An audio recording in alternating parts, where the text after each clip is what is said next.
Hey guys, Brent here. I'm gonna go ahead and mute my mic because uh, I'm going to also I'm going to mute my mic. I'm going to mute my desktop input capture because my audio input capture because you don't want to hear me laugh my head off.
You are not logged in. Would you like to log in or register? December 22nd, 2023, 5:23 p.m. Number 1. Study 3600. Administrator. Offline. Registered, December 22nd, 2023. Posts, 252. The Phantom Menace Humorous version. Warning, sex humor and cussin' throughout. Not for children under 13 years of age. All credit for anything not my own in these scripts goes to their authors. Any change or alteration made to any original material from other authors made for editorial purposes or for continuity or in keeping with the rules of the Force.net. Original authors that I can remember. Speak. Darth Vacuous. Darth Maul's half-brother. Perp. T. Darth to the waist. The Marmalade Cat. Shalimar. Study 3600, May. General Rickon. George Lucas wrote part of SC-69 second try. Many other authors and contributors. I have sought not to rewrite the original, now lost, but have borrowed heavily from the jokes of the original and made the script agree with the other extant humorous versions for continuity BLSKV. A Speak Perpend-Vac parody unlinked production. A long time ago in a galaxy far far away. SC-01 space. A vast sea of stars serves as the background for the main title crawl which rolls up into infinity. The humorous versions. Episode 1. The Menace, not Dennis, but a Phantom Menace. It is a time when people are greedy, when aren't they, and the evil Trade Federation is up to no good. They have set up a blockade of the tiny planet of Nubio, because they're upset over being taxed. Wait a second, a Star Wars movie that's about some tiny planet being invaded? How important is this planet anyway? Will it really make a difference? Anyway, the cameo of the Senate has dispatched 2 Jedi to meet with the Velcro and bring an end to the blockade. The camera, yes, there's a camera, even if this is an NES and not a movie, sweeps down over a star-filled field of, well, stars. It's space. A Republic cruiser flies in towards the Federation blockade. SC-02 int. Republic cruiser cockpit. Ligon, tell them we wish to board at once. Pilot, the ambassadors for the cameo want to be seen at once. Strange-looking alien who is just really a person in a rubber mask, yes, of course. SC-03 space around Naboo. The cruiser flies into the chief ship. SC-04 int. Big Bad Federation ship hangar. NOTC-3 PO, I am NOTC-3 PO at your service. This way please. They move off down the hallway. Two worker droids look on but say nothing because their lines were not included in the film. The two Jedi, still cloaked, walk into the meeting room together, being led by a droid which looks like C-3PO did in the Holy Trilogy, except this one is silver. The two Jedi take off their hoods. They're Liam Neeson and Ewan McGregor, E.R. Ligon Ginentonic and Obi-Wan McNobi. SC-05 int.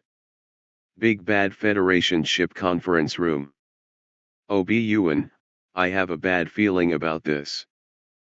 Ligon, that's clever, because your first line is an immediate reminder to all the Star Wars geeks out there of a line that's used often in the original trilogy, which will make them happy. But don't worry, my young Padawan, the Velcro is a coward. These negotiations will be short. Obi-Wan, it's not about this mission, Master. It's something elusive. And what's a Padawan? Ligon, well, it's the word George Lucas created to mean Jedi apprentice. He invented it YAI back in an early draft of the original Star Wars movie. Obi-Wan, oh, you are wise, indeed, Master. SC-07 int. Big Bad Federation ship conference room. Readers, Scene 07? What happened to Scene 06? Study 3600, J/K. SC-06 int. Big Bad Federation ship bridge. Nude Raygun and Dolt doing fine stunned, before NOTC-3 PO. Nude, whole hat. What did How see? Dolt, Godzilla. Nude, not How. NOTC-3P0, the ambassadors are Neeson and McGregor, I believe. Dolt, I knew it. They were sent to force a settlement, et. Blind me, we're done for. Nude, okay. Pokes out Dolt's eyes. Dolt, Nude, stay calm. Dolt, stay calm. You just put my eyes out, you stupid. Nude, I'll wager the Senate isn't aware of the Supreme Cameo's moves here. Go, distract them until I can contact Lord Chin. Dolt, are you brain dead? Nude, I can put out more than your eyes, you know. Dolt, good point. You. NOTC-3P0, yes. Dolt, sort it out, will you? NOTC-3P0 lets out a squeaky sigh and walks off, pausing as one arm falls off. SC-07 int. Big Bad Federation ship conference room. Ligon and Obi-Wan sit at the large conference table. Obi-Wan, is it in their nature to make us wait this long? Ligon, no. I sense an unusual amount of fear for something as trivial and uninteresting to the audience of devoted 8-year-olds as this trade dispute. Obi-Wan, I mean the stupid waiter. NOTC-3P0 enters with a tray of drinks. Ligon, I told you you should have been patient. SC-08 int. Big Bad Federation ship, bridge. Nude, Dolt, and Rune AI King are before the hologram of Darth Chin, a robed figure whose face is ineptly obscured by a ridiculously large hood. Dolt, this scheme of yours has failed, Lord Chin. The blockade is finished. We dare not go against these actors. Darth Chin, you seem more afraid of the audience than you do of me, doing fine. I am amused. Velcro. Nude, yes, my lord. Darth Chin, I don't want that sack of parrot droppings in my sight again. Nude, yes, my lord. Dold pees himself, then drops dead of combined fear and embarrassment. Darth Chin, this turn of event is entirely predictable. We must accelerate our plans, Velcro. Rune, my lord, how many cliches can you cram into a scene? Darth Chin, quiet, you. Velcro, begin landing your troops. Nude, my lord, is that legal? Darth Chin, well, no, not exactly, but I figure. Recovers composure, never you mind. Nude, okay and the Jedi. Darth Chin, make a futile attempt to kill them. We need some sort of dramatic tension here. Nude, yes, my lord. SC-09 int. Big Bad Federation ship, hangar. The Republic cruiser sits still. The two bad actors inside realize there is something wrong considering there is a huge cannon pointed at them. Just to wake the audience up, the ship explodes rather loudly. SC-10 int. Big Bad Federation ship, conference room. The two Jedi immediately jump to their feet. Gas begins entering the room. Ligon, gas. Obi-Wan, sorry, I shouldn't have eaten that mustard. Ligon, we haven't time for that now, my young Padawan. Looks at Obi-Wan, move your saber, for crip's sake, you can't see around it like that. Obi-Wan, sorry, master. SC-11 int. Big Bad Federation ship, hallway. A hologram of Nude, surrounded by Tinker drones, appears in the hallway. Nude, they must be dead by now. Tinker drone 1, then how can we have a plot? Nude, well, well, hell, open the doors. The door opens and a cloud of gas comes out. Silence. Tinker drone 2, maybe they are dead. SC-12 int. Big Bad Federation ship, bridge. Alarms are going off all over the place, making it impossible to hear. Nude, what in blazes is going on down there? Rune, what? You wore a blazer and your underwear? Nude, what's underwater? Speak up, man. Rune, no thanks, I just ate. Nude, we're not late, we're on schedule. Will somebody turn off those criffing alarms? No one can hear him. Nude sighs, pulls out a laser pistol, and blasts a control panel. The alarms stop. Nude, now, what were you saying? Rune, sir, points to the ruined control panel, you just opened up all the defensive barriers between the Jedi's location and here. Nude, well, OS. SC-13 int. Big Bad Federation ship, hallway. Ligon and Obi-Wan continue to knock the crap out of the Tinker drones. Ligon walks up to the bridge door and gives it a good solid kick. It falls down with a mighty crash. Nude, crap. Release the destroyer droids. Two tricycle-shaped droids come rapidly down the hallway, stopping and unfolding into a laughable imitation of a threatening battle pose. Obi-Wan, master. Destroyers. Ligon turns from where he has Newt and Rune backed up against a wall with his saber at their throats. Ligon, oh, goody. He grabs Rune and tosses him into one of the destroyer droids, which keels over and falls apart. Ligon, cheap Nematodan-made crap. Come on, my young Padawan, let's go. SC-14 int. Big Bad Federation ship, landing bay. Ligon and Obi-Wan come out of a ventilation shaft and drop 20 meters to the floor. Obi-Wan twists his ankle on landing, and Ligon hits a stack of boxes. Obi-Wan, ouch. Ligon, damn it. They drag themselves to a position where they can see thousands of Tinker drones entering a landing craft. Obi-Wan, I think we have a problem. Ligon, yeah, they're all going to different places. Obi-Wan, what? Ligon, put in your hearing aid. Obi-Wan, huh? Ligon, put in your hearing aid. Obi-Wan, what was that about the braid? Ligon, here. Ing. Aid. Obi-Wan, oh. He pulls out a small earpiece on a brown, twisty cord that now runs from his right ear to his pocket.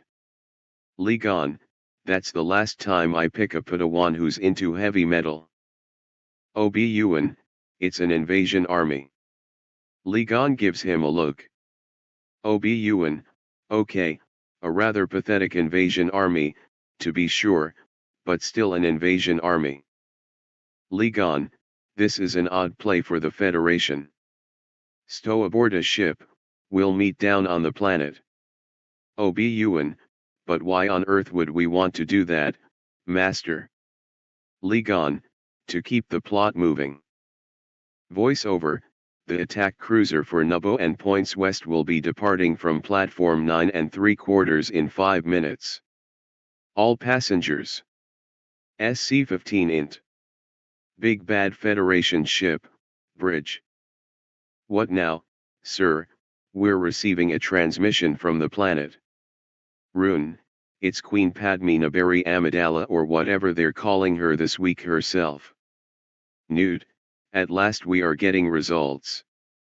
On the crappy view screen, Queen Armadillo appears in her throne room. Wearing a massive and elaborate headdress that makes Princess Leia's double buns look like cornrows, she sits, surrounded by the governing council and 4 handmaidens, Dopey, Happy, Grumpy, and Sneezy. Nude, again you come before us, your highness and / or majesty. The Federation is pleased. Picard, yes we are. Amidala, you will not be so pleased when I finish these quasi-royal circumlocutions and get to the point, Velcro. Your trade boycott of our planet has ended. Nude attempts to smirk, finds that the shape of his head doesn't allow it, and gives up. Nude, I was not aware of such a failure. Amidala, you are unaware of many things, Velcro. Like the 30 trained assassins sneaking up behind you right now. Nude, what the hell dash? He spins around, panicked. Amidala, giggles, tee-hee. Made you look. Coughs, returns to the flat royal voice, I have word that the Senate is finally voting on term limits. And this blockade of yours. Nude, I take it you know the outcome already, I wonder why they bother to vote. Amidala, because, Velcro, they're paid by the hour. Nude, ah, I see, yes. Amidala, enough of this pretense, Velcro. I am aware that the Supreme Cameo's ambassadors are with you now and that you've been commanded to reach a settlement.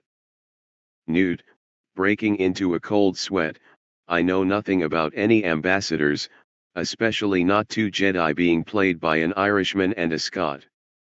You must be mistaken. Amidala, be careful, Velcro. The Federation has gone too far.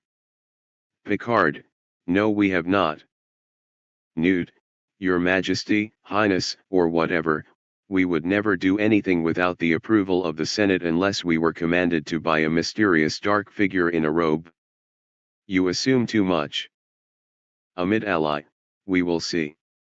For our royal optician comes tomorrow. The transmission ends. Rune, she's right, the Senate will never. Nude, it's too late for that now. We have to have a plot, you imbecile. Rune, do you think she expects an attack? Nude, she suspects everything. We must move quickly to disrupt all communications. Pause, down, long pause, there. Rune, why the pauses? Nude, damn this appliance. Damn the creature shop. SC16 int. Nabukazerta Palace, Throne Room Day. The Queen, Dopey, Sneezy, and her governor some babbler, stand before a hologram of Senator Palpatine, a thin, kindly man who sounds a hell of a lot like Darth Chin. Palpatine, how could that be true? I have assurances from the cameo, his ambassadors did arrive. It must be, the transmission begins breaking up, get, nego, large fries. The hologram sputters and fades away. Ahmed Allah, what's happened? Captain Kirk turns to his sergeant. Captain Kirk, check the transmission generators.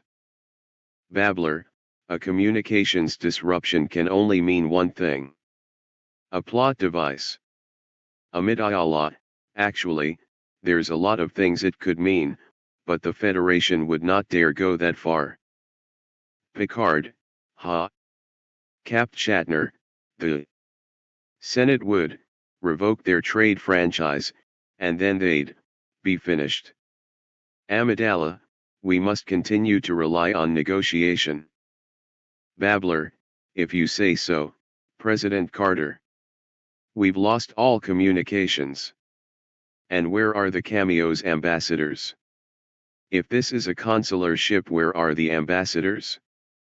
How can we negotiate? We must prepare to defend ourselves. Capt. Kirk, this is a dangerous situation, Your Majesty or Highness. Our security volunteers in Nutcracker outfits will be no match for a whole bunch of Federation Tinker drones. Amodali, I will not condone a course of action that will lead us to war. The sound of fighters flying overhead is heard. One wall of the throne room explodes. Babbler, testily, I think it's just a bit late for that, Your Majesty. SC-17 EXT space around Naboo. 6 landing craft fly in formation toward the surface of the planet. One of them goes pixelated for a moment before recovering. SC-18 EXT Naboo Swamp, Twilight. 3 landing craft, what happened to the other 3, descend through the cloud cover, which mysteriously parts to let them through with a nice wide margin. Obi-Wan's head emerges from the mud of a shallow lake. Obi-Wan, frantically wiping his head clean of mud and small amphibians gawk. Tuh. Black. SC-19 EXT Naboo, edge of a geologically impossible swamp region, New Moon. A vast army of Tinker drones moves out of the swamp. Why ever did they land there in the first place, and onto the plains, tripping from time to time? Oompa, sitting in his tank, is taking orders, for whatever odd reason, from holograms of Rune and Nude. Rune, there is no trace of the Jedi. They probably stowed aboard a landing craft. Oompa, how can you be sure, sir? Rune, how many times do I have to tell you, fool, we have to have a plot. Oompa, oh. Right. SC-20 EXT Naboo Swamp Eclipse. Ligon runs through the swamp, with lots of animal-like CGI running around him, away from the mechanical-like CGI. Up ahead, there is a major character CGI. Jab jab, oh Mesa goods. Ligon, get down, you stupid piece of CGI. Ligon runs and knocks Jab Jab down. The robot CGI tank hovers over them. Jab Jab, oh, Mui Mui, Mesa love Yusa. Mesa call Jab Jab rinks. Mesa your humble marketing potential. Ligon, with an oh god, what next expression that won't be necessary. Jab Jab, oi oi, Mui Mui. Narf. Poit. Egad. Ligon, are you brainless? Jab jab, nodding cutely Ligon, you almost got us killed. Jab jab, I spake. Monty Python monk, and Saint Attila spake, saying, O Lord, bless this thy hand grenade, that with it. Ligon, look, clear off, will you? To jab jab, the ability to speak does not make you intelligent. Ligon smiles slightly as he considers what he just said. Ligon, now get out of here. Jab jab, no. No. Mesa stay. Mesa yos humbule comic relief. Ligon, that won't be necessary. Jab jab, oh but it is. 'Tis demanded by da goods. 'Tis alive debit, 'tis. Ligon, pauses say what? Equals 13.3333 pxj equals 13.3333 pxab jab, Mesa stay and wit use trot the whole entire movie. Ligon, that won't be necessary. Suddenly the sound of blaster fire is heard from the back right corner of the theater. Ligon and Jab Jab turn to see Obun being chased by some tinker drones riding staplers. Ligon, get down. Pushes Jab Jab to the ground and destroys the two staplers with his bright saber. Ligon, what's wrong, Obun? Why didn't you use your saber against the staplers? Obun, I can't tell you that, master. Ligon, why not? Obun, that scene didn't make the final cut. Jab Jab, you saved my again. Obun, what's this?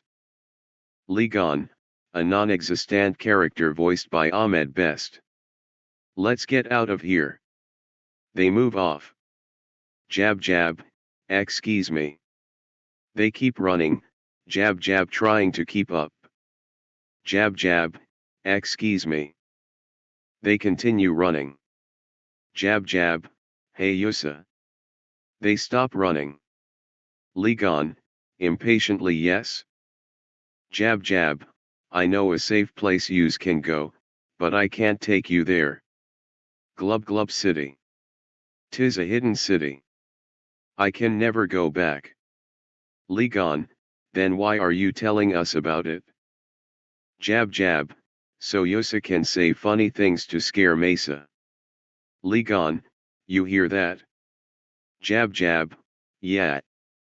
Ligon, that is the sound of 1,000 terrible things coming to get medieval on your hinny. Obun, if you don't take us to the city, we're not going to wait for those 1,000 terrible things to get here. Jab Jab, Yosa point is, well seen. This way, follow my SC-21 EXT Nubo Swampedge of Lake Breaking Dawn Part I. The two Jedi and the Glub Glub come to the edge of a lake. Jab Jab, Wessa going underwater now, okie day. Jab Jab climbs onto a diving board set up at the water's edge. He gives a yell as he gracefully does a double somersault with a half twist and dives into the water. Near the lake, 3 judges hold up 3 signs reading 10, 9.5, and 8. Obun and Ligon give each other a look, then pull out their Jedi breathers. Obun, holy plot convenience, Jedi man. Ligon, into the water, boy paddleon. Breathers on, the Jedi wade in after Jab Jab. SC-22 EXT Nubo Lake, Underwater Breaking Dawn Part 2. Ligon and Obun swim behind Jab Jab. And swim. And swim, Jab Jab never giving a thought as to how the Jedi are able to hold their breath this long, obviously not knowing about the breathers. Obun and Ligon's robes are floating up all in all sorts of crazy ways above them, slowing them down with significant drag, allowing Jab Jab to get way out in front. Ligon and Obun use force speed to burst forward to catch up. Obi-Wan realizes he forgot to clean out his breather from the last time he used it, in the swamp, and he begins to feel sick. They go on like this, Jab Jab happily swimming along and whistling to himself. Yes, somehow he can whistle underwater, for about another half hour, Obi-Wan trying to keep down bile, and trying simultaneously not to spit his breather out when up in the distance is Glub City, an Art Deco city of bubbles. Jab Jab swims through the membranous wall of an opening and the Jedi follow. SC-23 int. Glub Glub City Square Life and Death. Glub Glubs in the square gawk when the bone-dry Jedi come through the membrane. 4 guards armed with taser poles ride 2-legged kabooms into the square. The guards, led by Captain Carpels, aim their tasers at the trio. Jab Jab, hi Sadirer Captain Carpels, mess back. Carpels, Noah Wiley, Jab Jab. Yosa goin' tata Goblin Kingses. Yosa in a big pile of Banthaputa this time. Captain Carpels zaps Jab Jab with 5,000 volts of electricity and he drops to the ground. Carpels slaps cuffs on Jab Jab. Jab Jab, how weird. SC-24 int. Glub City High Tower Boardroom Goblin King's Judgment Seat Midnight Sun. Boss Nasty, the Goblin King, sits on his judge's throne, surrounded by Glub officials. Ligon and Obi-Wan stand before him. Off to the side, Jab Jab sulks, surrounded by guards.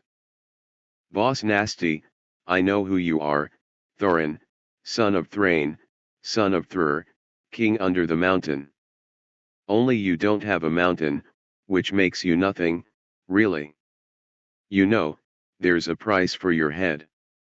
Just your head, nothing attached. One of the officials leans over and whispers into his ear. Boss Nasty, oops, pardon me. Yosa cannot be's hair. This army of mechaniques up there is you, we saw. Ligon, a droid army is about to attack the Naboo. We must warn them. Boss Nasty, we don't like the Naboo. What have they done for us? We used to be their slaves. Those were bombad days gone past. They think they're better than us. They have their laptops and their smartphones and their satellite televisions. They think their brains as big as the Einstein. And Issa don't even know who sa dad is. Obi-Wan, once they take control of the surface they will take control of you. Boss Nasty, Mesa no think so. They not know of usin. Lion King music starts up. Obi-Wan, you and the Naboo form a symbiote circle of life in a hoop that never ends. When you die your bodies become grass, and the Naboo eat the grass, or at least their dogs and cats and cattle do. What goes around comes around. Do unto others what you would like to have done unto you and the world will be a better place. Peace, love and flowers, man. Boss Nasty, enough of your philosophical mumbo jumbo. Wessa going to speed yous away. Ligon, waving his hand, we could use a transport. Boss Nasty, Wessa give Yusa una timbrel. The fastest way to get to the Naboo is going through the planet's soar. Now, go. Ligon, thank you for your time, we leave in peace, boss. They start to leave and pass Jab Jab, who beckons to them. Jab Jab, this is setting Yusa up. Going through the planet's soar is disgusting and smelly and dangerous, S.A. Any help here would be hot.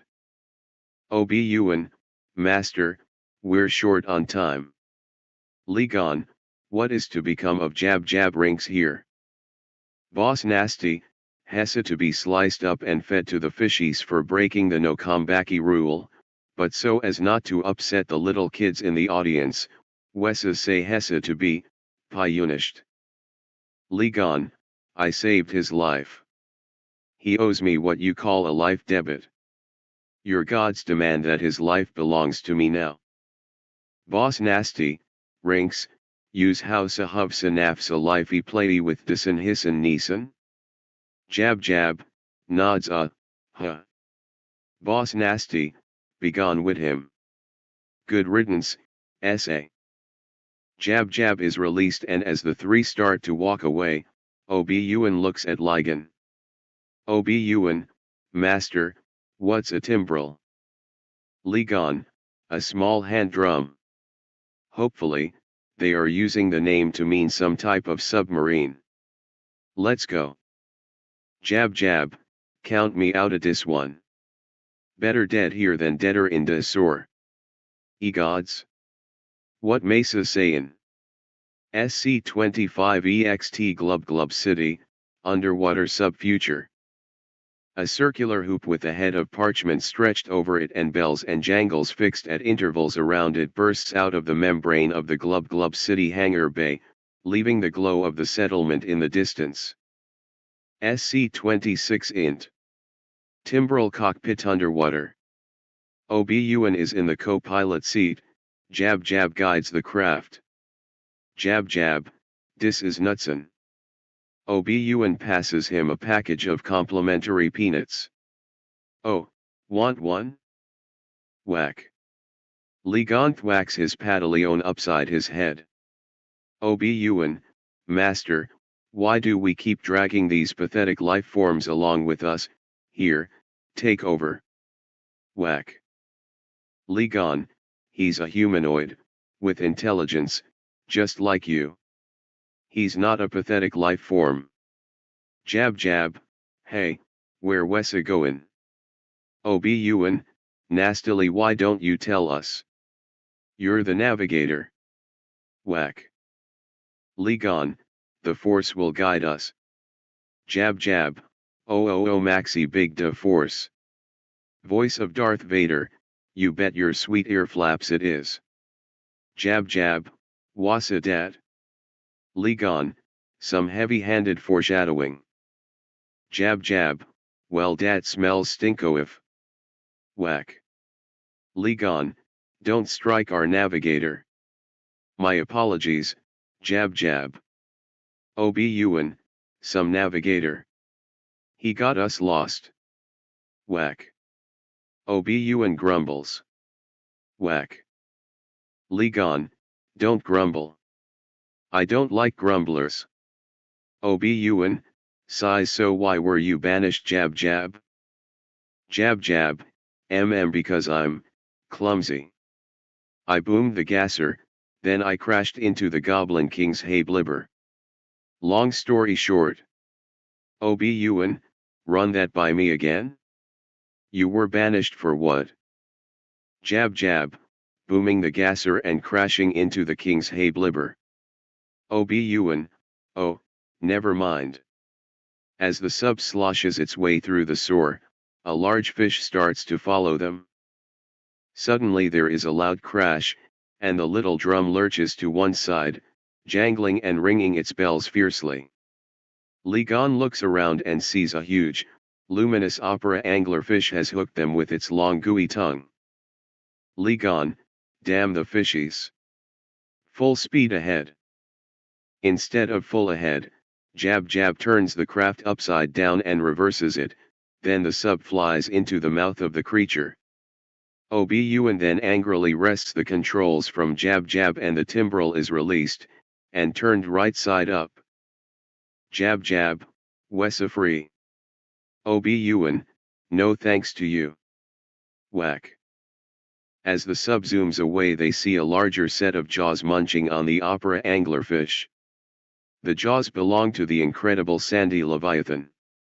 The lights on the timbrel begin to flicker on and off in Morse code, and the bells and jangles start playing jingle bells as they sludge deeper and deeper into the sore.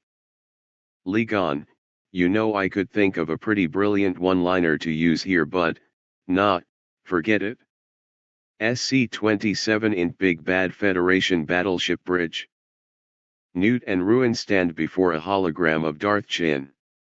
Newt, the invasion is on schedule, my lord. Chin, that's good. I have the Senate bogged down in procedures. They will have no choice but to accept your control of the system. Suddenly there is a shrill ring. Chin takes out his cell phone. Chin, into phone. Yes, Lord Bludgeon, I'm a tad busy talking to my hapless dupes right now. Pause, really? Well, that's interesting. Laughs, well, doesn't that beat all? Well, I have to go, I have pressing business. Pause, yes, you too. Pause, okay. Bye. Hangs up, puts phone away. Chin, conted that was, an underling. Continue with your report. Nude, the Queen has great faith the Senate will side with her. Chin, Queen Amidala is. Cell phone rings again. Chin answers it. Chin, into phone. Yes, Cameo Valium, I believe the ambassadors you sent have just about completed their mission. I'll give you a full report tomorrow. Bye. He hangs up and puts the phone away. Newt and Ruin give each other quizzical looks. Chin, conted young and naive. You will find. Cell phone rings again. Chin angrily answers. Chin, what do you want, Lord Bludgeon? Oh. It's you, Darth Plagiarist, sorry about that. Yes, I'll take care of that as soon as possible.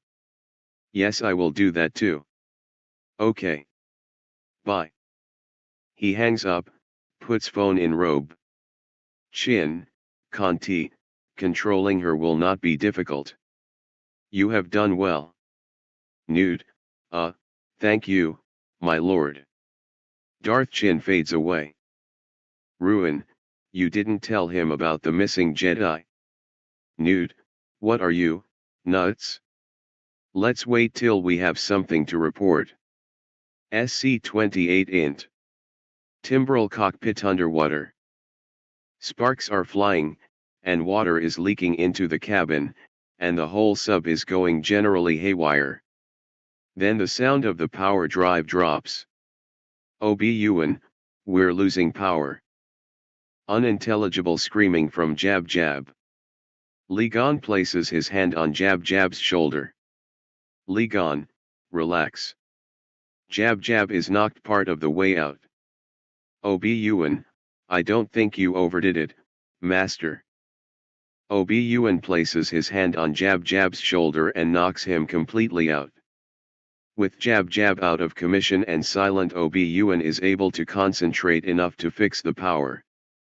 Just when the power comes back on, the sub's lights illuminate yet another big monster, the Color Me crawfish. The sub escapes and the crawfish pursues, but is eaten by the sandy leviathan. Li Gan, okay, I'll say it now, I just can't hold it in any longer. There's always a bigger fish. Just the even bigger fish attack, each one eaten by a bigger fish than it, each time Li Gan saying, see, I told you, there's always a bigger fish. Jab Jab regains consciousness. Jab Jab, Wessa dead yet? Obi-Wan, I wish. Whack. Li Gan, head for that outcropping. SC-29 EXT Tweed Main Road into Tweed Day. The long columns of the droid army move down the main road leading to Tweed, the Nubio capital. SC-30 EXT Tweed Plaza Day. As the Queen watches helplessly from a window in the palace, a transport carrying Nude Raygun and Rune Aiking lands in Tweed Plaza. They exit the transport. Nude, victory. Suddenly a bird swoops down and defecates on his head. Nude, crap. Rune points at him and laughs. Rune, ha ha ha. A bird pooped on the Velcro's head. Just then a Nubio resistance fighter takes a pot shot at Rune and shoots his big hat clean off. Rune, Aik. Get down. He ducks. A Tinker drone quickly dispatches the resistance fighter. Newt, ha ha ha. Now your hat is ruined too. And you panicked while I just stood here. You're such a coward. Rune, yeah, that may be so, but, a bird pooped on your head. Ha ha ha ha. Whack. SC31 EXT Theed, Estuary Day. Paradise. Billowing clouds frame a romantic body of water. Pull back to reveal that this is just a mural and the sub bobs up to the surface of an industrial waste pond. Jab jab, this smells stinko if. SC32 EXT. Nubbo Tweed Caserta Palace Day. The waterfalls of Tweed sparkle in the noonday sun. SC33 int. Nubbo Caserta Palace Throne Room Day. Queen Amidala some babbler, and 5 of her handmaidens, Sleepy, Padme, Aha, Dopey, Sneezy and Doc, are surrounded by 20 Tinker drones. Captain Kirk and 4 Nubbo guards are also held at gunpoint. Newt and Ruin stand in the middle of the room. Babbler, how will you explain this invasion of yours to the Senate? Newt the Nubbio and I will forge a treaty that will legitimize our occupation here. I'm assured it will be ratified in the Senate. Amidala, I will not cooperate. Newt, now, Your Highness, why do you think I said forge a treaty? Commander. Yes, sir. Newt, attempting to sound sinister, process them. Turns to his sergeant, take them to Camp 4. Tinker drone, Roger Roger, Roger. The sergeant marches the group out of the throne room. SC34 EXT Nubbo Tweed Caserta Palace Day. As Amidala, Padme, and the other 4 handmaidens, Kirk, and some babbler are led away, Ligon, Obi-Wan and Jab Jab see them from a walkway above the plaza. Ligon and Obi-Wan leap down and open a can of hoopah on the Tinker drones. Jab Jab, Mesa just hangs from the side and be of no help to Yusa. Obi-Wan impresses the ladies with his excessively flashy fighting moves. After the drones are dispatched, Obi-Wan lights a cigarette and asks Governor Babbler if he has any smack.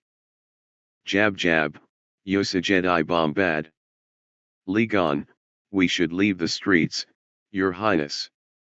They move between 2 buildings. Ligon, Your Highness, we are the ambassadors, for the Supreme Cameo. Babbler, nastily, your negotiations seem to have failed, Ambassador. Ligon, sings to the tune of Don McLean's American Pie, their response, it didn't thrill us. They locked the doors and tried to kill us. Your Highness, we must make contact with the Republic. Kirk, steps forward, they've knocked out all our communications. Ligon, where do you keep your transports? Kirk, in the main hangar, where do you keep your transports? They disappear down an alleyway as the alarms are sounded. Last edited by Study 3600, December 22, 2023, 5:25 p.m. December 22, 2023, 5:43 p.m. Number 2. Study 3600. Administrator. Offline. Registered, December 22, 2023. Posts, 252. The Phantom Menace Humorous version. SC35 in Central Main Hangar Hallway Day. Captain Kirk cracks open a side door to the central hangar. Ligon looks over his shoulder. They see several Nubbio spacecraft guarded by about 50 Tinker drones. Alarms can be heard in the distance. Kirk, there are too many of them. Ligon, you're right, this is suicide. Obi-Wan, they won't be a problem. To Ligon, come on, Master, we got this. Ligon, I'm not going in there. You do it? Crosses arms. Armadillo, you know, under the circumstances, I think it would be wise for us to come with you to Corrigiant. Ligon, are you sure? The last thing we need is a bossy queen ordering us around and telling us what to do. Ahmed Allah, there's something else behind all this. There's no logic in the Federation's moves here. They will kill me if I stay. Ligon puts his hands on his hips, they wouldn't dare. They need you to sign the treaty. Armapillo, my feelings tell me they will destroy me. Face it, Ace, I'm coming with. Ligon, whatever.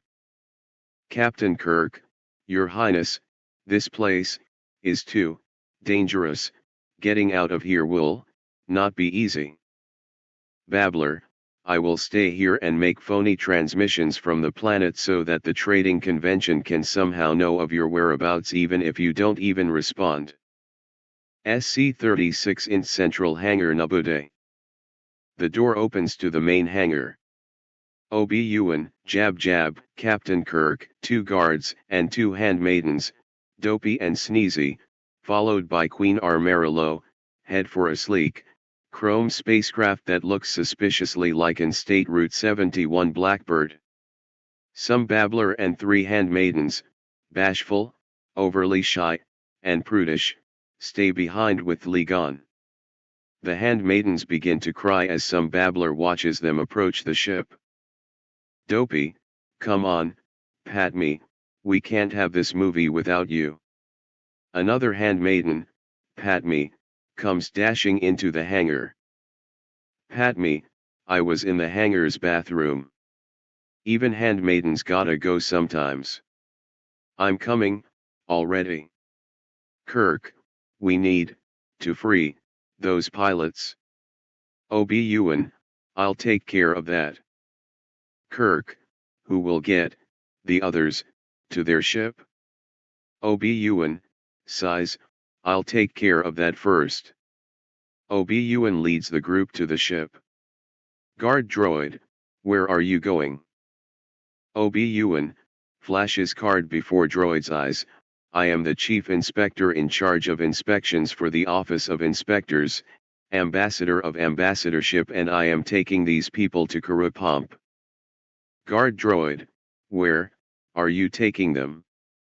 Obi-Wan, to Corky Chant. Guard droid, wait, that doesn't compute, points at Obi-Wan, you're under arrest. Obi-Wan, the hell I am. Obi-Wan ignites his bright saber and slices the guard droid in half. The other Tinker drones open fire and Obi-Wan deftly blocks all their blaster bolts back at them, while spinning, flipping, schwizing, and generally opening up a can of hoopah on every droid in the hangar. Pat me, damn, this boy can fight? When all the Tinker drones are dispatched, Obi-Wan lights a cigarette. Obi-Wan, okay, Ligon, you big coward. The hangar's all clear. They all board the ship and it takes off. SC-37 EXT Tweednubbo hangar entry day. The ship exits the hangar. SC-38 EXT space. The sleek spacecraft speeds away from the planet of Nubioo and heads for the deadly trading convention blockade. SC-39 int Queen's ship cockpit. Recoily, our communications are still jammed. Whack. Ligon, please don't state the obvious. SC-40 int Queen's ship droid holds space. Jab Jab is led into a low, cramped doorway by Obi-Wan. Obi-Wan, okay, this is only place in the ship where we don't have to see your face or hear your incessant blather, and where you can't cause any damage, so stay here. Jab Jab, okaday. Obi-Wan closes the door. Jab Jab looks around and sees a long row of short dome-topped Astropop droids, R2 units. They all look alike, save for their colors. Jab jab touches the top of one and the droid explodes. Jab jab, oops. Won't and be tryin' dat again. SC-41 EXT space. The Queen's ship heads closer to the blockade. They are surrounded by explosions. SC-42 in Queen's starship cockpit. Oily, our shield generator's been hit. Whack. Ligon, tell me something I don't know. SC-43 in Queen's starship droid hold. All the droids roll past Jab Jab. As each one nearly runs him over, Jab Jab says, how weird each time. One little blue astropop enters an airlock and is ejected onto the exterior of the ship. SC-44 EXT Nubba spacecraft space. As the droids attempt to fix the shields, they are blasted away and off the hull by the Federation battleship's guns, each making a rather humorous screaming noise as it flies into space. Finally, R2-D2 and R2-XY are the only two droids left. R2-D2 rolls into R2-XY fast, knocking him off of the ship, hurtling him into the endless vacuum of space. He then races toward the repair station, flips a switch that says turn shields back on, jumps back into the airlock and enters the ship. SC-45 in Queen's starship cockpit space. Oily, that little droid did it? Whack. Ligon, duh. We just saw that in the last scene. SC-46 EXT space. The ship passes the blockade. SC-47 in Queen's ship cockpit space. Oily, there's not enough power to get us to Coruscant, the hyperdrive is leaking. Ligon, we'll have to land somewhere to refuel and repair the ship. Obi-Wan, here, Master, I've managed to search the entire local galactic star registry in 3 seconds and I've found a planet that might suit us. Patootie. It's small, out of the way, but the Federation has no presence there. Captain Kirk, how can you be so sure? Ligon, it's controlled by Pizza Hut. Kirk, you can't take her Royal Highness there. The Huts are gangsta superstars. They'd slit her throat for looking at them the wrong way. If they discovered her. Ligon, it would be no different than if we landed on a Federation world only Pizza Hut's not looking for her, which gives us the advantage. Start the sequence to light speed. Rick Oily pulls back on the hyperdrive lever, and the stars go into Starlines. SC-48 EXT space. The ship streaks into hyperspace. December 22, 2023, 5:44 p.m. Number 3. Study 3600. Administrator. Offline. Registered, December 22, 2023.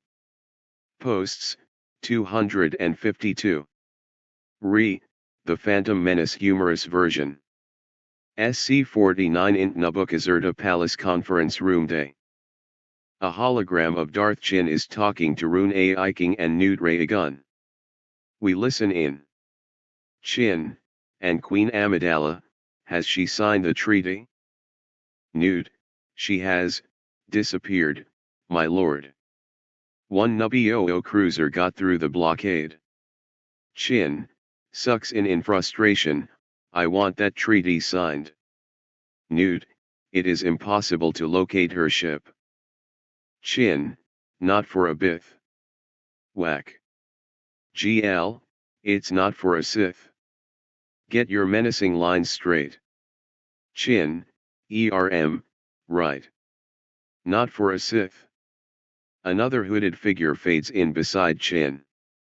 Chin, this is my apprentice, Darth Bludgeon. He will find your lost ship. Looks down, the sheen on this conference table is ridiculous. Have a bottle of whatever the Queen's servants wax it with sent back with Lord Bludgeon when he arrives later. The holograms fade. Nude, this is getting out of hand now. He wants me to search every supply closet in this palace for a bottle of wax, and there are 2 evil Sith lords, not to mention Lord Plagiarist, who called him on the cell phone earlier. Something tells me Lord Chin is going to murder that one in cold blood after he learns he is nominated for some high political office, but what do I know? I'm just the Velcro of the trading convention, too low on the Sith totem pole to be more than a bug the future emperor wipes off the bottom of his shoe after he stomps him to death. December 22, 2023, 5:44 p.m. Number 4. Study 3600. Administrator. Offline. Registered, December 22, 2023. Posts, 252. The Phantom Menace Humorous version. SC-50 int Nubba spacecraft Queen's Chambers. Ligon, Obi-Wan, Captain Kirk, and the little blue droid who could stand before Queen Armoire and her 3 handmaidens, Padme, Dopey and Doc. Captain Kirk, an extremely, well put together, little droid. Without a doubt, it saved the ship, as well as our lives. Blue droid, blip bloop. Translation, damn straight. Aim a lollipop, it is to be commended, what is its number? Blue droid, R2D2. Kirk, looks at a number on the front of the droid, R2D2, Your Highness. R2, I just told you that, fool. Why doesn't anyone listen to me? Amidala, Padme. Padme bows before the Queen. Amidala, clean this droid up. Padme, what? I'm the FR Queen and you're making me clean the droid up? You do it, you're my damn handmaid. Amidala, SH. No one's supposed to know that till the end of the movie. Padme, yeah, just keep on giving me all these menial tasks to do and see just how long you stay my handmaiden. Amidala, continue, Captain. Kirk looks at Obi-Wan and Qui-Gon nervously. Ligon, with your permission, we're landing on Patootie. Kirk, I do not agree with Ligon on this. Ligon, you must trust my judgment on this, okay. Queen Amidala, Padme, do you agree? Padme, no way in hell am I going to a dirty, filthy, gangsta-infested planet like Patootie. Queen Amidala, grins wickedly, we will go to Patootie, Ligon. Sticks her tongue out at Padme. Padme, when this is over, you're not just fired, you're dead. December 22, 2023, 5:45 p.m. Number 5. Study 3600. Administrator. Offline. Registered, December 22, 2023. Posts, 252. The Phantom Menace Humorous version. SC-51 int Nubba spacecraft main area. Padme sits, stewing with anger, cleaning R2-D2, muttering about what she'd like to do to Queen Amidala, when Jab Jab pops out of an open door. Padme, gah. Oh, my god, you frightened me. Jab Jab, Mesa call Jab Jab rinks. Husa are Yusa. Padme, I'm Padme. I attend her highness, until I end her miserable little life when I wring her neck until she suffocates. Recovers composure, you're a glub glub, aren't you? How did you wind up here with us? Jab Jab, my no. Mesa day started out okaday with der brisky mornin' munchin'. Den, gettin' scared, and grabbin' dat Jedi, and pow, Mesa here. Padme, can you clean this droid? I want to plot the perfect murder. Hands him the rag and an oil can, here, take over. Bye. Jab jab sighs and starts cleaning R2. SC-52 int Anbu, Anbu. What the hell? Spacecraft cockpit. Obi-Wan, Ligon, and Captain Kirk watch over Rick Oiley's shoulder. A large yellow planet appears directly ahead. Rick Oiley searches his scopes. Oiley, that's it? Patootie. Whack. Ligon, no, this is Coruscant. Idiot, of course this is Patootie. Rick Oiley, there's a settlement, a spaceport, looks like. Whack. Ligon, we can see that. Land near the outskirts. We don't want to attract attention. SC-53 EXT Patootie Nubba spacecraft day. The Queen's starship lands in the desert in a swirl of dust. The spaceport of Mos Epson is seen in the distance. SC-54 EXT Nubba spacecraft main area. As Obi-Wan attempts to fix the hyperdrive, he is banging his head to death metal he is listening to on his brown twisty cord earpiece. Obi-Wan, the hyperdrive generator is gone, Master. We'll need a new one. Ligon, don't let them send any transmissions. Be wary. I sense the presence of a Sith. Obi-Wan, what? You're feeling a Sith? Ligon angrily yanks the earpiece out of his Padaleon's ear. Ligon, no. I said don't let them send any transmissions and I sense the presence of a Sith. Obi-Wan, can I listen to my music now? Ligon, knock yourself out. SC-55 EXT Patootie Day.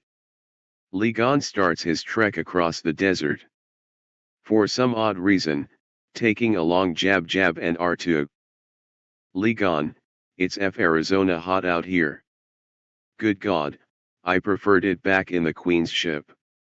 Jab Jab, dis son doin' murder to Mesa skin. Ligon, look up, Jab Jab. There's two suns, not one. Jab Jab, looks up. Mesa never learn Ed to count to two. Ligon, never mind, then. Captain Kirk, wait. Ligon stops as Kirk and Padme catch up. Kirk, Her Royal Highness, commands that you take her, handmaiden with you. She's curious about the planet. Padme, the hell I am, I want back in the ship. I'm the Queen for Criff's sake. Kirk, she's curious about the planet and the Queen demands, you take her. Padme, F the Queen. She can kiss my A. Ligon, this is not a good idea. Padme, I couldn't agree with you more. Ligon, stay close to me. Padme, I'm going to kill that bee. SC-56 EXT Mos Epsom Junk Dealer Plaza Day. The group passes an IBM and Apple parts stores, chop shops, and various food vendors. Vendor 1, hot dogs. Hot dogs. Get your hot dogs here. Vendor 2, absolutely nothing. I have absolutely nothing to sell. For the best price it's free. Come get absolutely nothing. Vendor 3, get your ice cold Bud Light. Ligon purchases a bud from the vendor. He cracks it open and guzzles it down. Ligon, man that hit the spot. The group comes to a big sign that says, Plato's Junk Emporium. Our sales are hot. Hot. Hot. Ligon, we'll try that one. Jab Jab steps in dog. Jab Jab, oh, crap. Ligon, oh, George, did you really have to go there? An EAOPI lets out gas from his backside right in Jab Jab's face. Jab Jab, P-Yusa. Ligon, really, George, really. Int. Plato's Junk Shop Day. Plato, good day to you. Ligon, I need pats for a J-type something something Nubian. Plato, ah, yes, Nubian, we have lots of that eh. Then he speaks a foreign language roughly, which will translate into the R-rated version for you. Plato, boy, get your smellia in here and watch the store. I have some selling to do. In walks mannequin streetwalker, a 9-year-old kid with disheveled blonde hair. Plato, what in the holy hell took you so long? When you use the damn toilet, crap, or get off. Damn. Mannequin, I was clean then fan switches like you. Plato, I don't need your exegesis. To Ligon, don't mind my boy. Henesis to learn some manners. Let me take thee out back, find what you need. Ligon, jab jab, don't touch anything. Mannequin sits on the counter pretending to clean a part, staring at Padme. She is the most beautiful creature he has ever seen in his life. Preacher boy thinks so. Mannequin, are you a demon? Padme, what? Mannequin, a demon. I heard all the deep space pilots talk about them. They live on the moon's Lego and ego of the planet Lego my ego, I think. They're the ugliest creatures in the universe. But there are beautiful ones, too, I hear. I think you are one of the beautiful ones. Padme, thanks, I think. You're a funny little boy. But I'm not a demon. Mannequin, are you an angel then? Padme, that's what preacher boy says. Mannequin, oh. Padme, how do you know so much? Mannequin, my mom and I are slaves to Plato, and we have been since I think I was 3. We used to belong to Gardola the Hutt but she lost us betting on pod races. Padme, you're a slave? Mannequin, rolls his eyes. Weren't you paying attention to what I just said? But I like to think of myself as a human being, not a slave, and my name is Mannequin. Padme, you know, I don't think a relationship between us would work out at our current ages. Maybe in 20 years it won't matter. Mannequin studies her intensely. Mannequin, you are a strange girl to me. Padme, that line is only in the script, not in the movie. Jab jab activates a pit droid, which kicks him hard in the shins and jabs him in the eyes. Mannequin, hit your nose. Jab jab, okaday. He socks himself hard in the nose and it bleeds profusely. He passes out from blood and loss. Mannequin goes over to the pit droid and deactivates it. Mannequin, I will marry Yun someday. Mark my words. Padme, what makes you think we will ever see each other again? It's such a big galaxy, after all. Mannequin, you are my destiny, woman. Accept it? Padme, sighs. SC-57 EXT Patootie Plato's junk shopyard behind shop day. Plato, here it is, AT-14 hyperdrive. The in luck, I'm the only one hereabouts who has one seeing which, how's a thee going to pay for all this, et? Ligon, gee, I hadn't thought of that. I have a couple of nickels, waves hand, but 10 cents will be fine. Plato, no, it won't. Ligon, waves hand, 10 cents will do fine. Plato, no, it won't. If I want to be fanned I'll have my slave boy do it. Mind tricks don't work on toy DeLoreans, only money. No money, no parts, no deal. Capiche? And no one else has AT-14 hyperdrive.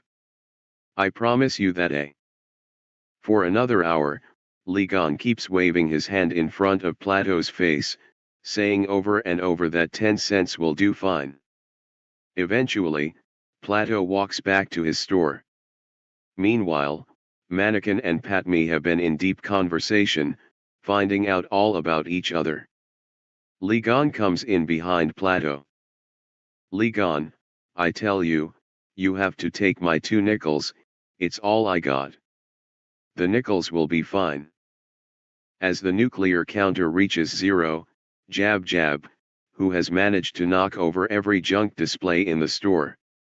Ligon uses the force to disarm the nuclear bomb. Ligon, come on, Jab Jab, we're leaving. Jab Jab follows Ligon out the door.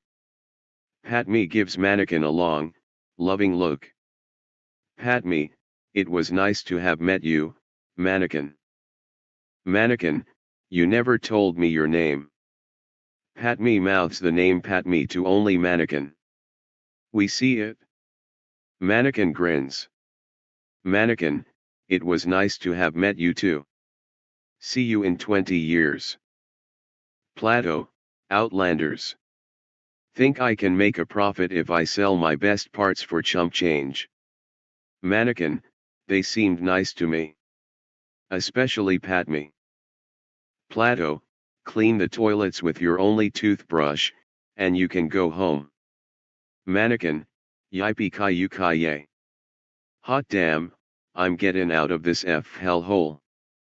He runs to the latrine, then runs back to his satchel on the workbench. Mannequin, oops, forgot my toothbrush. December 22, 2023, 5:46 p.m. Number 6. Study 3600. Administrator. Offline. Registered, December 22, 2023. Posts, 252. The Phantom Menace Humorous version. SC58 EXT Mos Epson Street Alcove Day. Ligon, R2, Jab Jab, and Patmi Neighborize have found a quiet spot between 2 buildings. The busy street is filled with the denizens, dregs and general riffraff of the city. A huckster is attempting to sell Patmi a knock-off Rolex watch. Ligon is talking into a women's shaving unit. Ligon, OB Ewan. Come in OB Ewan. Oh, damn you, I need you, come in already. Patmi, hey, that's my shaver. What the hell are you doing with that? Ligon, grins sheepishly, well, I hurriedly grabbed it when I left the ship. Thought it was my comlink. Patmi, you blooming idiot. I must have your comlink in my shaving kit. Wanna trade? Ligon, handing her the shaver as she reaches into her shaving kit, oh, my, but is this ever embarrassing? My mistake. They make the trade. Ligon, on comlink, OB Ewan. Come in. SC59 int. Queen's Starship Intercut.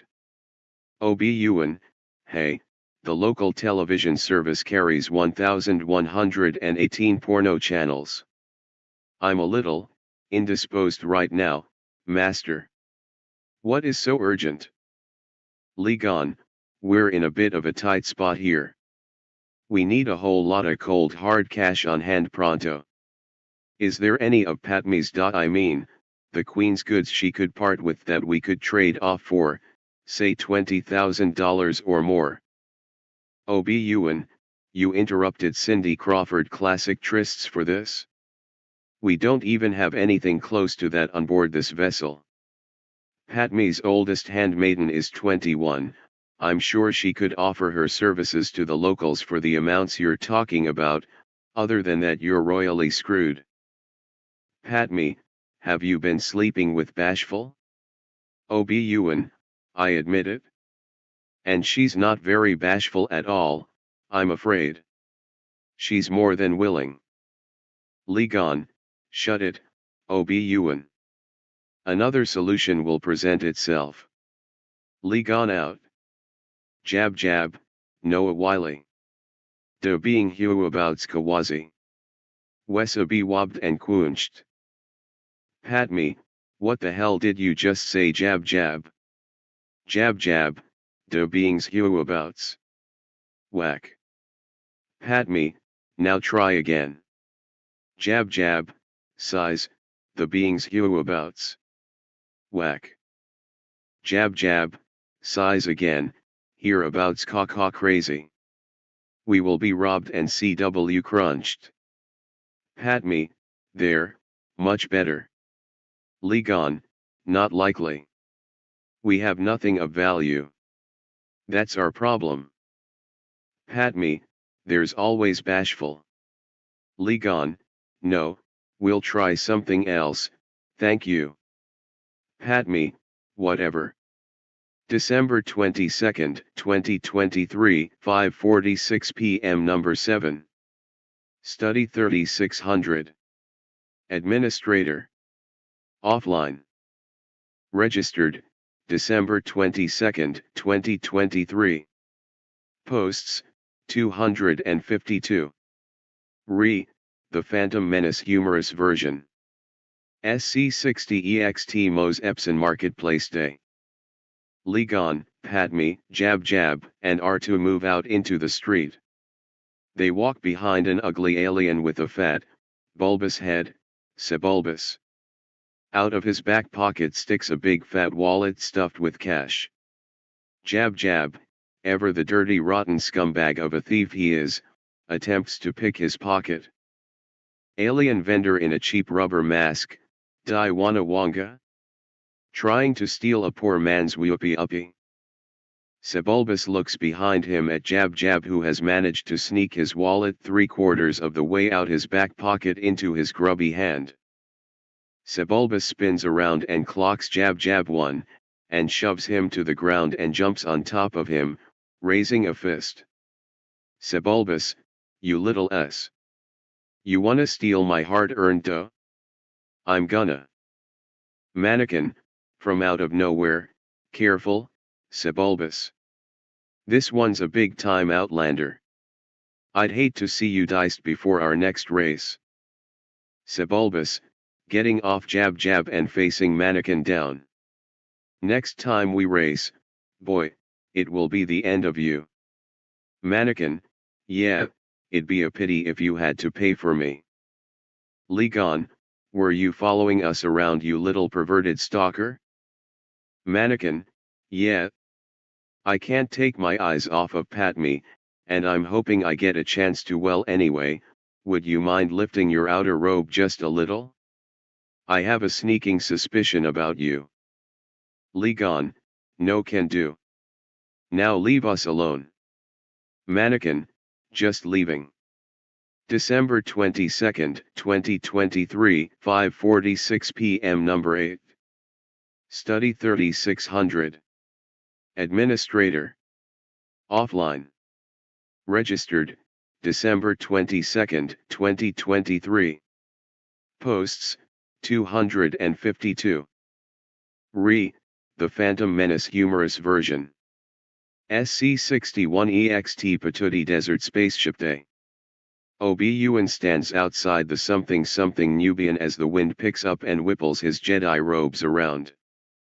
Kirk exits the ship and joins him. Kirk, hopefully the sandstorm will slow them down. Obi-Wan, it seems pretty bad, we better seal the ship. Kirk, you just can't trust anyone, Obi-Wan. Now I hope you were paying attention, because, now I'm gonna, his hand goes to his blaster holster. Just then, Kirk's comlink buzzes. He answers. Kirk here. We'll be, right there. December 22nd, 2023, 5:47 p.m. Number 9. Study 3600.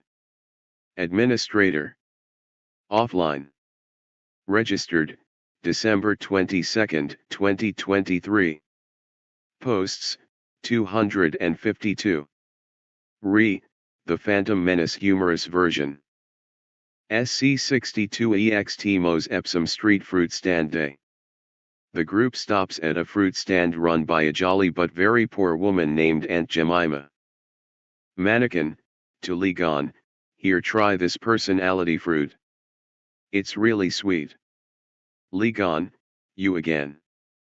Are you trying to knock me out? This is poisonous.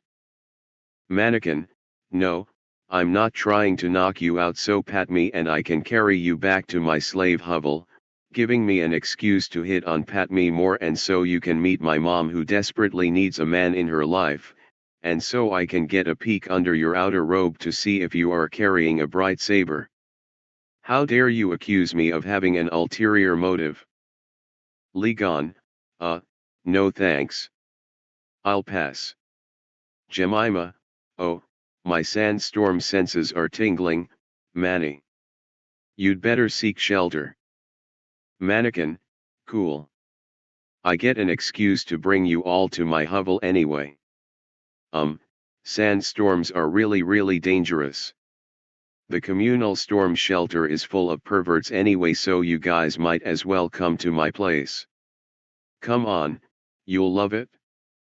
Ligon, rolls eyes, okay, if you insist. Pat me, you want to hit on me, mannequin. I can help with that easy. Mannequin, in Barry Manilow baritone voice, oh, really, baby. Multi-whack. Mannequin falls unconscious to the ground. When he comes to, he leads the group to his slave hovel. December 22, 2023, 5:47 p.m. Number 10. Study 3600. Administrator. Offline. Registered, December 22, 2023. Posts, 252. The Phantom Menace Humorous version. SC63 int. Mannequin's Hovel Main Room Day. Ligon, Padme, Jab Jab, and R2 enter a small living space. Mannequin, Mom, I'm home. Jab Jab, fluffing a chintz pillow, oh, disin cozy. Shmoo, Mannequin Leonard Streetwalker. Again you bring people home. You know you should, smiles when she sees Ligon, introduce everyone. Ligon, taking Shmoo's hand and kissing it, I am Ligon Gin and Tonic. Shmoo, looking at Ligon with sex in her eyes, charmed, I'm sure. Ligon, this is Patme Neighbor Rise. And R2D2. And that louse lounging about in the corners Jab Jab ranks. I'm starting to think he is a pathetic life form, but what do I know? Your son was kind enough to offer us shelter. Mannequin, I'm building a droid, wanna see? Grabs Patme's hand, well come on, you're going to see it. Patme, sighs, whatever. Let's see your droid. Mannequin leads Patme into the other room. R2 follows, beeping all the way. December 22, 2023, 5:48 p.m. Number 11. Study 3600. Administrator. Offline. Registered, December 22, 2023. Posts, 252. The Phantom Menace Humorous version. SC64 int Mannequin's Hovel Bedroom Day. Mannequin shows Patme his android, which is lying on his workbench. He flips a switch on his neck, and he rises to a sitting position before standing, never taking his eyes off Patme. See through me, I want that. Maybe when that's a little older, maybe. Patme, what's he talking about, Mannequin? Mannequin, shrugs his shoulders, I dunno, I'm not old enough to know yet. See through me, I am see through me, human-cyborg relations. I'm not sure this cave is entirely stable. Patme, but we're not in a cave. See through me, hey, I'm seeing the future. Bobo Fickle is my oldest friend. And I been shot. Stomp troopers here? My memory gets erased twice. Oh dear, oh dear. Pat me, he's perfect. See through me, perfect. Why no one's ever called me perfect before? I guess you're the first. I do hope there will be a lot of firsts for us. Pat me, I'm sorry, mannequin, but what is he talking about? Mannequin, shrugs, I dunno. He's hard to figure. Even mom doesn't understand him half the time. For some reason he keeps letting his hands slip to touch mom in inappropriate places, then quickly apologizes. I'm sure they're just accidents. I haven't exactly perfected his motor control yet. See through me, your mom's a hot piece of work. Pat me, what did he mean by that? Mannequin, I just can't understand him sometimes. Sometimes he tells my mom that he's fully functional and programmed in multiple techniques. She gives him a real ugly look. Can't really figure out why. If he's such a good cook, why not use his services? Pat me, shrugs, beats me. See through me, sees R2, hello, I don't think we've been introduced. I am see through me, human cyborg relations. R2, beeps, translation, yeah, I heard you the first time you said it. Our relationship is already off to a rocky start. Or my name isn't R2D2. See through me, R2D2. A pleasure to meet you. R2, beeps. See through me, pardon me, but my fly is unzipped. How embarrassing. R2, beeps in exasperation. See through me, oh, you mean I don't have coverings? Well, that's obvious. December 22nd, 2023, 5:48 p.m. Number 12. Study 3600. Administrator. Offline. Registered, December 22nd, 2023. Posts, 252. The Phantom Menace Humorous version. SC-66 int Nubba spacecraft Queen's Chambers. Amadilli, but we know it's not the FRN Queen, bashful, her dress torn in several places and only loosely on her, happy, sneezy, doc, overly shy, prudish, and sleepy, and OBU and watch a very crappy hologram of some babbler. Babbler, the deaf troll is catatonic. Okay, I'll say it right, don't send him to the showers, please, I'll cooperate. The death toll is catastrophic. We must bow to their wishes. Contact me or they will send a new person to the ovens every half hour. OBUN, it sounds like bait to establish a connection trace. I know this sounds cruel and sadistic but make no reply of any kind. December 22nd, 2023, 5:49 p.m. Number 13. Study 3600. Administrator. Offline. Registered, December 22nd, 2023. Posts, 252. The Phantom Menace Humorous version. SC-67 int Mannequin's Hovel main room day. Ligon listens to his comlink. OBUN is in the cockpit of the Queen's ship. OBUN, the Queen was upset, practically threw a tantrum, but no reply was made at all. Ligon, somehow they'll get a trace anyway. Why don't you just, let them reply? After all, it won't matter one way or the other, anyway. OBUN, how do you know? Ligon, I read the script, and oh, boy, I get to make mad love to this hot chick shmoo later. I'm really looking forward to that part. OBUN, that's not in the Phantom Menace script. Ligon, oh. It's in the original TPM Humorous version. Either Perp or Darth Vacuous wrote it in. All that went away when Yahoo GeoCities / Times Square went into internet limbo land and the original TPMHV went down the tubes. Thank you, Study 3600. Study 3600, no problem. Although I don't approve of premarital sex and I'm a virgin currently until I get married, I can't tell you guys what to do and what not to do with yourselves. Where would be the humor in that? Besides, you're fictional characters.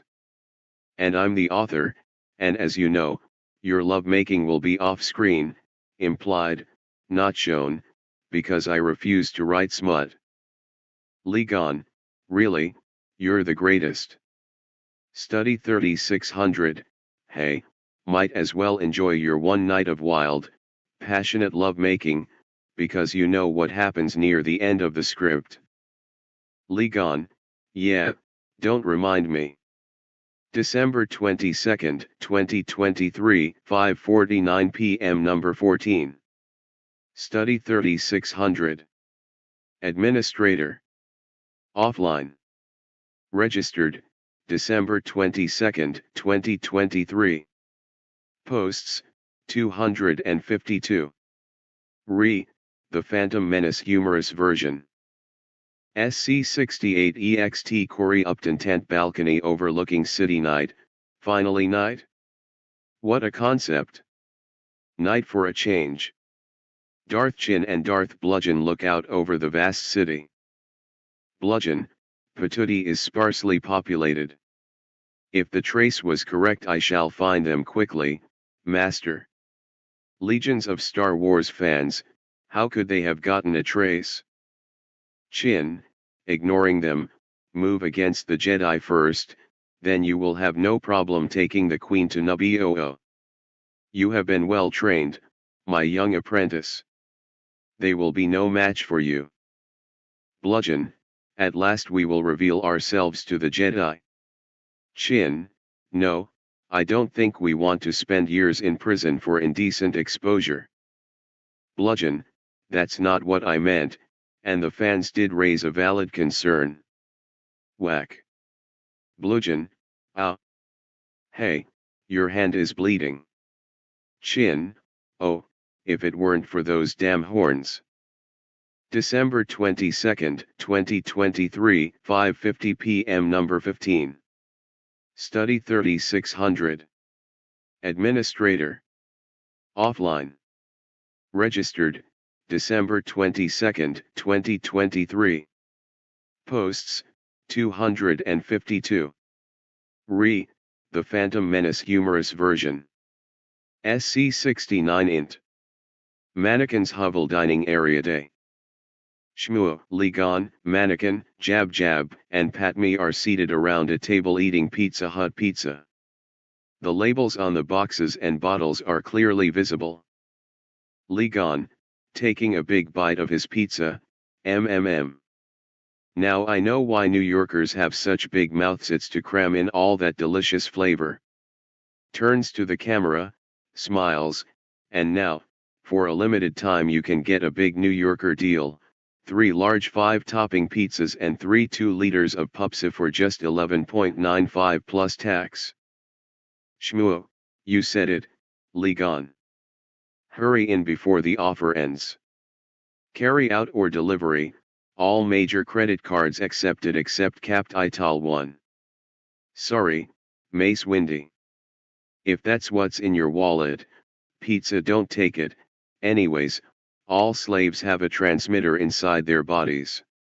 Any attempt to escape and your skin melts off and your eyes melt into your sockets and your tongue dissolves and then you die a slow agonizing death over a period of 50 days, it's not pretty. I've seen it happen to a Twi'lek slave girlfriend of mine who used to be our neighbor. In the end her plump breasts shrank to the size of peas. Anyone want a third slice? Ligon, no thanks, I think I just lost my appetite. Just then Jab Jab, who has absolutely no table manners at all, snatches an apple out of a bowl in the center of the table with his long tongue. Shmuo, but those apples are family heirlooms. They're for decoration. They're not even edible. Jab jab, but boy is day sure tasty. Ligon, practically growling, don't do that again, jab jab. I'm not going to warn you a second time. Mannequin, I'm working on a scanner to try to locate my transmitter. Hey, Mark Hamill was in a movie called Scanners. Maybe I should call him up. He'd know all about it. Shmoo, Jake, no, puts hand over mouth, suddenly, oops.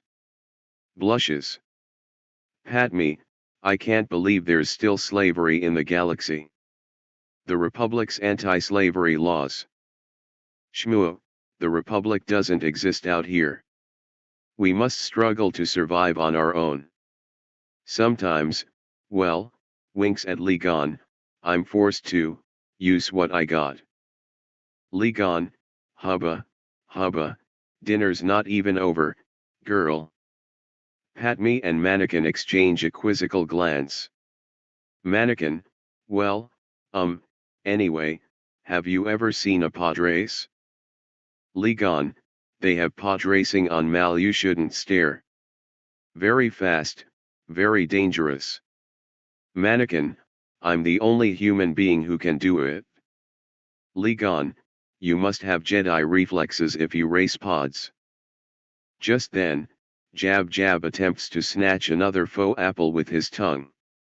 In a flash, Ligon whips out his bright saber and slices his tongue in half.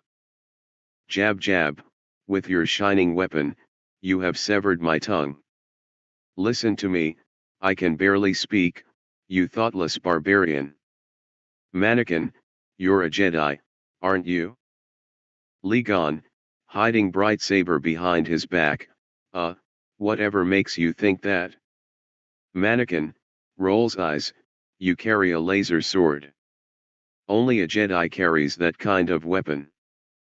Ligon, perhaps, breaking into a cold sweat, perhaps I killed a Jedi and took it from him.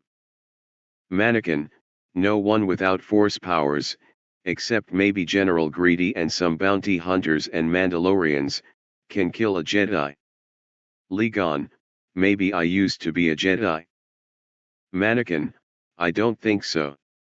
Most Jedi who leave the Order, except maybe Ahsoka Bratto, eventually become Sith or Dark Jedi and they make their sabers bleed. You carry a green saber, which means that you are not only a Jedi but a very powerful one. You know, I had a dream I was a Jedi once. I was in a black mechanical suit and I breathed in wheezes and I ruled the galaxy under some old-looking Jedi master. Did you come to free all of us slaves? Ligon, it's pretty obvious that there's no fooling you, Mannequin. We're on our way to Trentorascant, the capital of the Galactic Republic, on a dangerous mission. Mannequin, wow, Boyjatalodoth this big planet-wide Satayuskant. How did you wind up all the way out here on the outer rim? Padme, our ship is damaged and we had to land to refuel and repair. Jab jab, with no nut and mula to trade. Everyone suddenly stares at Jab Jab. Ligon, that's the first serious thing you've said this whole film. Jab Jab, I mean, dos fabrochetta please is startin' to look mighty tasty again, meetings. Mannequin, anyway, I can help. I can fix anything. Padme, nibbling on a fifth slice of pepperoni and mushroom and green pepper and onion pizza, these junk dealers must have a weakness of some kind. Shmoo, after guzzling down half a bottle of Mountain Spew and taking a big bite of her eighth slice of pizza, gambling. Everything here revolves around betting on those awful pod races. Jab Jab grabs two more faux apples and stuffs them into his big mouth with his amphibious-like hand. Ligon, Jab Jab, I swear to God, if you don't cut that S out you're going to wish to God that you had been punished by your glub glub bosses. Jab Jab, gulps apples down, sorry. Ligon, thoughtfully, pod racing, greed can be a powerful ally. Yoga, we can't trust Plato, but trust his greed we can. Ligon, Master, Yoga, that line doesn't come till the Clown Wars humorous version. Yoga, fine. Rehash your line from TPM about greed I will when that scene comes in the Clown Wars. Fair trade. Ligon, I'll be dead by then existing only as a force ghost anyway. Knock yourself out, Master. Yoga, yippee. Mannequin, what was that all about? Ligon, more foreshadowing. Let's can it before George Lucas yells cut and we have to sit on these chairs for 72 more hours reacting this scene. I'm starting to get bedsores already as it is.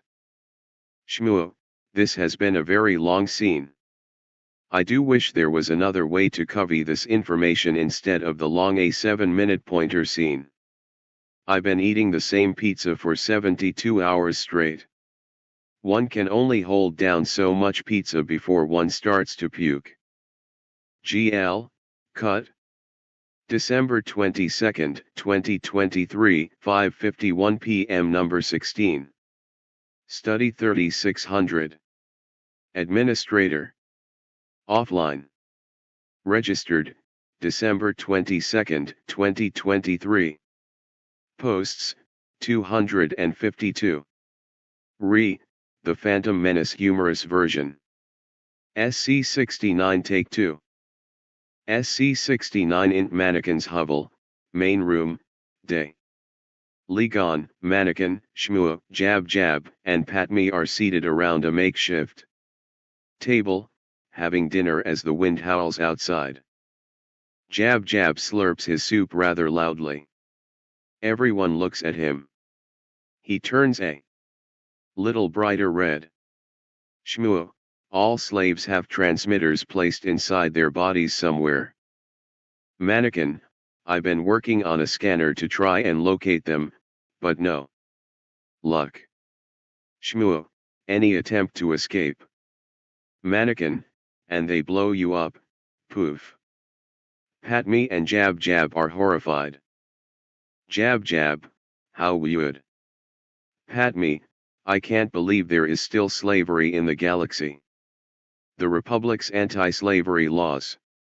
Shmoo, the Republic doesn't exist out here, we must survive on our own. An awkward silence. Mannequin attempts to end the embarrassment. Mannequin, have you ever seen a pod race?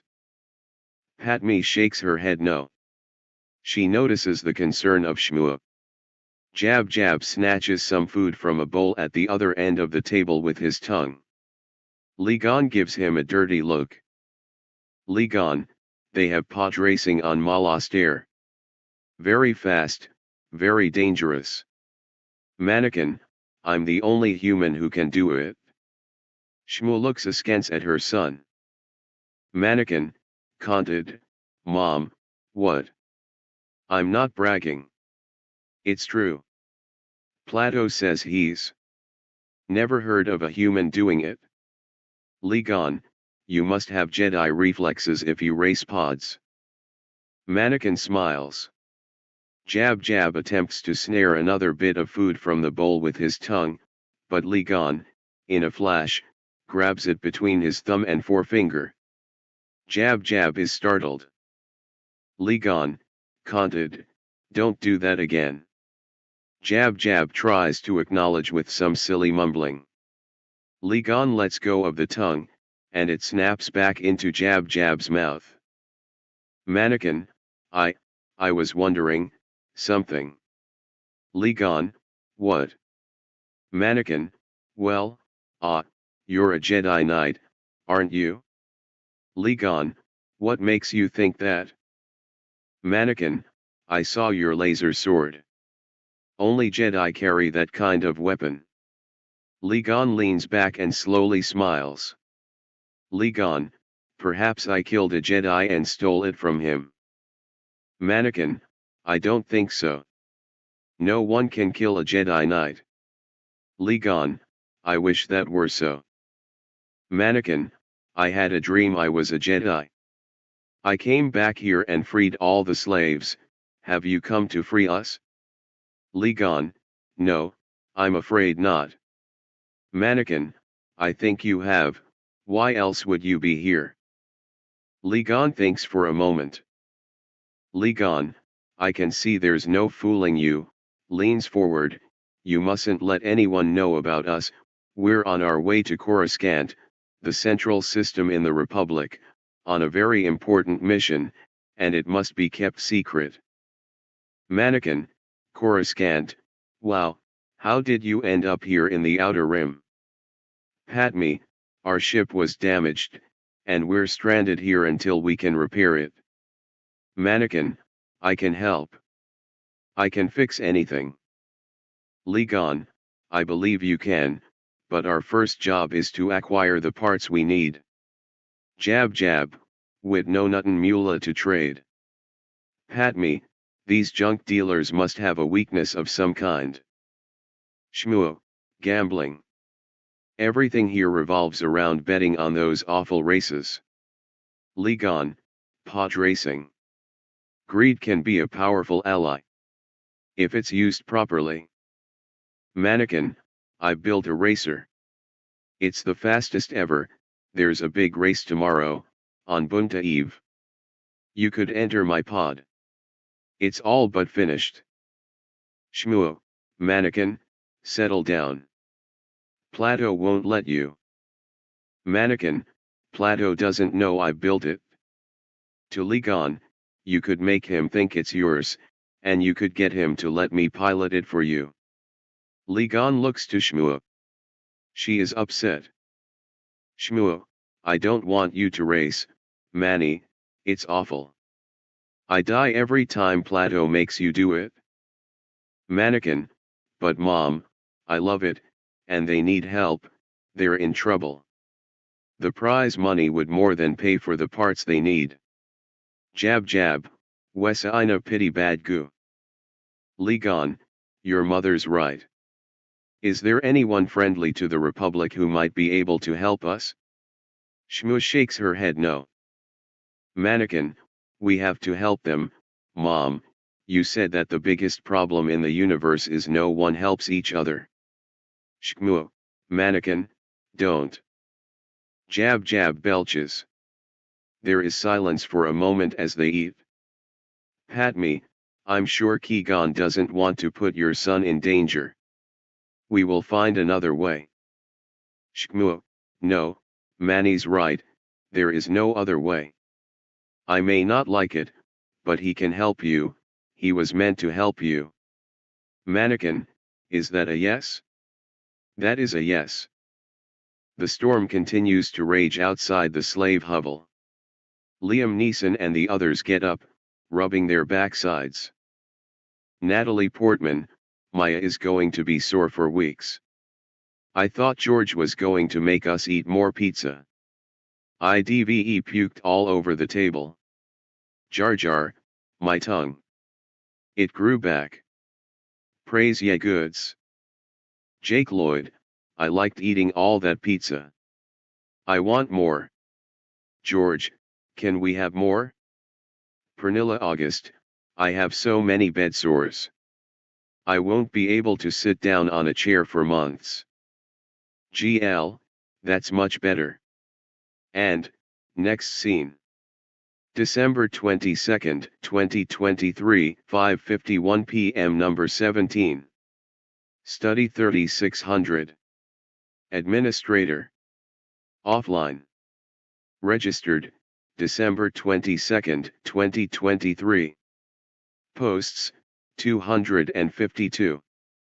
The Phantom Menace Humorous version. SC-70 Mos Epsom, Java Trading Outpost Day. A Mandalorian clone rides by on a bantha.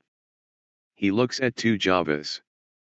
Boba Fett, I'm not here to buy your overpriced espresso.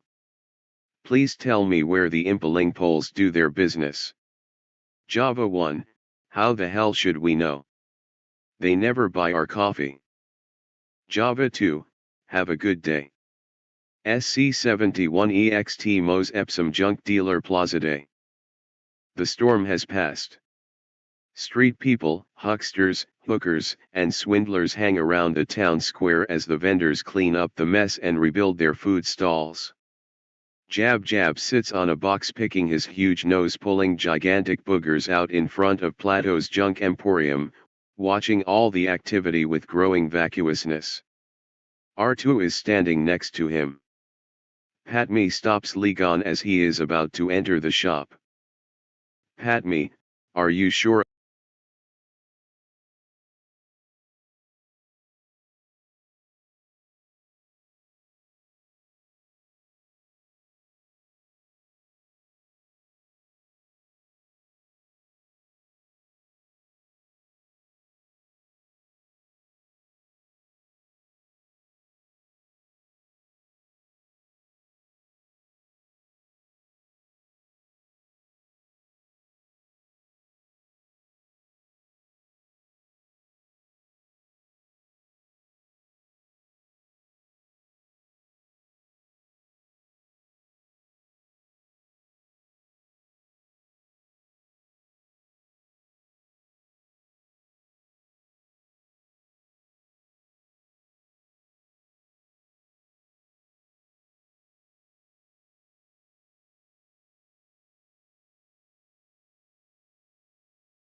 about this?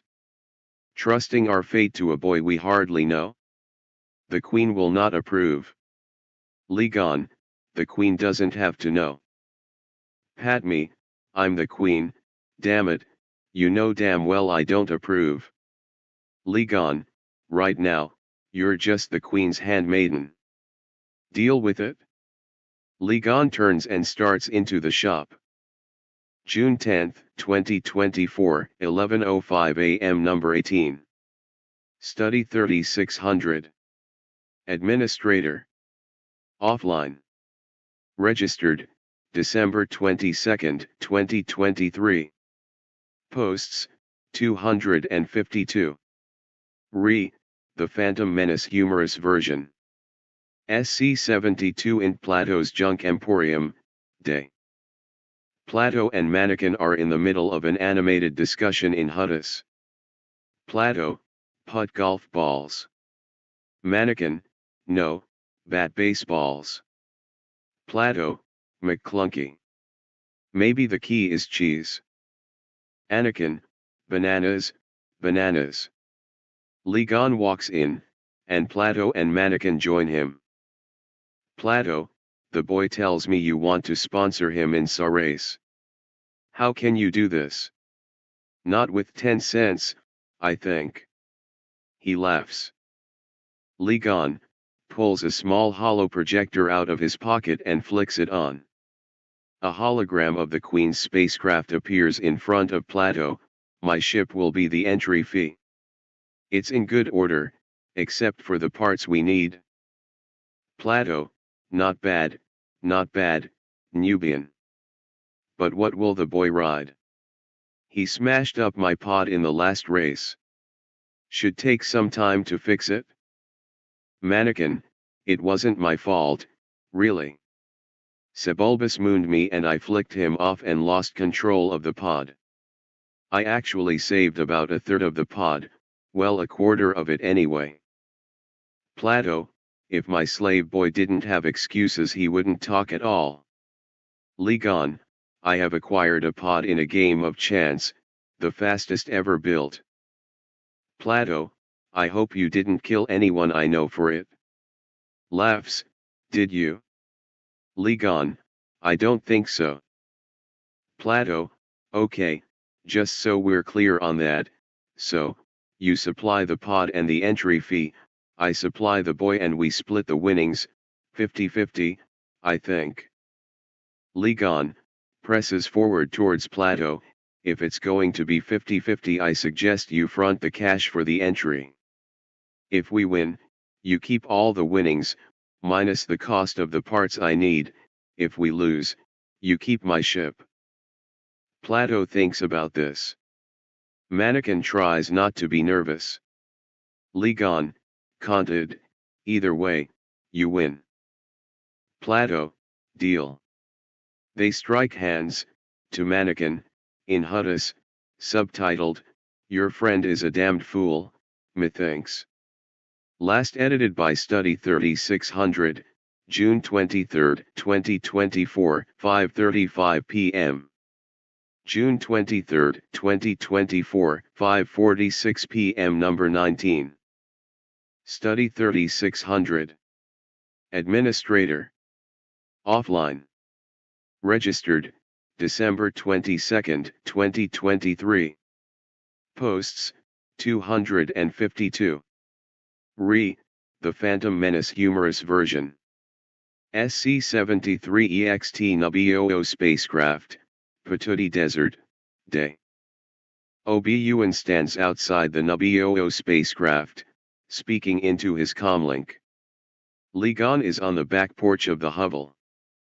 Obi-Wan, what if this plan fails, Master? We could be stuck here for a very long time.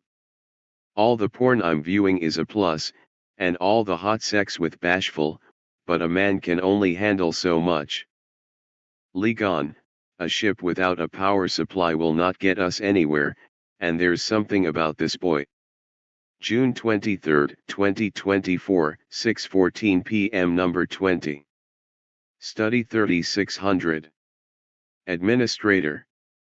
Offline. Registered, December 22, 2023. Posts, 252. The Phantom Menace Humorous Version. SC-74 EXT Mos Epsom, Slave Quarters, Porch, Day. Ligon puts the comlink away as Shmo comes onto the porch. Padme, Mannequin, Jab Jab, and are to work on the engines of the pod racer in the courtyard below. Ligon, about last night. Shmuel, forget it ever happened. After the race, it is unlikely I will ever see you again. Ligon, you should be proud of your son. He gives without any thought of reward. SC-75 close-up of Mannequin talking to Jab Jab. Mannequin, I'm gonna be the richest slave on the block. The prize money, minus the cost of the parts they need, will make me and mom celebrities and millionaires. Yippee. Jab Jab keeps working, pretending to be indifferent to Mannequin. SC-76 EXT Patootie, Slave Quarters, Back Porch, Day. Shmuel, he knows nothing of greed. He has. Ligon, he has special powers. Shmuel, yes. Ligon, he can see things before they happen. That's why he appears to have such quick reflexes. It's a Jedi trait. Shmuel, he deserves better than a slave's life. Ligon, the Force is unusually strong with him, that much is clear. Who was his father? Shmuel, there was no father, I carried him, I gave birth. I can't explain what happened. Up until the time of his birth, I had never had a man. Around the time of his conception, when the 12th Fleet passed through the 4th Quadrant, Ed note, if that's wrong please PM or email me with the correction.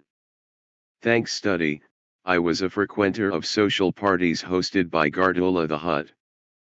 Ligon, moves closer to her and what was your function at these soirees? Shmuel, I remember it well. I served drinks. As for Mannequin, can you help him? Ligon, I'm afraid not. Had he been born in the Republic, we would have identified him early. But I didn't exactly come here to free slaves. Last edited by Study 3600, August 7, 2024, 1:36 p.m.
You are not logged in. Would you like to log in or register? August 7, 2024, 2:04 p.m. Number 21. Study 3600. Administrator. Offline. Registered, December 22, 2023. Posts, 252. The Phantom Menace Humorous version. SC77EXT Patootie Day. Mannequin, Patme, and Jab Jab are working on Mannequin's pod racer. His three friends Maisie, Kissed Her and Bald come out into the yard laughing. Kissed Her, wow. A real astropop? Referring to R2, how'd you get so lucky? Mannequin, well, I'm not old enough for that, yet, looks at Patme, but someday. Whack. Patme, you little freak. Mannequin, guess what? I'm entered into the Bunta Tree Classic tomorrow. Maisie, aren't those poisonous? And I thought they were only on Brandock. Mannequin, no, the race. Maisie, oh, that Bunta Tree Classic. What, with this? It's never gonna run. Whack. Mannequin, you watch your mouth, woman. Bald, you're such a joker, Monty. Mannequin, you, too. Meanwhile Jab Jab is working heedlessly beneath some energy binders. Mannequin, conted, be careful not to get your hand caught in those energy binders, it'll go numb for hours. Jab Jab, okaday. Gets his hand, then his head, then his whole body stuck in the binders for several minutes, then his wrench falls out of the turbo engine and Patme gets him unstuck. After Maisie and Bald take Jab Jab away on a stretcher, Kissed Her says to Monty. Kissed Her, I'm sure you'll do it this time. Patme, do what? Kissed Her, finish the race, of course. Patme, stupefied, you've never won a race. Mannequin, well. Patme, not even finished. What the hell are we getting ourselves into? Mannequin, Kissed Her's right, I'll finish the race this time. Ligon, lifts him onto the pod. Of course you will. You better, or else. Use this convenient and unexplained power pack. Mannequin plugs the power pack in, flips a few switches and overdramatic music starts up. Mannequin, it's working. It's working. Yippee. Yippee. Yippee. Kissed Her, make him stop saying yippee. Covers ears. Whack. Mannequin shuts up. Last edited by Study 3600, August 7, 2024, 2:08 p.m.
You are not logged in. Would you like to log in or register? December 22, 2023, 5:56 p.m. Number 1. Study 3600. Administrator. Offline. Registered, December 22, 2023. Posts, 252. Attack of the Clones Humorous version. Warning, sex humor and cussin' throughout. Not intended for children under 13. Spoilers for Star Wars and MCU. All credit for anything not my own in these scripts goes to their authors. Any change or alteration made to any original material from other authors made for editorial purposes or for continuity or in keeping with the rules of the Force.net. A Speak Perpendvac parody uneld production. A long time ago in the twisted mind of the JC. SC01EXT Spave, what the hell is Spave? A sea of stars serves as the backdrop of a ShamWow roll on which is scrawled, in yellow crayon, the main title Crawl, which has a habit of crawling into infinity. The Humorous versions. Episode 2. Attack of the Clowns. It is a period of unrest in the United States. Several southern states have seceded from the Union led by rebel leader. Wrong story. It is a period of unrest in the Galactic Senate. Several solar systems, under the leadership of Count Vlad Dotto, have declared their intentions to secede from the Republic. The Confederist separatist movement has made it hard for the United Nations, Jedi to maintain peace and order in the galaxy. Senator Amidali Lama is returning to Coronet to vote on the issue of creating an army of the Republic to help the Jedi maintain peace. Notice the prequel title crawls are long and unexciting. SC-02EXT Hamaran Cycloskant landing platform. As Amidali's ship prepares to land, 2 Naboo guards, who have already landed, get out of their starfighters. Captain Typhoon, glad that went. Other Naboo guard, SSSHHH. Don't say it. Amidali gets out of the ship uneventfully, while a nearby bounty hunter curses her luck, her obvious opener lost. SC-03 in Palpatine's office day. Palpatine sits at his desk with 2 red-clad royal guards from Return of the Jedi guarding the door. Yoga, Mace Windu, Perp and other members of the Jedi Council sit across from him. Palpy the Slimy, something must be done. The senator from Naboo has been attacked. The entire office in chorus, which one? Audience, hopefully. Palpatine, Amida, oh hell, Amidala, sadly. Yoga, attacked, she has not been. Uneventfully, she has arrived. Check your script. As Palpatine checks his script, Mace adds with renewed hope. Mace Windu, so Rinks. Yoga, no, sadly, injured Rinks was not. Injured, nobody was. An excuse to put Streetwalker with Padme, we need, or screwed, we are. Nowhere, can the plot go without it? Palpatine, now I will come to our secession and military creation problem. I don't know how much longer I can put off the vote. More and more star systems are joining the Confederate separatists. Mace Windu, if they do break away. Palpatine, then this republic will crumble like dust, even after thousands of years. Everything is proceeding as I have foreseen. Cackles, UHHM, oops. I was only considering what might happen, anyway, I will not let this republic be split in two. My negotiations will not fail. Babbler, whatever you say, President Carter. We've lost all communications. And where are the Cameo's ambassadors? If this is a consular ship, then where are the ambassadors? Yoga, wrong Humorous version, study. Study 3600, Ryeit. Mace Windy, if your negotiations fail, you must realize that there aren't enough Jedi to protect the Union Republic. Abraham Lincoln, we must keep this Union together at all costs. Palpatine, Master Yoga, do you really think this will come to war? Yoga, worse than war, I fear, much worse. PURP, fear is the path to the dark side. Fear leads to anger. Anger leads to Jar Jar bashing. Jar Jar bashing leads to the reduction of Gun character roles. Yoga, oh. Fear, did I say? I meant am concerned. PURP, but you said fear. Yoga, waves hand, it was a mere slip of the tongue. Everybody in room, it was a mere slip of the tongue.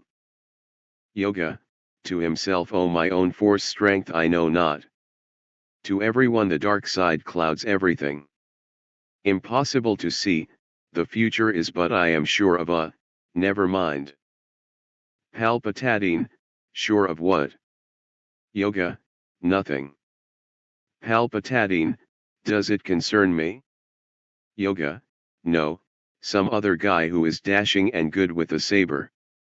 A trimmed beard, has he? Palpatine, you mean my Apriar, the rebel Count Dooku? Just then, a Rodian appears in a hologram. Rodian, the Loyalist Committee has arrived. Palpatine, good. Send them in. In walks Padme Amidalalia and some others. Yoga, alive, seeing you, warm feelings to my heart brings, Senator Amidala. GL, check your script. You don't say this line backwards. As Yoga checks his script, Padme says. Padme, I want to know who's trying to kill me. Windy, our intelligence reports point to disgruntled spice miners from Kessel. Padme, bull. I think Count Dooku is behind it. Kadi money, Count Dooku is a political idealist, not a murderer. Windy, you know my lady, Dooku was once a Jedi. He couldn't kill anyone. Padme, you mean wouldn't? Windy, yeah, wouldn't. What are you, an English teacher? Anyway, it's not in his character. Palpatine, may I suggest that the senator be placed in the protection of your graces? An old friend gives Padme a devilish look, Master McNoby. Padme gets a dreamy look in her eyes. Padme, oh, this is most necessary, Chancellor. Palpatine, and without major frustration, Streetwalker will never mind. I'm sure he won't disobey an executive order. SC-04 int. Senate Chamber Day, though there are no windows in the building, so we can't tell if it's day or night. The Senate chamber is abuzz with conversation. Mass Emeta, order. The creation of an army is the issue. That is what we'll vote on. The Vulcan Senate box moves toward the high chair, which Supreme Cameo Palpatine is in. Saruk, permission to speak, Cameo. Palpatine, the chair recognizes the honorable representative from the planet Vulcan. Saruk, I have learned that there was a failed attempt on Senator Amidali's life prevented by Captain Typhoon, who decided not to jinx the mission by saying we made it. I guess I was wrong. There was no danger at all. The Talisian Senate box blows up. Saruk, it would only be logical to create an army to help deal with these rebels. Senator, ask me, how many more annoying fur-covered aliens will die before this civil strife ends? We must confront these rebels now, and we certainly need an army to do it. Free Orn Taz, the Republic needs more security. Melmac Senator, I concur. Alien Senator, so do I. Orc Senator, Nanu. Palpatine, we will discuss this later. Study lost the script. Need I remind you that our objective is peace, not war? Padme, at all costs, avoid war. Close encounters of the third kind Senator, I agree. Peace, not war. Illegal alien Senator Jose Ricardio, no, amigos, no war. Everyone, except the senators mentioned earlier who wanted an army, no war. No war. No war. Mass Ameta, order. Order in the Senate chamber. Everyone shuts up. Palpatine, the chair now recognizes Padme Amidala of Naboo. Padme, less than an hour ago, someone attempted to make an attempt to assassinate me back there on the landing platform. Fortunately, Typhoon didn't say. Saruk, Senator speak and Mass Ameta, don't say it. Padme, we made it. I guess I was wrong, there was no danger at all. Melmac Senate box explodes, sending Alf screaming to the bottom of the Senate chamber, on fire. His yell can be heard clearly, dial 10-10-220. Padme, this is fun. We made it? I guess I was. Palpatine, enough.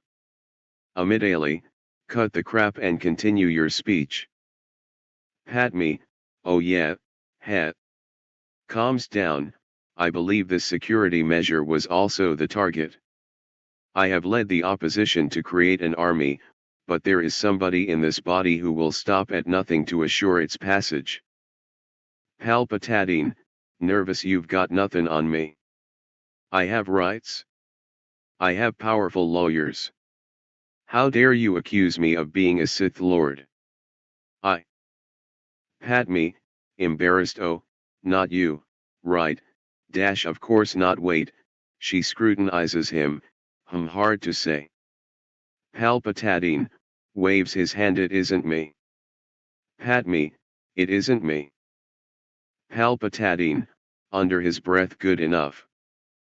Padme, I warn you, if create this army you do, follow, war will. Hee. How's my yoga speak? Hee. AHH. I have experienced the misery of war firsthand.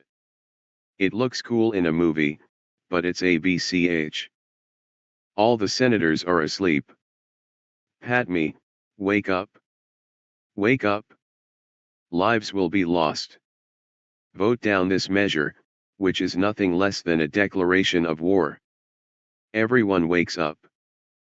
Everyone, war. No. How do we avoid it? Padme simmers. She gives up. For now. Palpatine, due to the lateness of the hour and the fact that the scene has lasted forever, we will take up these matters tomorrow, so good night you pawns. All eyes are on Palpatine. Silence fills the chamber. Palpatine, slip of the tongue. Until tomorrow, the Senate stands adjourned. SC-05 Interior Apartment Building Elevator Twilight. We finally see Hayden and Ewan, as Mannequin Streetwalker and OB Ewan McNoby. OB Ewan, you seem on edge. You haven't been this tense since we fell into that nest of Gund arcs. Mannequin, what are Gund arcs? OB Ewan, you know, those creatures that it's a bad thing to fall into a nest of. Mannequin, oh. It's just that I haven't seen her in 10 years. OB Ewan, just relax. Take a deep breath. Clear your mind. Mannequin, I can't. Padme is all I ever think about. In slow motion, Duel of the Fates music blaring, OB Ewan's open hand comes down and strikes the back of Mannequin's head. WHACK. Mannequin, ah. Why the hell do you always hit me, master? Where did you pick up this habit? Yuan, let's just say there's always a bigger fish. The elevator opens. Jab Jab Rinks walks into the corridor where Mannequin and Yuan step out. He recognizes Yuan and rushes to shake his hand. Yuan throws a left hook that connects with Jab Jab's elongated snout. Jab Jab falls to the floor, nose bleeding. Yuan, it's you again. Hi. Jab Jab gets up. Jab Jab, Yosa gotten any Kleenex? Mannequin walks toward him with a box of puffs. Jab Jab, oh thank Yosa, I. Mannequin suddenly drops the box and gives him a right. Jab Jab falls to the floor, squealing like a glub glub. Mannequin brings him the tissue. Money, here. Jab Jab, money. Little money. Little bitty money. Looks at Mannequin.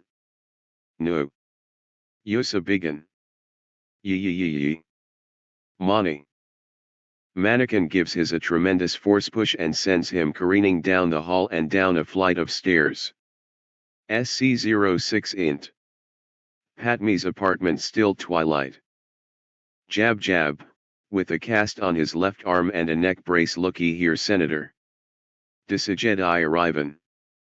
Padme kicks him in the crotch, and he doubles up in pain. Jab Jab, gasps why Mesa always do one. Meanwhile Yuan eyes Padme. Mannequin also eyes Padme. Padme eyes Yuan. Mannequin notices Padme looking at Yuan and glares at Yuan. Padme sees Mannequin glaring at Yuan and remembers how much that pervert Mannequin likes her and frowns. Meanwhile, Yuan, has kept his eyes on Padme the whole time. Yuan, why are you frowning? Padme, well you're handsome, and sexy at that, but Mannequin, well, Mannequin will always be that little boy I knew on Patootie. She pinches Mannequin on the cheek. Typhoon, the situation is more dangerous than the cameo is willing to admit. Padme, I want to know who gave me this bad dialogue. Yuan, we can only protect you. We can't fight a war for you. Padme, you mean you can't start an investigation for me? Yuan, we can't. Oh yes, right. Mannequin, we'll find out who was trying to kill you. I promise. Whack. Yuan, are you deaf? We will not exceed our mandate, young Padaleon. Mannequin, I meant only in the interest of protecting her, master. Yuan, I will not go through this again, Mannequin. We will do exactly as the council ordered. Pay attention to my lead. Mannequin, why? Whack. Yuan, what, boy, what? Come on boy, just say why again. Mannequin, why? Whack. Yuan, okay you little s, why what? Mannequin, why is Perp scaling the building and looking through the window? Yuan, beats the hell out of me. You will learn your place, young one. SC07EXT Koro Shrimp Scampi Night. Zambam Weasel, I was going to hit the ship but Captain Typhoon didn't jinx the landing by saying I was wrong. There was no danger after all. We made it. Nearby a speeder blows up and crashes to the ground. A mysterious Mandalorian gives her a tube of deadly worms. Mondo, there can be no mistakes this time. SC08EXT. Coruscant to Padme's apartment night. Yuan, Captain Typhoon has more than enough men downstairs. No assassin would try coming in that way. Mannequin jumps startled, and turns to face Yuan. Yuan, so, what's cracking? Mannequin, Nada. This place is dead. Let's blow this joint and head out to a club. Ob looking over at the monitor, what's going on? Mannequin, looking back at the security monitors, now blank, she's covered the security monitors. And just as she was taking her bra off. Pudu. Ob be mindful of your hormones, Padaleon. And, she's out of your league, pal. Mannequin, yeah, I figured that when she said I'd always be the little boy she knew on Patootie. Ob smiling, yeah, that was a kick in the ol' Lightsaberan batteries. But you looked so cute when she pinched you on the cheeks, ha ha ha. Mannequin watches Ob laughing for a few minutes. Eventually, Ob seems to get a grip on himself. Ob oh dear. That was funny. Still, she shouldn't have covered the cameras. Mannequin, she programmed Arta to warn us if there is an intruder. Don't worry, Master, I programmed Arta to record everything she does on his holo recorder, so we won't have missed anything important. Ob good call, my young Padaleon. We can watch it later. Mannequin, we want to catch this assassin, don't we, Master? Ob you're using her as bait? Mannequin, it was her idea. Ligon, actually, it was my idea. I did that in the Phantom Menace, the Humorous version. Ob and Mannequin turned to see the shimmering blue ghost of Jedi Master Ligon Jinn and Tonic. Ob and Mannequin, Master Ligon? Ob but I saw you die on Naboo. Ligon, and if you remember, my old Padaleon, I said even then that you would die and become a blue ghost. Ob but Master, you are the one that became a ghost. Ligon, never fear, my old Padaleon, your time shall come. But now I must leave, before GL realizes that I'm here. Remember, my young friends, there's always a bigger fish. Ligon's ghost slowly fades away. Ob and Mannequin look at each other for a moment before continuing. Ob so. This bait plan you were talking about. Mannequin, don't worry, Master, no harm will come to her. I can sense everything going on at that room. Ob everything. Mannequin grins. Mannequin, trust me. Ob it's too risky. Besides, your senses aren't that well attuned, my young apprentice. Mannequin, oh no. Well, let me tell you what she's doing right now. Mannequin leans forward and whispers into Ob-Ewan's ear. Ob-Ewan's eyes widen in shock. Whack. Ob-Ewan, you little perv. SC09EXT, outside the Coruscant Hardly Bounty Hunters Singles Club, night. Zambam places the poisonous scorpions into a assassin droid and sends it on its way.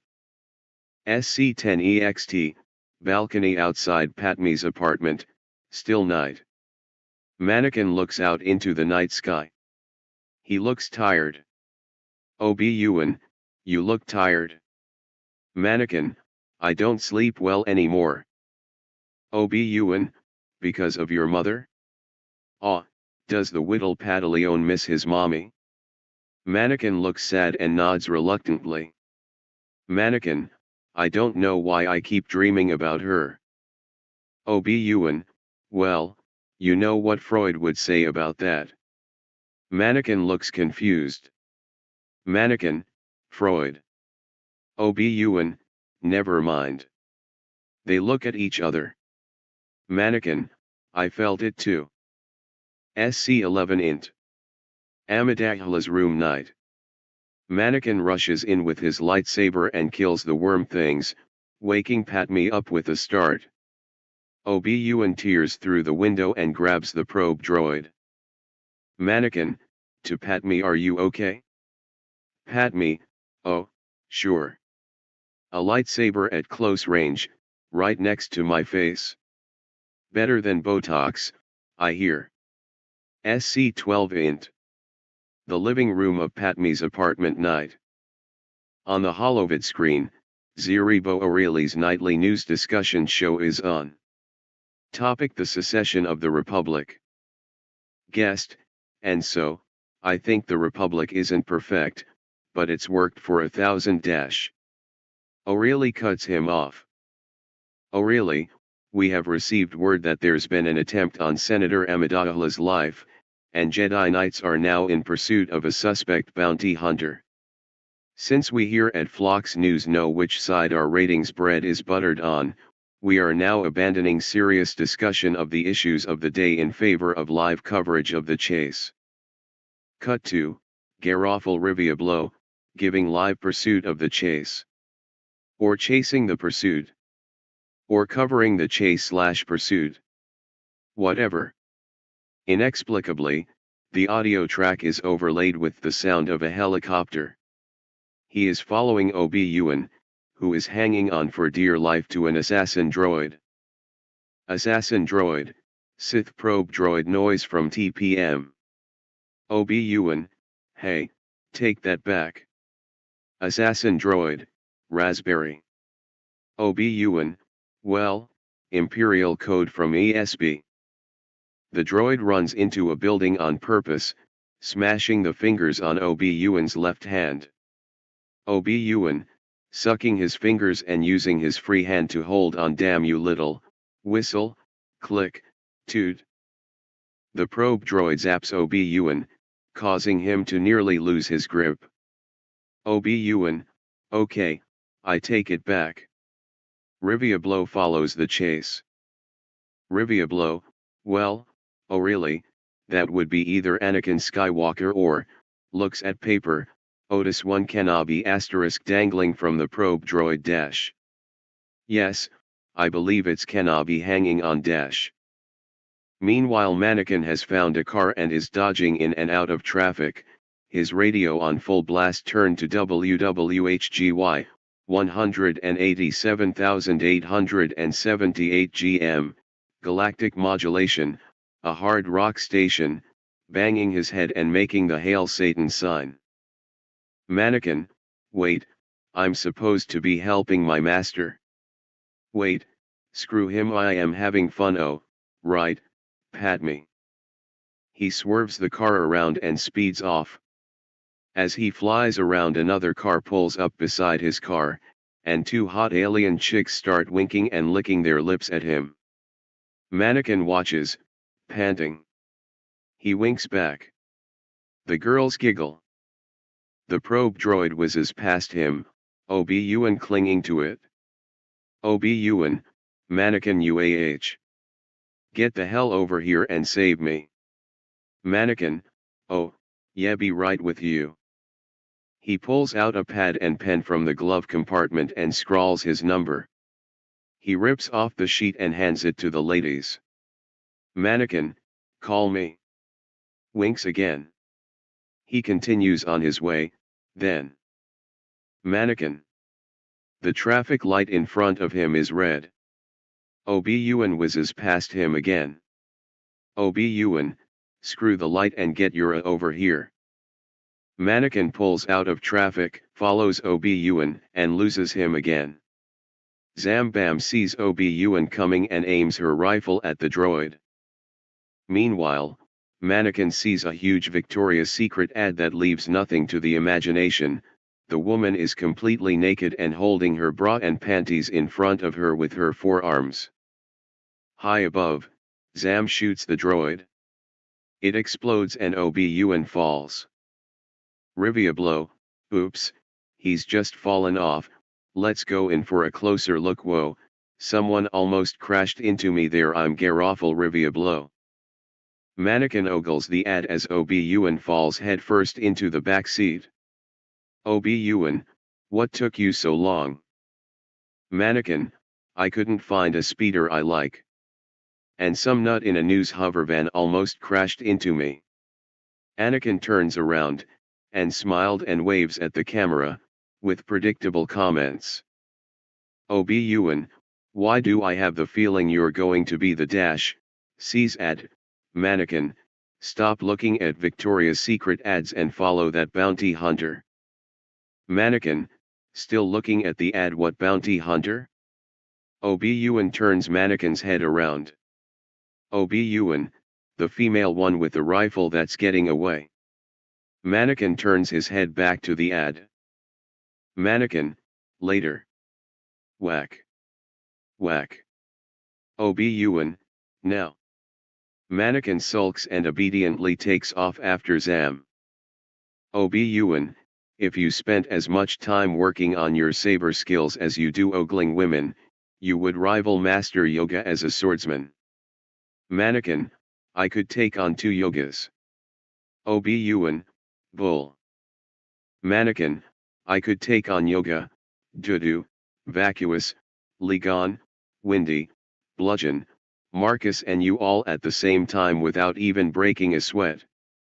Obi-Wan stares ahead of the car while Mannequin talks. Obi-Wan, Mannequin. Mannequin, I could wield 2 double-blade bright sabers. I could twirl them like batons. I could take on a whole army. I could wield 3 bright sabers at once. Obi-Wan, points Mannequin. Look out. Mannequin's speeder dives just in time to avoid hitting a large bus. Mannequin, I saw it. Obi-Wan, pay attention to the road. Mannequin, oh right, you don't like flying. Hey look, no hands. Mannequin takes both hands off the wheel. Obi-Wan, Mannequin. Never do that again. Mannequin, can I do this? The speeder does some barrel rolls and loop-the-loops. Obi-Wan, gripping his seat with both hands, knuckles white no. Let me drive. What you're doing is suicide. Mannequin, oh, this is suicide, master. Mannequin heads for a head-on collision with another speeder, driven by a Doug. Mannequin, so, Sebulbus, we meet again. Sebulbus, Jedi Pudu. Mannequin, done playing chicken, dodges left, then goes into a steep dive. Mannequin, Yeehaaa. Obi-Wan, Osithasithasith. Rivia Blow follows the chase. Rivia Blow, look at that dive. I haven't seen anything like that since the OK Simpson chase. I'm Garofal Rivia Blow. The news van groaned and creaked as Garofal tried vainly to keep up with Mannequin. Rivia Blow, looks like the bounty hunter we don't know his, her, or its name yet has activated that power coupling. Will Streetwalker fly through it, or jink 2 feet over it? Nope, he's flying through it. Isn't this great, folks? So much cooler than those talking heads at the studio. Cut back to FLOX News Studio, and the guest, a Futurama-style talking head Fenris Schlesinger. Sissinger's disembodied head, hey, I'm offended by that. Cut back to, the Chopum, hovervan. Rivia Blow, it looks like Streetwalker's lost the bounty hunter, he's looking over the SI holy PUDU. Did you see that? Skywalker has jumped out of the speeder. I'm following him. I'm Garofal Rivia Blow. Garofal once again maneuvers the van into a dive such that its makers never imagined, certainly not when full of broadcast equipment. Eventually he catches up, just as the incredibly low fuel warning chime comes on.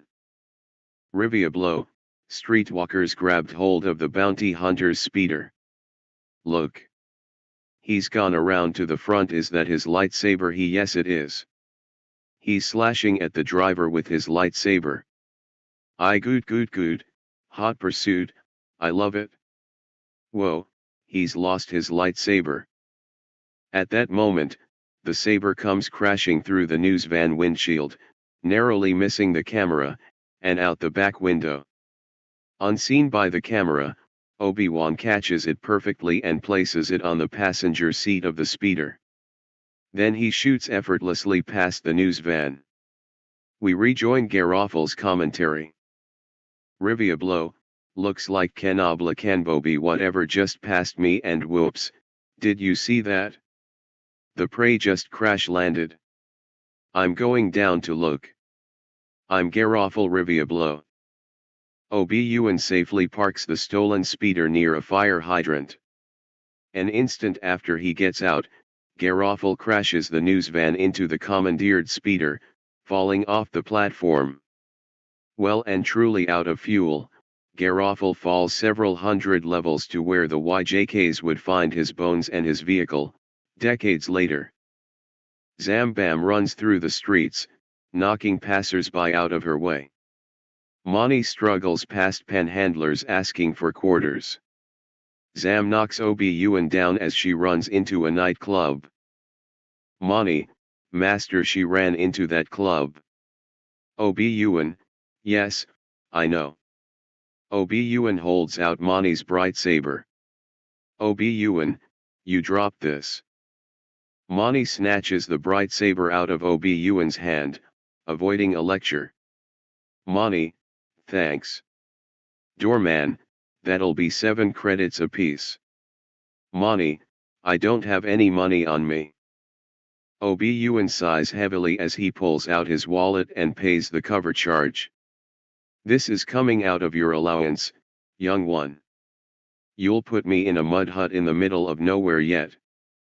Mani, don't say that, master. You're like a father to me. Obi-Wan, I need a drink. Obi-Wan heads for the bar. Mannequin blinks in surprise, then moves into the room, where hot alien chicks try to pick him up as he moves among the tables. Obi-Wan arrives at the bar. He signals the barman. Close. Somewhere in the room a hand moves to a pistol in its holster and unsnaps the safety catch. At the bar, a glass is placed in front of Obi-Wan. A drink is poured. He lifts the glass. Elaslis Bagano, wanna buy some smack, I mean death sticks? Obi-Wan looks at him. He moves his fingers slightly. Obi-Wan, you don't want to sell me death sticks. Ella, I don't want to sell you death sticks. Obi-Wan moves his fingers. Obi-Wan, you want to give me your entire stash for free. Ella, I want to give you my entire stash for free. He hands over a large wad of death sticks and leaves. Obi-Wan snorts the lot. He looks up. There appears to be a baby crawling on the ceiling. Obi-Wan shrugs and downs his drink. Close. The gun is drawn from its holster and held down out of sight. The bounty hunter starts to move toward the bar. Mannequin checks out some more hot alien chicks. Obi-Wan, his pupils shrunken out of existence, signals for another drink. The gun moves toward his unsuspecting back. The drink is poured. Obi-Wan reaches for it. The gun is raised to aim directly at his back and suddenly Obi-Wan turns fast. His lightsaber flashes. There is a shrill scream and Zam's arm hits the floor. The gun drops from its twitching fingers. Blood spreads. The room is silent. Aliens rise menacingly from their seats, and Mannequin is suddenly at Obi-Wan's side, his lightsaber glowing. Mannequin, easy. Official arm-chopping business. Waves hand, you didn't see anything. Everybody, we didn't see anything. Mannequin, waves hand again, you want to go back to your drinks. Everybody, we want to go back to our drinks. Miserable alien, I haven't got a drink. Other alien, SSSH. Mannequin, waves hand yet again, and all you hot alien chicks want to come by my place later for some fun. Hot alien chicks, and all us hot alien chicks want to come by your place later for.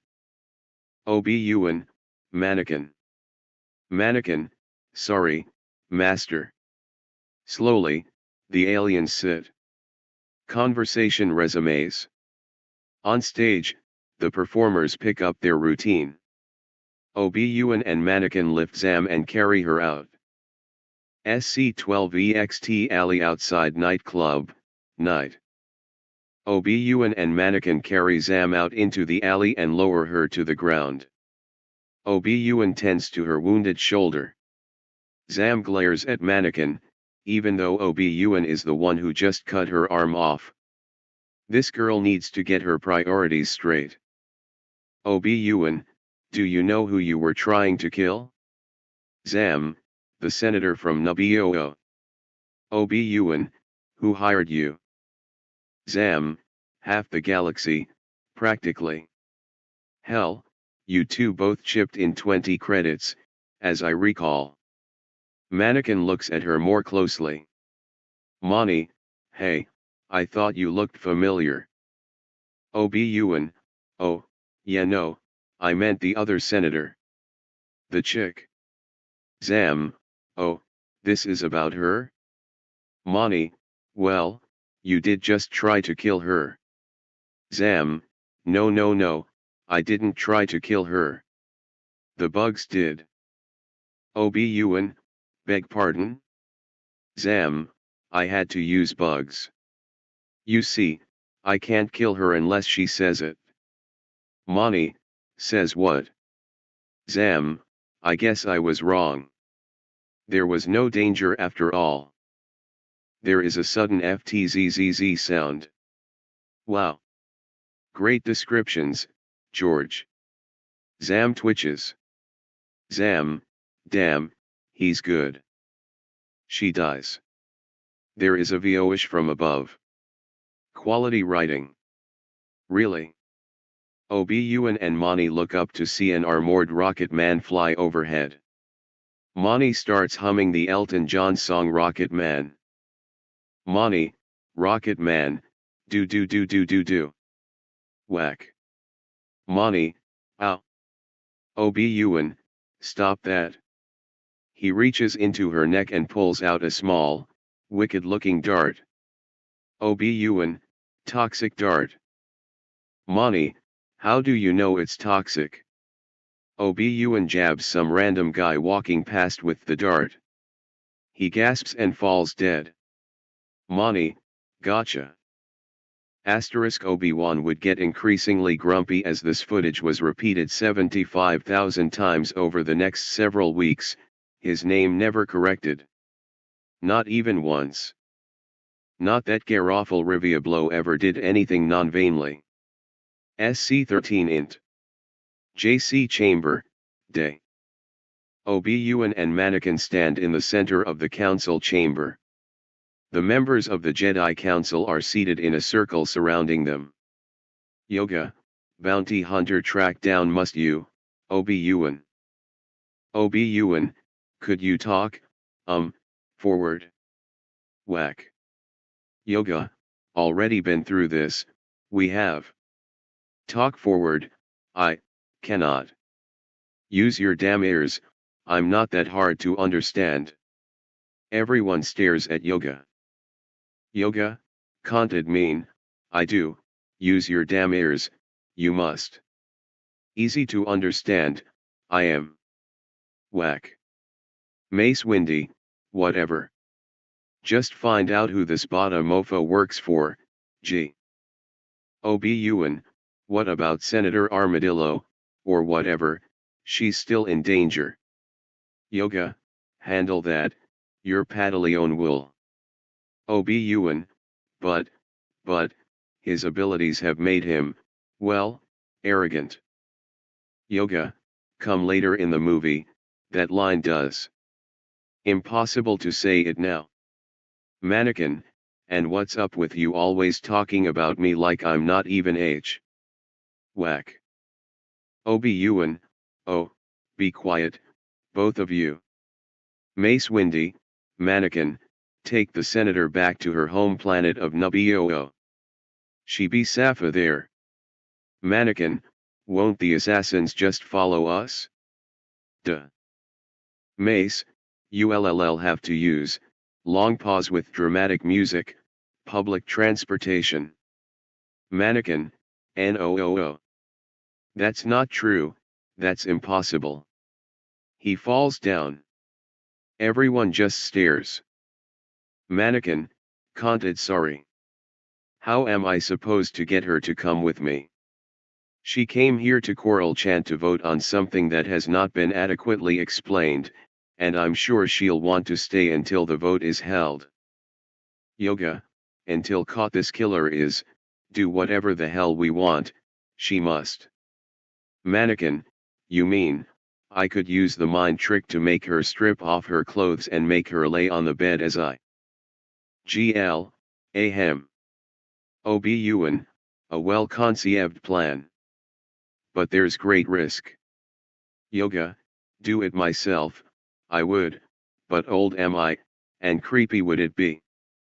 GL, guys. Mace, fine, just send her to Supreme Cameo Palpatine, maybe he can smack some sense into her. Int. Senate Building PAL Peace Office Day. Mannequin and Palpatine stand at the window of Palpatine's office and look out over the vast city. PALP, I will talk to Aladada. She will not refuse an executive order, I can assure you of that.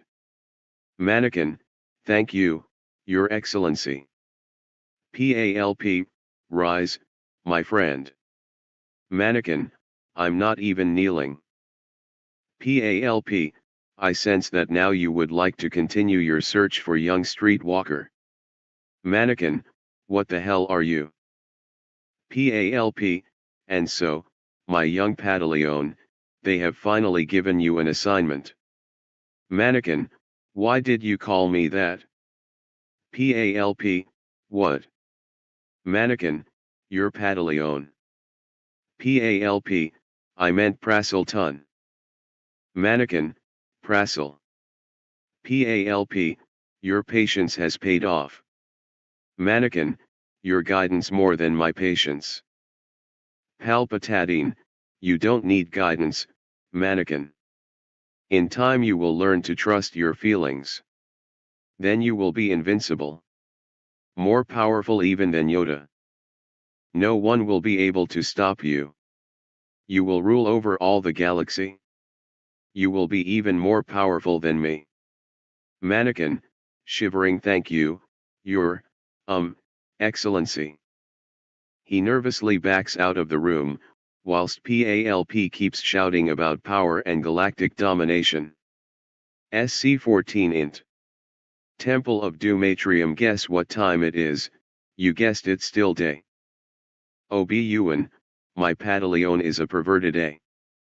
The horny bee is not ready to escort a hot chick like Padme anywhere.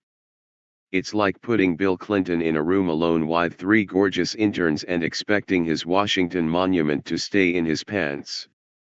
Not gonna happen.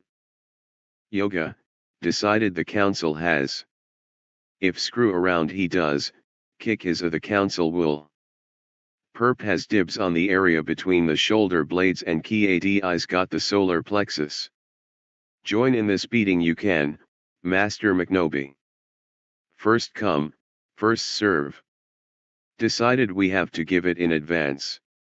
To the council chamber bring Mannequin at. OBUN, he's my Padaleon and I shall take full responsibility for beating the living crap out of him if he doesn't keep his pants on. Yoga, wish, as you. A more and more common thing horniness is among Jedi.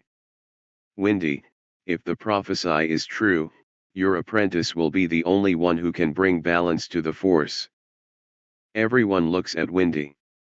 Yoga and OBUN burst out laughing. OBUN, good one, Windy. That was a riot. Frowns and glares at them. If you guys hadn't stuck me with this in horny toad, I could get an apprentice that doesn't undress every pretty girl he sees with his eyes, who isn't a porno addict who keeps stealing my cigarettes, ripping me off, borrowing my car without my permission and blowing his allowance at strip clubs. PURP, just showing up. I see you at Claraxa's house of pleasure every day. OBUN, well, what were you doing there? PURP, yoga was there too. Yoga, don't tell Yodel. OBUN, hey, we got 4 hours before we have to be in another scene. Let's go to the strip joint near the Newman sector. The girls there are hotter than hot. PURP, yoga, and windy, alright. To the strip club. SC15 int. Senate Building, Armadillo's apartment, day. Mannequin and Jab Jab stand near the door of the anteroom to Patmi's bedroom. Since when, incidentally, do bedrooms have anterooms? Patmi and Dorm move about packing luggage. Well, actually Patmi is bossing Dorm around as she packs all the luggage. Patmi, Representative Jab Jab. I have no choice but to count on you. Size, honestly, you'd think they could have sent somebody with a brain, but no, it was always we have to make sure the Glubs are represented, Senator, and he's a hero of the Battle of Nabu, Senator, and nobody else wants to do it, Senator, so here I am with people trying to kill me, a drunk and a psychotic guarding me, a 6-foot-tall floppy-eared frog doing my job, and I still can't find a decent hairstylist anywhere. Patmi notices everybody in the room staring at her. Patmi, Jab Jab, whatever you do, make sure the galaxy isn't plunged into a bloody tyranny which can only be ended by the deaths of billions in a terrible civil war. Jab Jab, Yosabechin Mesa Bottoms. Patmi, kill him. Obun and Mannequin look at each other, nod, and ignite their bright sabers. Jab Jab, oi, mui mui. I mean, I am honored to accept this heavy burden. Patmi, never mind, I'd have a hard time finding a replacement on this notice. Obun and Anakin put their sabers away. Jab Jab, I take on this responsibility with deep humility tinged with an overwhelming pride. Patmi, scratch that. Kill him. Mannequin and Obun draw their sabers again. Jab Jab screams and goes running off down the hallway. Patmi, don't let the door hit you. Patmi, content, I do not like this idea of hiding. Well, actually I really don't mind, but don't tell anyone. I'm glad that you and Obun skipped the conversation where you talk about how I'm not like the others in the Senate. Because I am, you see. If I can kick back and go to Nabu with nothing to do, hey, I'm all for it. Mannequin, but now that the council has ordered an investigation, it won't take Master Obi-Wan long to find that bounty hunter. Patmi, Sith spit. Oh, sorry. Expanded universe word. Pulls herself together, I'll stick to canon. Mannequin, sometimes we have to let go of our pride and do what is requested of us. Patmi, yes I know. Sticking to canon is very difficult though. Anyway, gets back to script, pride. Annie, you're young, and you don't have a very firm grip on politics. I suggest you reserve your opinions for some other time. Now, does this dress make me look fat? Mannequin, sorry, my lady. I don't think I should answer that. You just told me to keep my opinions to myself. Patmi, Mani. Come on. What about this hairstyle? I know, it's too episode 1-ish, isn't it? Mannequin, please don't call me that. Patmi, what? Mannequin, Mani. Patmi, I've always called you that, it is your name, isn't it? Mannequin, it's Anakin. No Mannequin. No wait, how about Vader? Don't you think the name Vader just sounds really cool? Except it doesn't sound good by itself. Anyway, anything but Monty. When you say Monty, it's like I'm still a little boy, and I'm not. Padme, under her breath, yeah, no kidding. That is. I'm sorry, mannequin. It's impossible to deny you've. Looks him over, that you've grown up. Padme smiles at mannequin. Mannequin, Master Obi-Wan manages not to see it. Don't get me wrong, he is a great master. As wise as Master Yoga and as powerful as Master Windy. I am truly thankful to be his apprentice. Only, although I'm a Padawan learner, in some ways, a lot of ways, I'm ahead of him. I'm ready for the trials. I know I am. He knows it too. He believes I'm too unpredictable. Dorm, would you please stop that? Looks at Dorm, who is sitting on the sidelines with a bag of popcorn and a Coke Jawa juice. Dorm, what? Mannequin, if you don't mind, my temper tantrum is for Padme's benefit alone. I cannot get her to feel all motherly and protective of me, if there's someone else in the room. I need her to come over here to comfort me soon, at which point she will realize how tall and strong I am and how pretty my blue eyes are. If you're over there breathlessly hanging on our every word, it is not going to work right.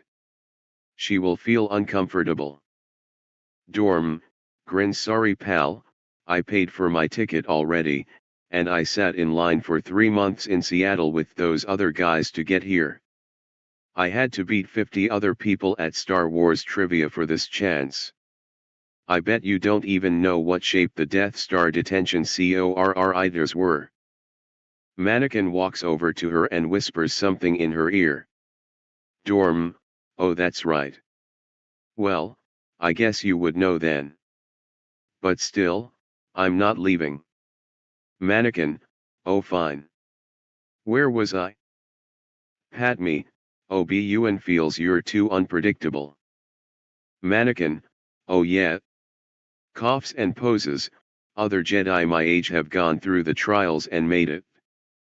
I know I started my training late, but he won't let me move on. Padme looks at fingernails, bored. That must be frustrating. Cord walks into room. Cord, hey Dorm, what's going on? Dorm, mannequin's throwing a fit. It's really great, pull up a chair. Cord, wow. Don't mind if I do. She does. Mannequin, what are you doing? Can't I have Padme to myself for 5 minutes? Just 5 minutes? Padme, don't talk to my handmaidens like that. Mannequin, why, my lady? Padme, it makes them and me feel uncomfortable. Mannequin, as you wish. SC-16 Interior Coronet, Spaceport Freighter Docks, Section B, Dock 42, Transport Bus, Front Compartment, 3.14 meters from the doorway. Typhoon, we made it? I guess I was wrong, my lady. There was no danger at all. Outside, a passing speeder blows up in a fiery explosion. Padme, damn it, Captain. There's no time for that now. Now then, where was I? Padme pulls a script from out of her clothing, leafs through it, then puts it away. Padme, take good care of Dorm. And Cord. The threat's on you three now. Dorm, he'll be safe with us. Typhoon, yes, we'll be safe. There was no danger at all. A nearby transport bus detonates, scattering debris throughout the spaceport. Cord, on second thought, maybe Dorm and I should come with you. I'm sure it will be more entertaining. Cord winks at Mannequin, who grins slyly. Cord, not to mention safer. Typhoon, what are you talking about? We made it. There was no whack. They laugh, and Padme embraces her faithful handmaiden. Padme's headdress whacks Dorm on the head. Dorm mutters several curses, then starts to weep. Padme, you'll be fine. Dorm, it's not me, my lady. I worry about you, my lady. What if they realize, my lady, that you've left the capital? Padme looks to Mannequin, then my Jedi protector will have to prove how good he is. Mannequin, in bed? Padme glares, while Dorm and Cord giggle. Mannequin frowns as Obi-Wan pulls him aside. Obi-Wan, Mannequin. Don't do anything, or anyone, without first consulting either myself or the council. And whatever you do, don't try to tap that A. Remember, you're a Jedi. Mannequin, yes, master. Obi-Wan, to Padme, I will get to the bottom of this plot quickly, my lady. You'll be back in my bedchambers in no time. Mannequin looks confused. Padme winks, I will be most grateful for your speed, Master Jedi. Mannequin, time to go. Padme, no tea. Padme gives Dorm and Cord last hugs, whacking each in succession with her headdress. Mannequin picks up the luggage, and the two peasants, that's Mannequin and Padme in disguise, for any morons who might be reading this, exit the speeder bus, where R2 is waiting for them. Obi-Wan, Mannequin, may the Force be with you. Mannequin, in bed? I mean, may the Force be with you, Master. They, Mannequin and Padme. Note to GL, be careful with pronoun antecedents, head off toward the giant star freighter. Padme, suddenly, I'm afraid. Mannequin, don't worry. We've got R2 with us. R2, beep beep blord. Translation, fools. Obi-Wan and Captain Typhoon watch Mannequin and Padme disappear into the vastness of the spaceport with R2 trundling behind them. Obi-Wan, I hope he doesn't try anything foolish. Typhoon, I'd be more concerned about her doing someone, than him. Obi-Wan, oh, you don't know Mannequin.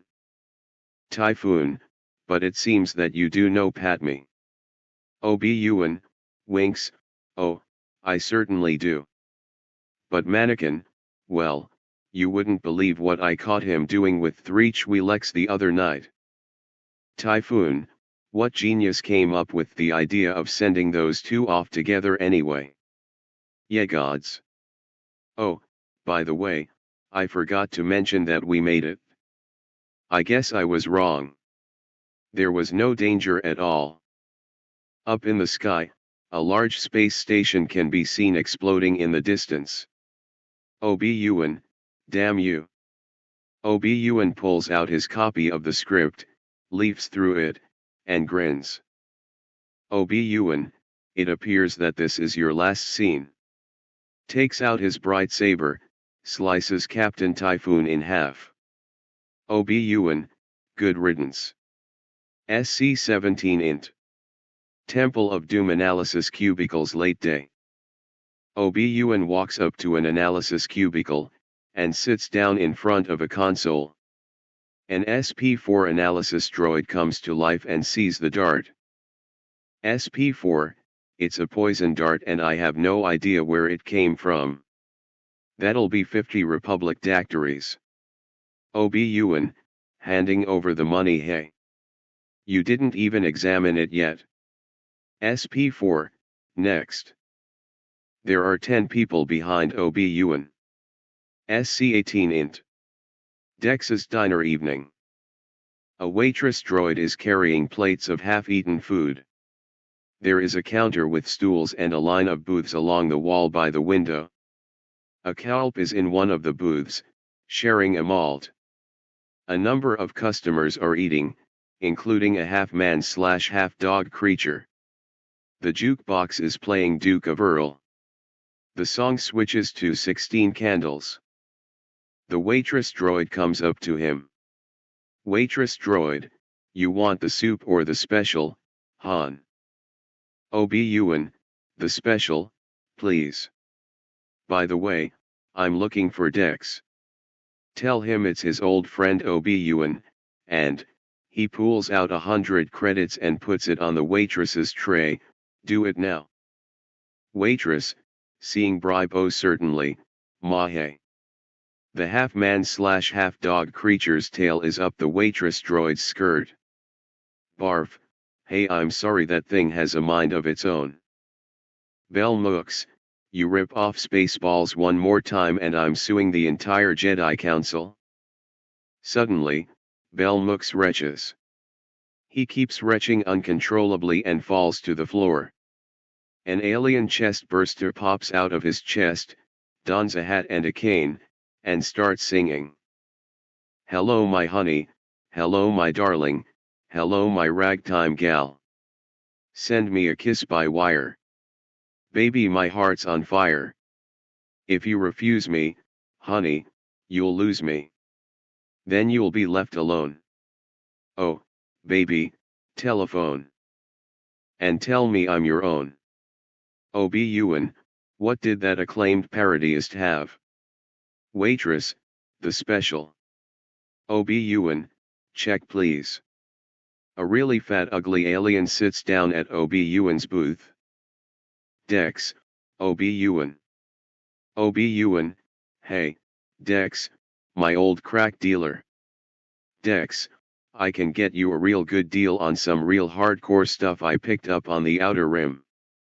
Obi-Wan, later. I wonder if you can tell me where the start came from. Dex examines it for 5 minutes, going and ah. He hands it to Obi-Wan. Dex, I haven't the faintest idea. The waitress droid comes up to the booth. Waitress, oh, that's from Cablingo. They're cloners. Damn good ones too. Obi-Wan, are they friendly? Droid, depends on how well your manners are, and how big your pocketbook is. Dex, damn it. Why do you always have to show the whole world my own waitress droid knows more than me? Droid, hey, he needed the info. Dex, dials a cell phone and listens, frowning, hey, that special crack has gone down in price, half off. Obi-Wan, sorry but I got my fix at a sports bar on the other side of the sector. Dex, well, can I be of any help to you? Obi-Wan, nope. Sorry. Dex, but I'm your friend. Obi-Wan, things change. Allegiances shift. That is the way of things. The way of the Force. Charlie and Yuji from Critters 4, and Yoga, rip-offs. Whack. Obi-Wan, damn little muppet. Damn actors. SC-19 in Space Freighter. R2 is pulling up to counter, gathering a few bowls of food. Serving droid, hey, no droids. R2, ignoring the irony, Bwibap Kapla. Translation, let's see, Windex, hemlock, water of life, cyanide, you have any straight, go for the jugular poison. Serving droid, poison. For what? R2, we don't need no education. We don't need no thought control. Translation, oh, nothing. I'll just take the Canade. Later. Serving droid, hey. R2 comes over to Mannequin and Padme, giving them their bowls of food. Padme, thanks R2. Mannequin, yeah, thanks. R2, Minananana. Hey Buck. Translation, thank me when you're a smoldering carcass and the woman is mine. Mannequin, so, when do I get some? Pat me, somewhat. Mannequin, lovin'. Pat me, I'm sorry, was that on the itinerary? Mannequin, yep, check your schedule. Pat me, pulls it out, let's see. 8:30 brush hair, 10 o'clock begin freighter refugee government, 10:30 give to poor, then at 11 o'clock we're back to some serious hair brushing and wait, here it is, 3 o'clock, make mad, passionate, sweaty, skanky sex with mannequin streetwalker. Mannequin, yeah. Grins ear to ear. Pat me, there's just one problem with this. Mannequin, taking off tunic, what? Pat me, it's in crayon, you moron. I didn't write this. Last edited by Study 3600, January 27, 2024, 6:16 p.m. December 22, 2023, 5:57 p.m. Number 2. Study 3600. Administrator. Offline. Registered, December 22, 2023. Posts, 252. Attack of the Clones Humorous version. Mannequin, what? Damn. It was the droid, I swear. Pat me, mannequin, mannequin. It must difficult having sworn your life to the Jedi. Not being able to go to the place that you like, or do the things you like. Mannequin, or direct a good skin flick. Pat me, er. Anakin, I really think you ought to get those raging teenage hormones under control. Mannequin, hey, look, I wasn't the one who stopped your handmaidens from coming. There would have been plenty of me to go around. Instead, you had to leave them behind. Sorry sister, but the bull stops for nobody. You're gonna have to make do as the harem of one. Pat me, why you, I feel the incredible urge to slap you, and yet, am ridiculously and ovulatingly intrigued by your advances. Mannequin, focus on the latter. Pat me, Maybe no wait, it's gone. I shouldn't have done that. Mannequin, damn. Pat me, no, wait, back again. Horny as hell. Mannequin, great. Pat me, no, wait. Gone again. We'd be lying to ourselves. Mannequin, could you just make up your blasted mind? Pat me, I only make up my mind on clothing half-off sales. Anyway, are you allowed to love? I thought that was forbidden for a Jedi. Mannequin, attachment is forbidden. Possession is forbidden. Compassion, which I would define as unconditional love, is central to a Jedi's life. But none of that matters, because I'm just in this for the booty. Pat me, booty. Turn on. Mannequin, turn on. Pat me, yep. I wait, impending urge to find someone better. Turn off. Mannequin, this is really getting frustrating. Takes a bite of his food. Pat me, look, if you want me to explain myself, I'm sorry. I'm a woman. Like a man, but without the ration or accountability. Jack Napier, rip-offs. Mannequin, is that as good as it gets? Jack Napier, rip-offs. Pat me, pretty much. What's wrong? Mannequin, this food. Tastes wrong somehow. Like it's been poisoned. Pat me, oh no. Another assassination attempt? Who could it be? That bounty hunter? That serving droid? Jar Jar. Mannequin, I don't know. Doesn't matter though. Only cyanide. I've spent the last few years building up an immunity. Carry Eowils, rip off. R2, drat. Foiled again.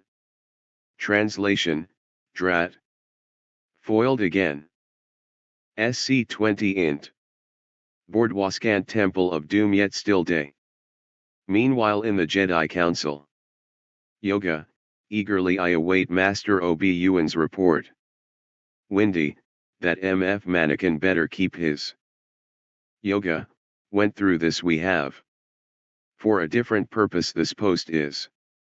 Windy, oh I haven't seen Perp in a while, have you? Yoga, seen him I have not. Windy, we must unravel this mystery. Yoga send out a search party, we must. On alert put all Republic personnel, set up a 5-system radius, we must. Alarms go off. Windy, we need Perp. Yoga, if found he is not, all is lost. Windy, the search is underway. Yoga, good. SC21 int. Jedi Archives building. The cost of new, you want to check out the Regis cluster? You still haven't checked in the Kirpak Nebula yet and it 8 weeks overdue. Obi-Wan, this is important. It could mean life or death.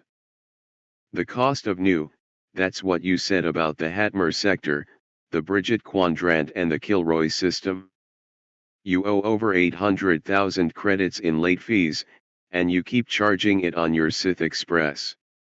Where the hell did you get that anyway? Reference to TPMHV. Obi-Wan, Jedi business. Look, anyway the planet I'm looking for isn't there and I need to take it to Yoga in the Temple of Doom to examine the data and find out what's going on. The cost of new, pay up. Obi-Wan, I'm only carrying 20 credits. The cost of new, boys. 2 large aliens grab Obi-Wan by the feet, turn him upside down and shake him. A pile of credits and gold fall to the floor. The aliens set him back on his feet. Obi-Wan, I need all that. The cost of new, pay up. Obi-Wan counts out 800,000 and gives the librarian the money, muttering. Whack. The cost of new, I don't like muttering.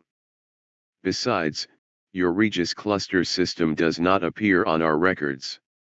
It must not exist. Obi-Wan, but I trust the source. The cost of new, there is no way that anything beyond what my narrow mind can perceive could be true. I think you dreamed up this source. Obi-Wan, I'm going to Master Yoga for a second opinion. SC.22 int Burns Manor Scant Temple of Doom Training Room Day. Obi-Wan comes out onto the training room and stops, watching 20 or so 4-year-olds doing training exercises, supervised by Yoga. Boy who sounds like Luke Skywalker, but Master Yoga, with the blast shield down I can't even see. How am I supposed to fight? Yoga, your eyes can deceive you. Don't trust them. Obi-Wan, quietly Yoga, younglings, enough. A visitor, we have. The children turn off their sabers and sit cross-legged in a circle. Yoga, meet the Bear Clan mighty, UNOB Sturma. Obi-Wan, you're worse. Yoga, I'm Obi-Wan, you're doing that on purpose. Yoga, Yadot Nabo FFO Sip Estel. Aye. The kids laugh hysterically. Obi-Wan, Yoga, I'm trying to find the Cablingo system, but it's not in the Jedi archives.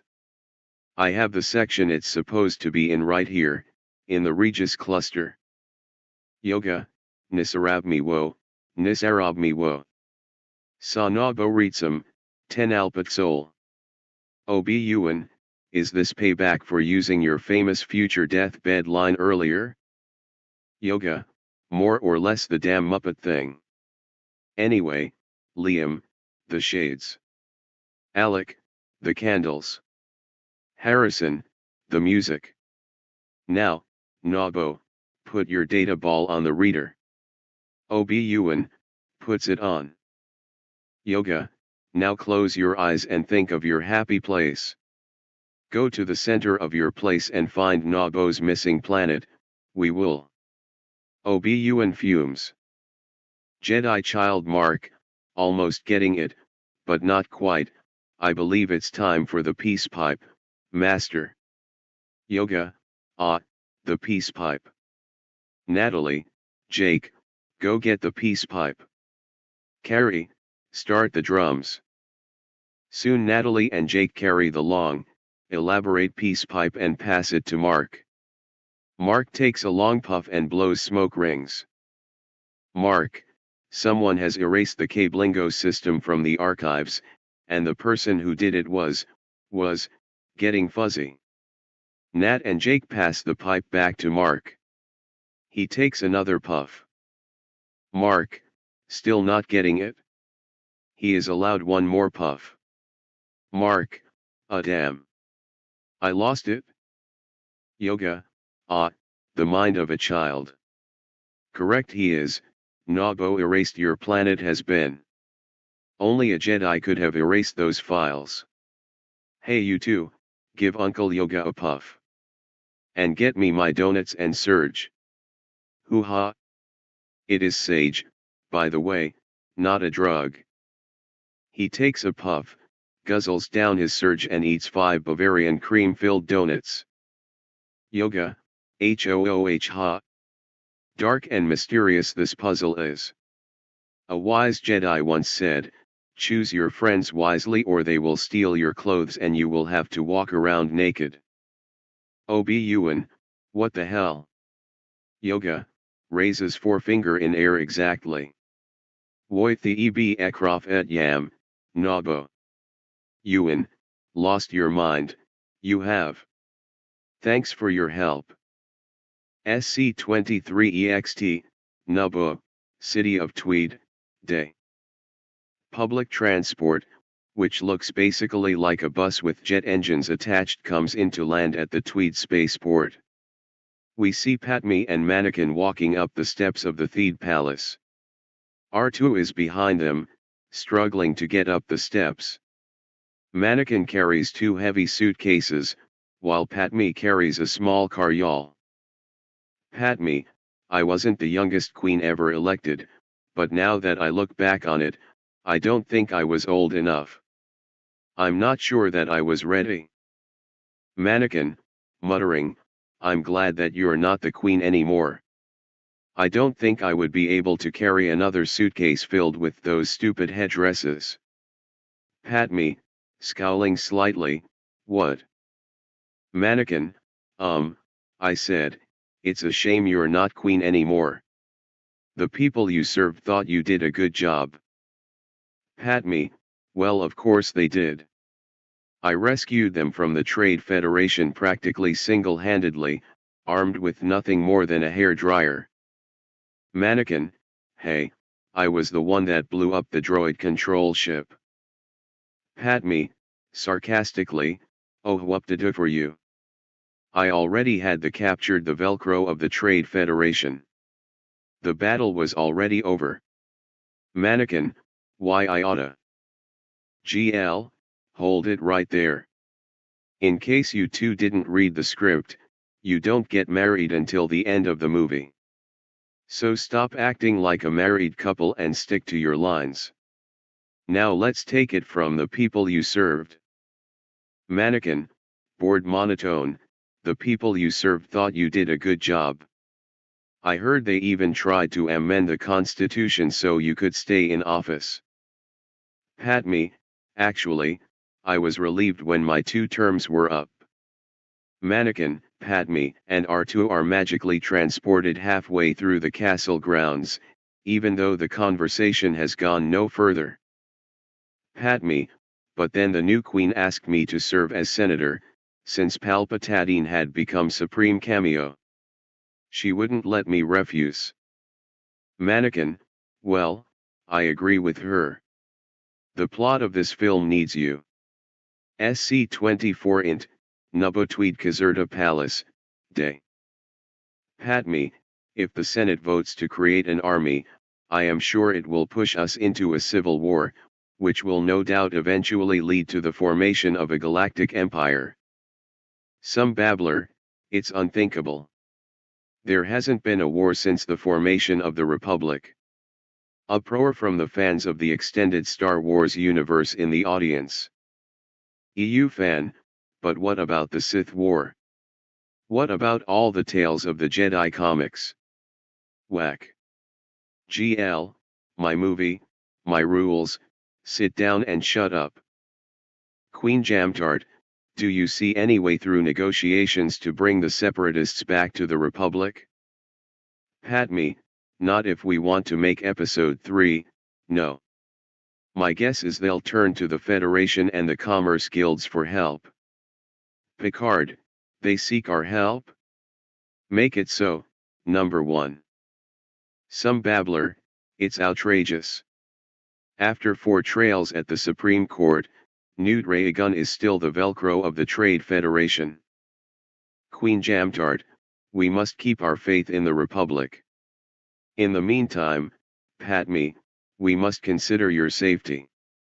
Some babbler, looks at Mannequin, what is your suggestion, Master Jedi? Padme, oh, Mannequin isn't a Jedi yet, he's still a Padawan learner. Mannequin, hold on a minute. You better recognize, girl. Padme, ignoring Mannequin, I was thinking I would stay in the Lake Country. There are some places up there that are very isolated. Whack. Mannequin, I said you better recognize, girl. I'm in charge of security here. Whack. Padme, this is my planet, my people, I think you had better take advantage of my knowledge in this instance, so you better recognize. Queen Jamtart, I'll see you to your rooms. SC-25 EXT empty space, you don't get much more EXT than space. Obi-Wan's Jedi Starfighter, TM, pulls out of hyperspace and undocks the hyperdrive in a neat little merchandising doohickey we're sure the kids will all love. Obi-Wan, there it is, Palpatine's spy droid. Droid twitters. Obi-Wan, sorry, F-14.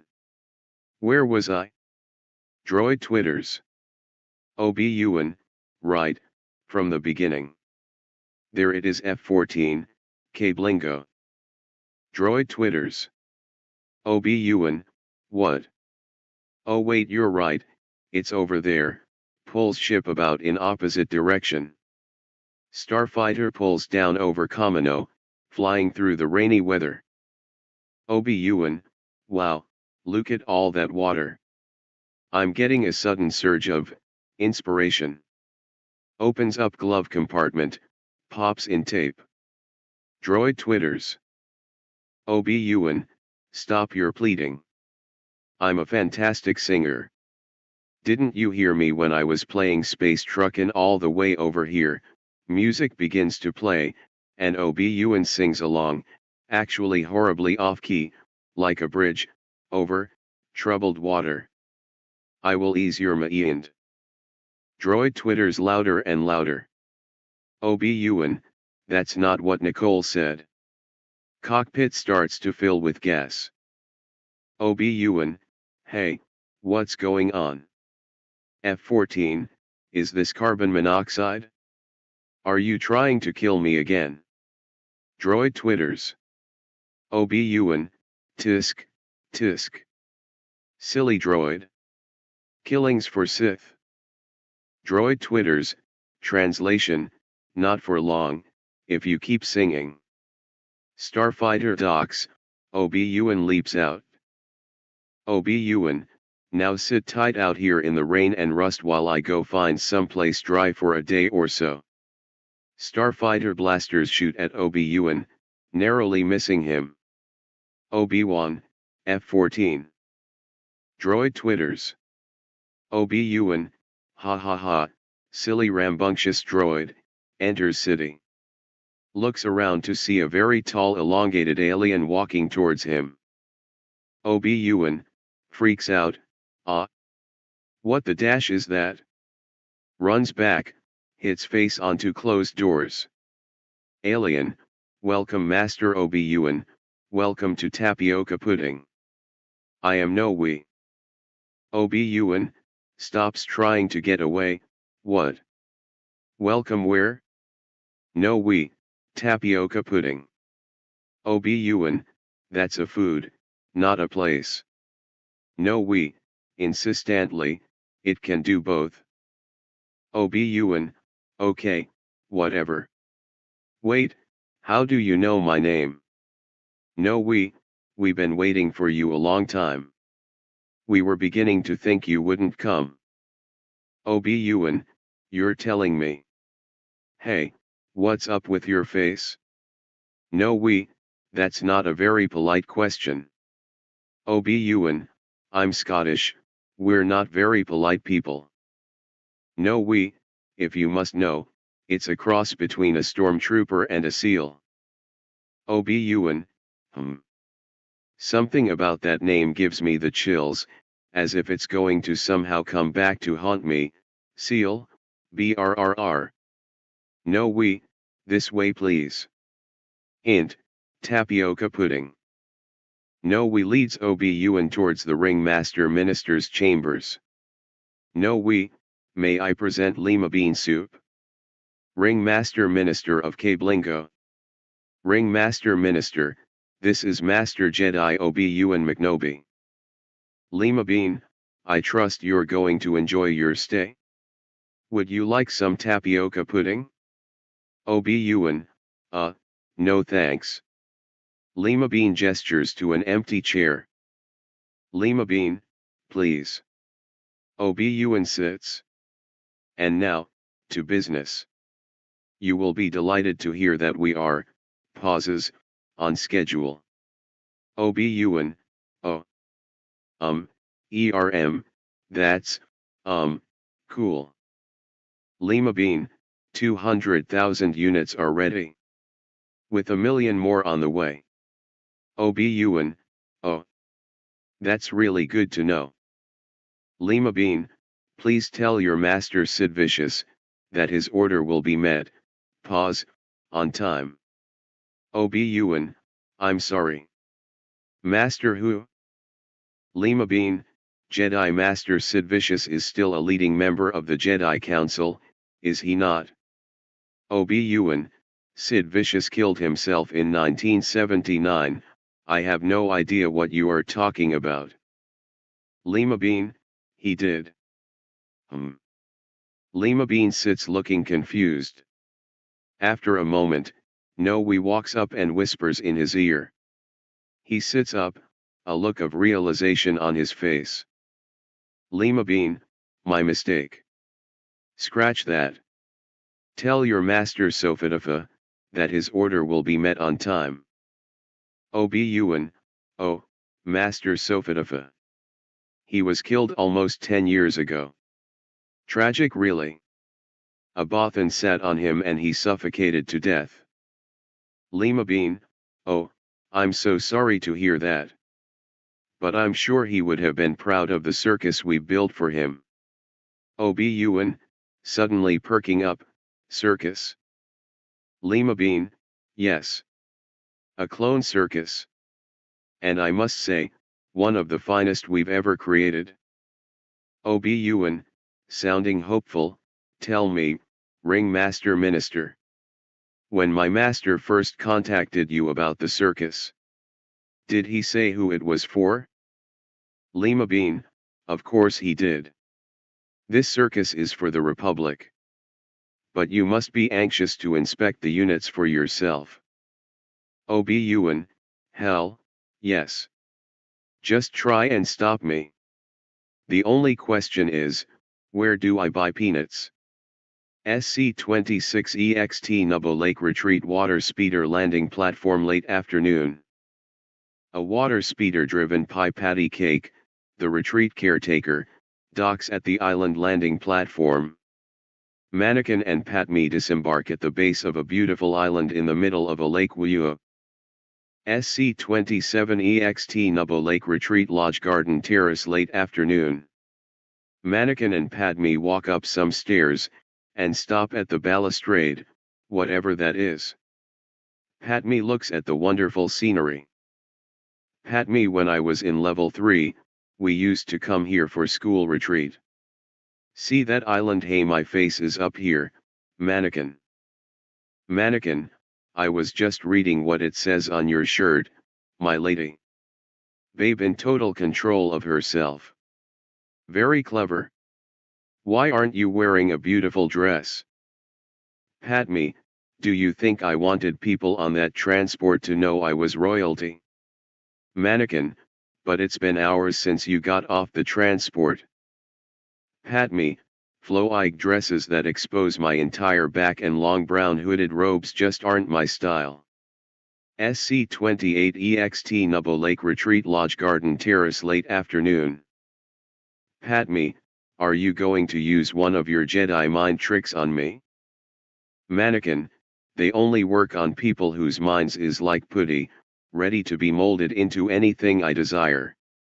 I don't need mind tricks to make you love me, only money. Padme, you're such a dork. No wonder you can't get any. Well, at least our jelly Don, T think the way. Mannequin, looking at her with a frown. Wait a minute, who's our jelly? Padme, gazing at the sky with a goofy grin. Oh, you Don, T know him, he's a R&B superstar singer, wrote the song Space Jam.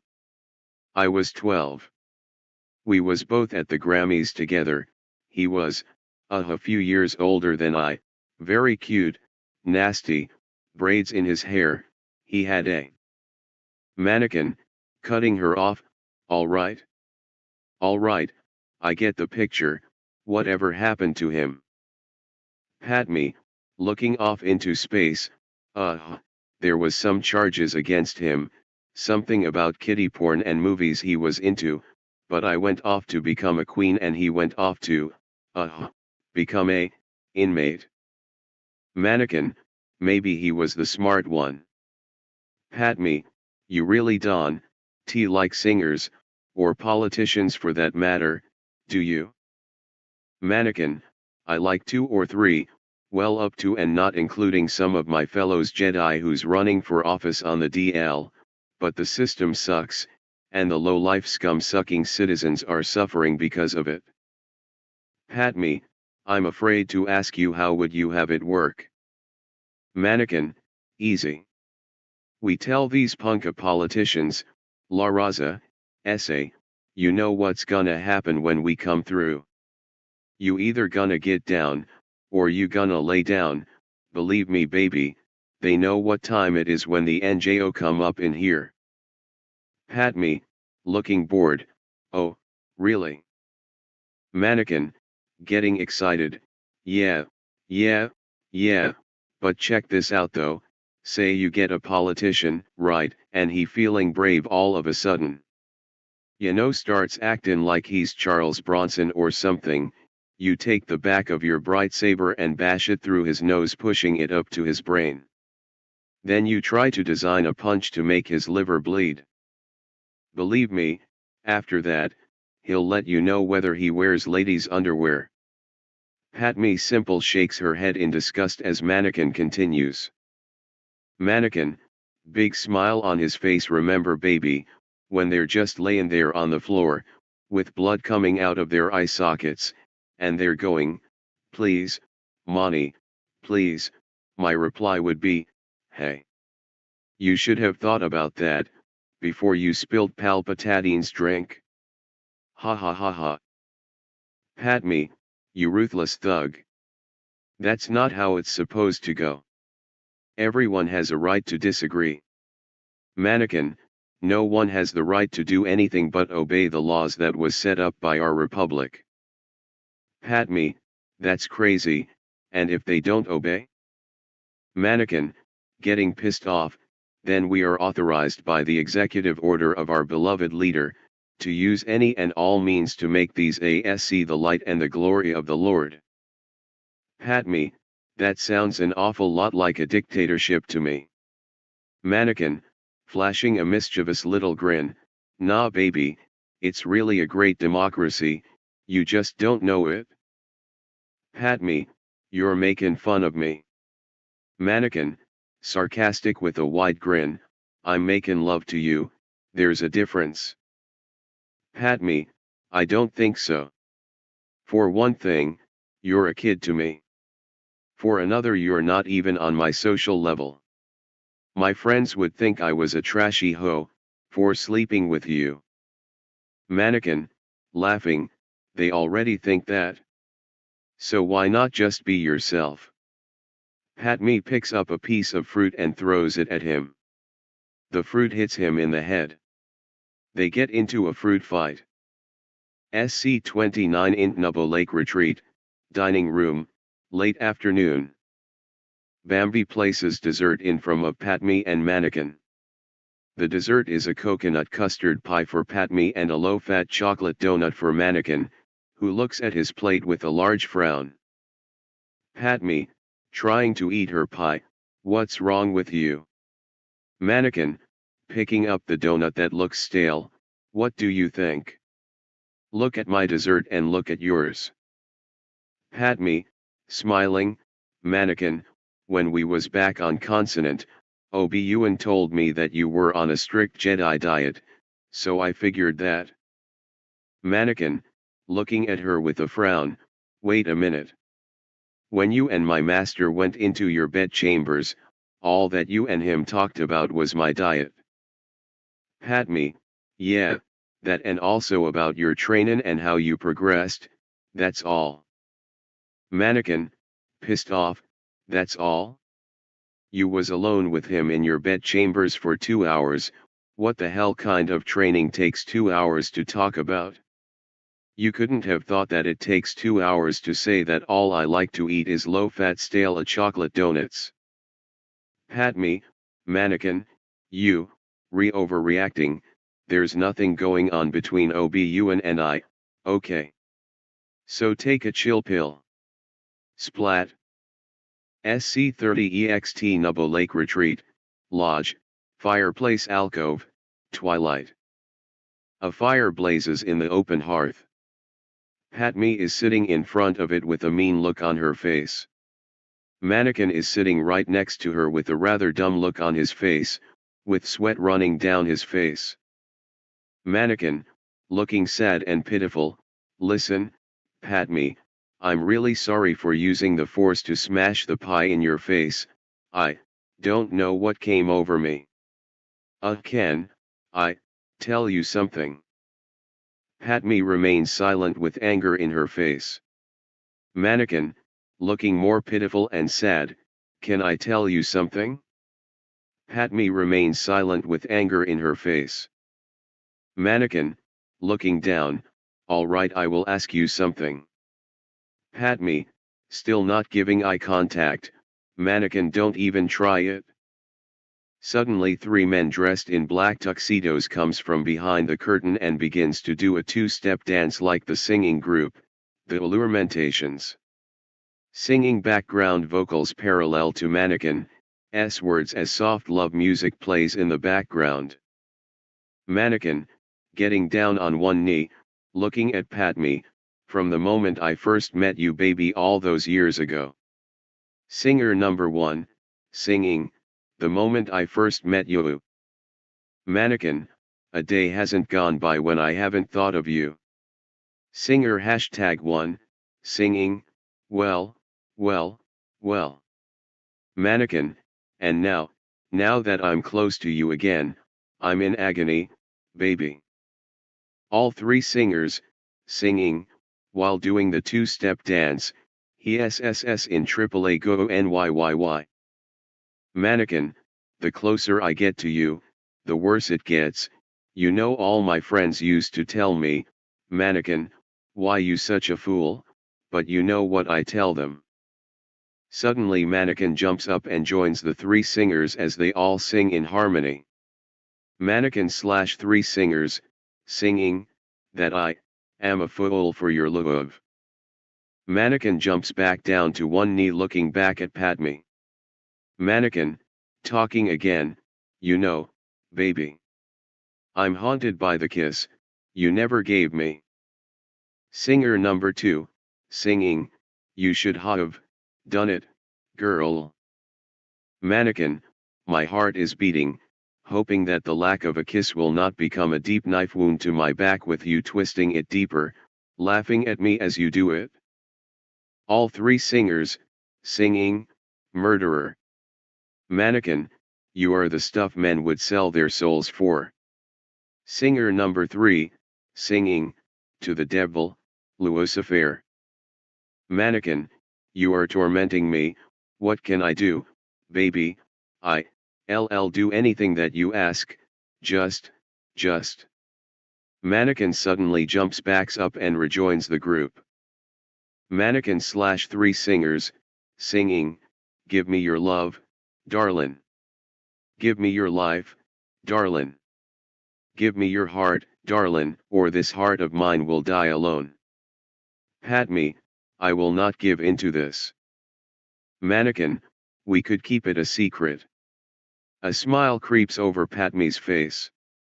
Padme, yeah, but no, we'd be living a lie.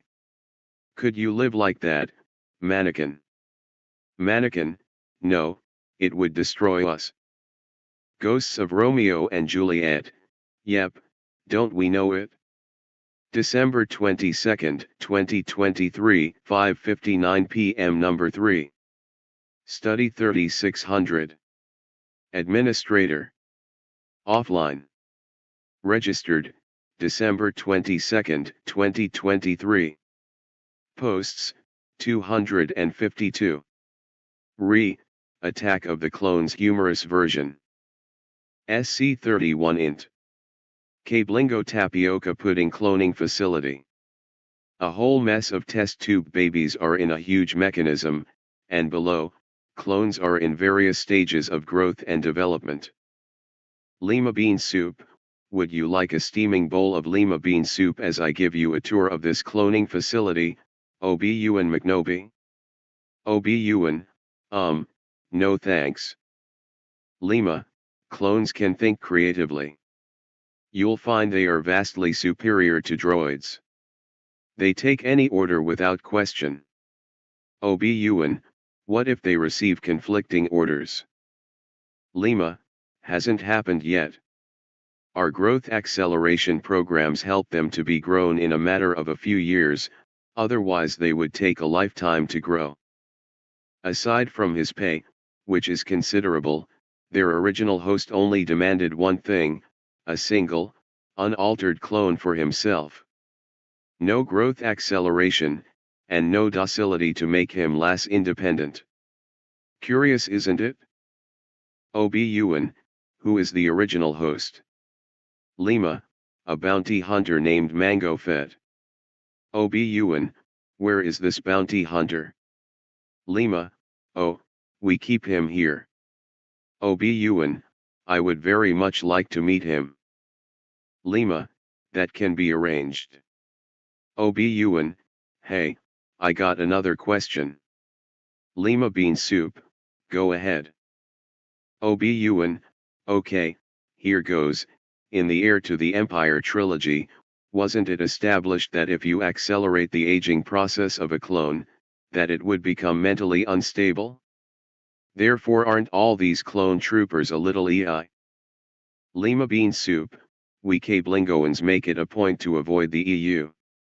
It's confusing, sparks heated debate and raises too many questions. But yes, they are a little cuckoo. They like to act out, act weird, goof off, clown around. Their father is worried about them. And about Bubba, his son. Obi-Wan, I thought you said they were superior. Lima bean soup, oh, they can fight. But their social behavior is strange. Obi-Wan, but if they are like that, and they are clones of Mango. No, it's a long story. You saw their circus, so you know what I'm talking about. Obi-Wan, personally, I wouldn't want. Suddenly, a group of various aliens are emerging from the darkness. Alien number 1, hey, we're looking for a chap named Perp. He disappeared one day and no one can find him. He was an esteemed Jedi Master and no one has any idea what he looks like.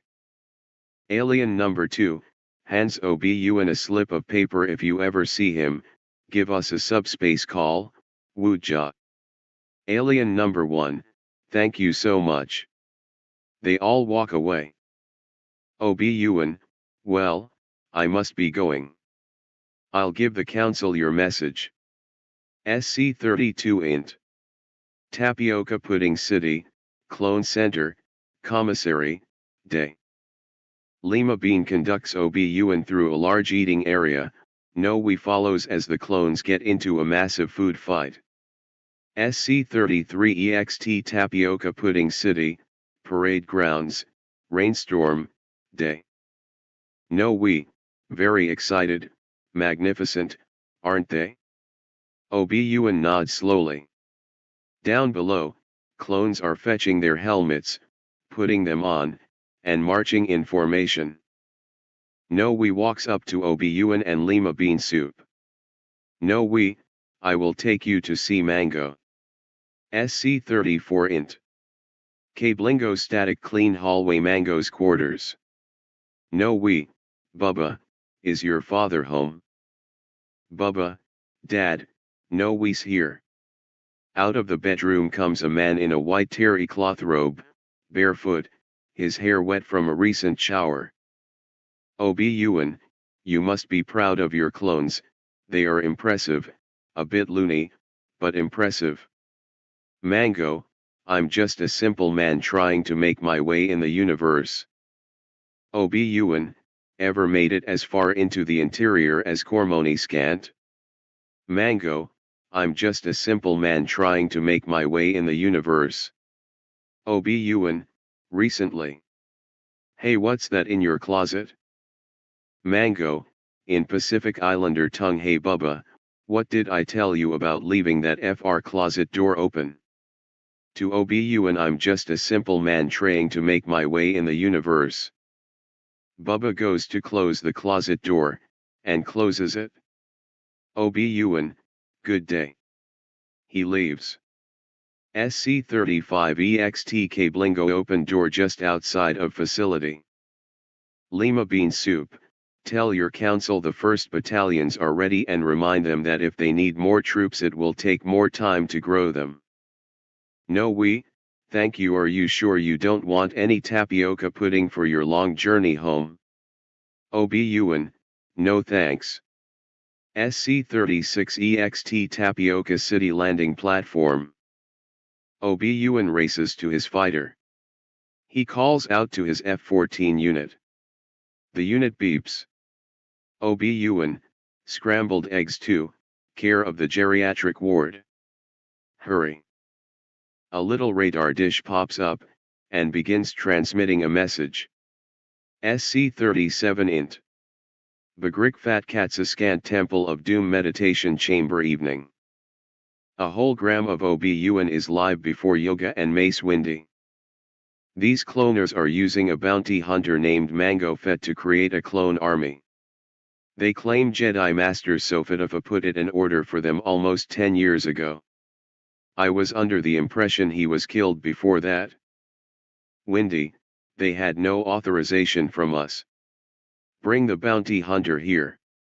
Yoga, question him, we will. Obi-Wan, on a one-man fighter? Windy, put a spacesuit on him and tie him to the hood. Obi-Wan, rolls eyes, yes, master. SC-38 int. Nubbo Lake Retreat. Mannequin moves restlessly in his sleep. Mannequin, oh, pat me. Oh, yes. Pat me, wait, what, that, you're not pat me.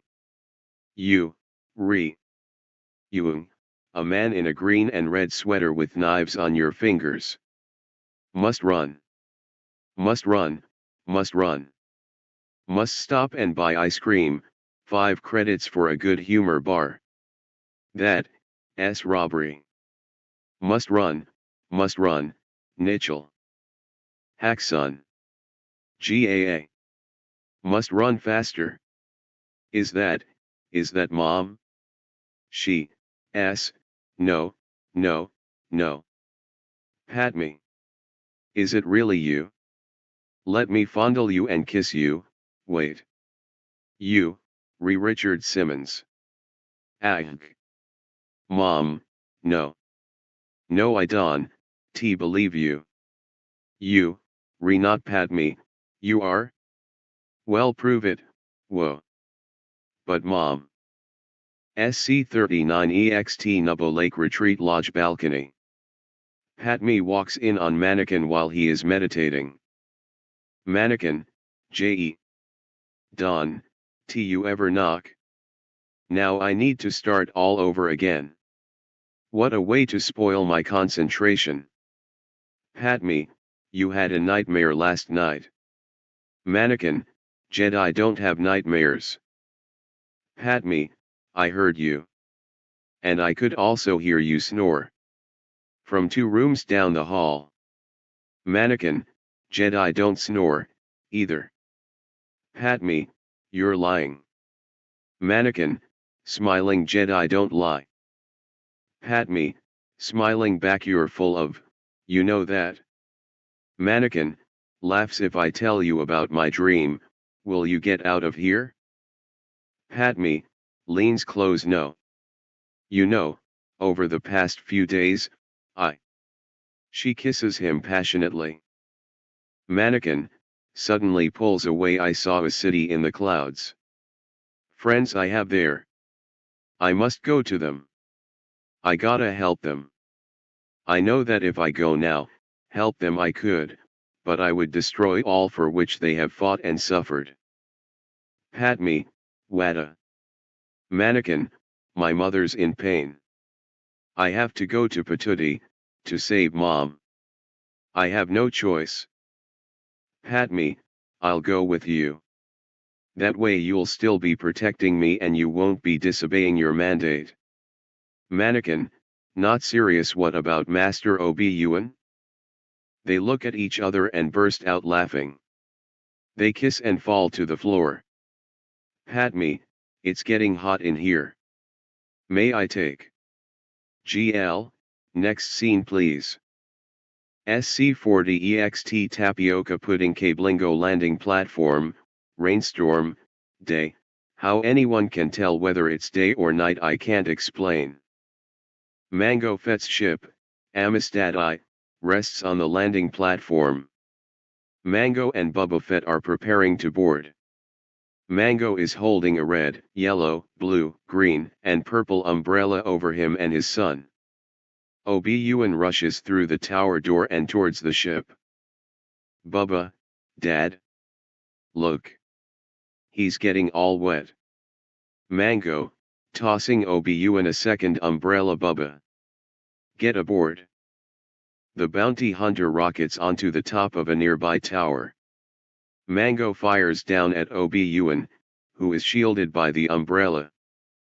Obi-Wan launches a neuronet from the tip of his umbrella, which Mango dodges.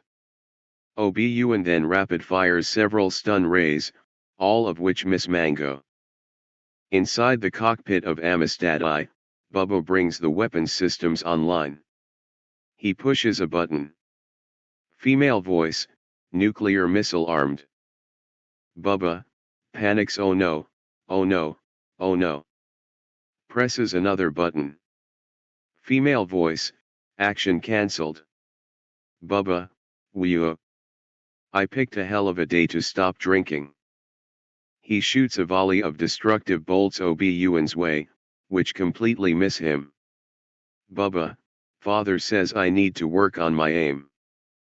Meanwhile, Mango drops down from the tower and bunts Obi-Wan with his open umbrella. Then he spins and high kicks the winded Obi-Wan in the face. Obi-Wan drops to the ground. Just as Mango is about to press the self-closing button on his umbrella to make it into an effective spear, the wind catches it and he is carried away. Just then he notices a leak in his armor.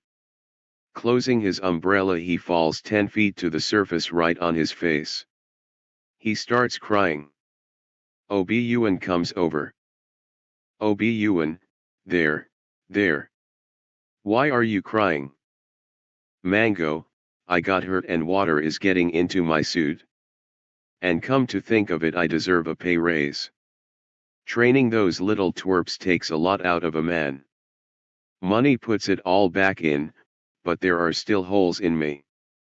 Voids that cannot be filled. I'm a very unhappy man. Obi-Wan, well, when I'm down on money and down on luck, the rain makes me happy again. Get up, does a little tap dance. I'm happy, in the rain. Mango, but the rain depresses me, gets up, but I'm beginning to see your point of view. Why be depressed and down, when you can be happy? Obi-Wan, when I'm unhappy and soaked, I cheer up really quick. And sing. Sing in the rain. Music starts up. Obi-Wan begins to sing, I'm singin' in the rain. Just singin' in the rain. What a glorious feeling. I'm happy again. Mango, oh, I get it. Singing in the rain makes you feel good all over again. Joins in, I'm singin' in the rain. Just singin' in the rain. What a glorious feeling. I'm happy again. They both start singing together, dancing, their arms around each other's shoulders. They get on top of a waterlogged couch and it falls over backward, and they jump off onto the platform. We're laughing at clouds. So dark, up above. The sun's in my heart. And we're ready for love. Let the stormy clouds chase everyone from the place. Come on with the rain. Have a smile on your face. We'll walk down the lane with a happy refrain and singin'. Just singin' in the rain. We're dancin' and singin' in the rain. During the interlude they both do impressive tap dances. Bubba watches, munching on popcorn. We're singin' in the rain. Just singin' in the rain. What a glorious feeling. We're happy again. We're singin' in the rain. Just singin' in the rain. We're dancin' and singin' in the rain. In the cockpit, Bubba applauds, though no one can hear him. Mango, thanks. Now I'm happy enough to kick you, eh? Obi-Wan, glad to have helped. Now where's my bright saber? Mango, got it right here. Throws it behind him. Obi-Wan runs after it, and reaches out to force grab it. A wire wraps around his wrist. Mango rockets off, dragging Obi-Wan across the surface of the platform. As Obi-Wan is being dragged across the platform, he runs into some columns, bounces off them, and for some reason heads toward a patch of rosebushes that are flooded and dead. He goes through them, coming out bleeding and with his robe torn, then he crashes into a pile of broken beer bottles, cactuses, and a piranha tank. Finally, Obi-Wan gets caught on barbed wire and Mango crashes to the ground. Mango's rocket pack breaks free from his back and explodes. Losing all his common sense to rage, Obi-Wan charges Mango and knocks him over the side. Obi-Wan realizes, too late, that he's still connected to the bounty hunter. Obi-Wan, oh, crap. Locked together, Obi-Wan and Mango Fett slide down toward the raging ocean. Mango, go gadget forearm claws. Mango digs his forearm claws into the surface. Obi-Wan slides past him, cursing like a mo, and falls over the edge, still attached to the wire. Finally Mango ejects the wire from his wrist. Obi-Wan continues his fall toward the ocean. Obun uses the force in an attempt to wrap the wire around a pole. He misses and falls into the ocean with a great splash. A few seconds later, Obun surfaces amongst the crashing waves. Obun, blast, this is why I hate falling. The audience looks on in puzzlement. Obun, well, I do. Obun pulls a grappling hook from his utility belt and tosses it up to a pole, then climbs up to a small service platform. When Mango looks down, the Jedi has disappeared. Mango uses his forearm claws to climb back to the landing platform. The landing platform, hey, how come the small service platform gets its name in all caps and I don't? George Lucas, roll eyes.gif. And runs toward his ship. Inside the cockpit. The landing platform, the FR cockpit gets its name in all caps too. George Lucas, ST*U. Boba Fett settles into the pilot's seat. He punches buttons.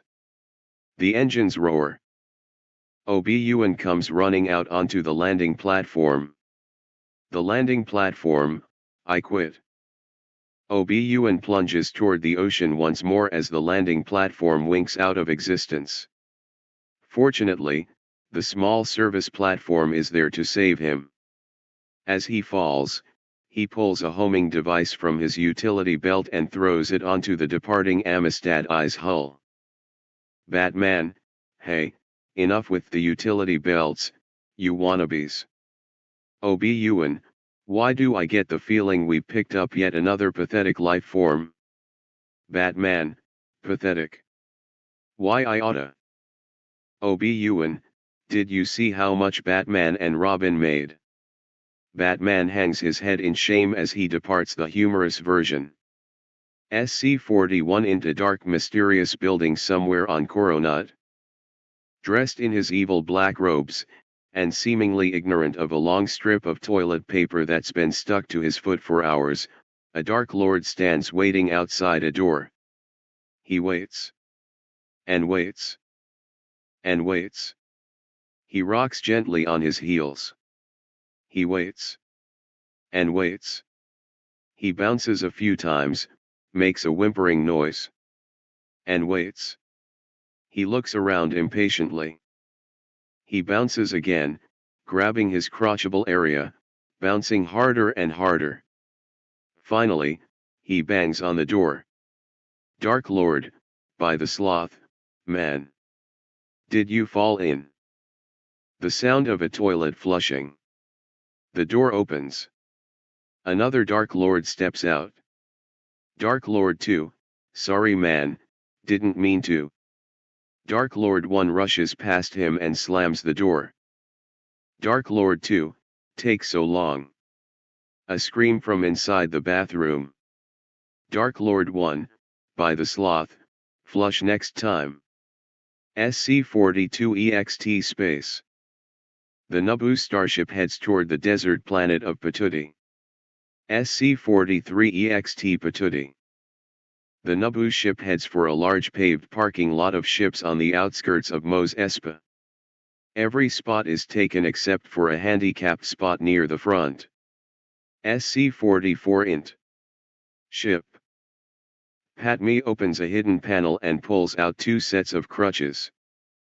Padme, use these. If you let on that you don't need them, we'll get a big ticket.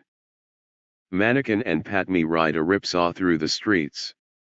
Mannequin stares at sights he hasn't seen in years, including all the homeless and starving people begging for money. One of them recognizes Mannequin. Larry, Mannequin.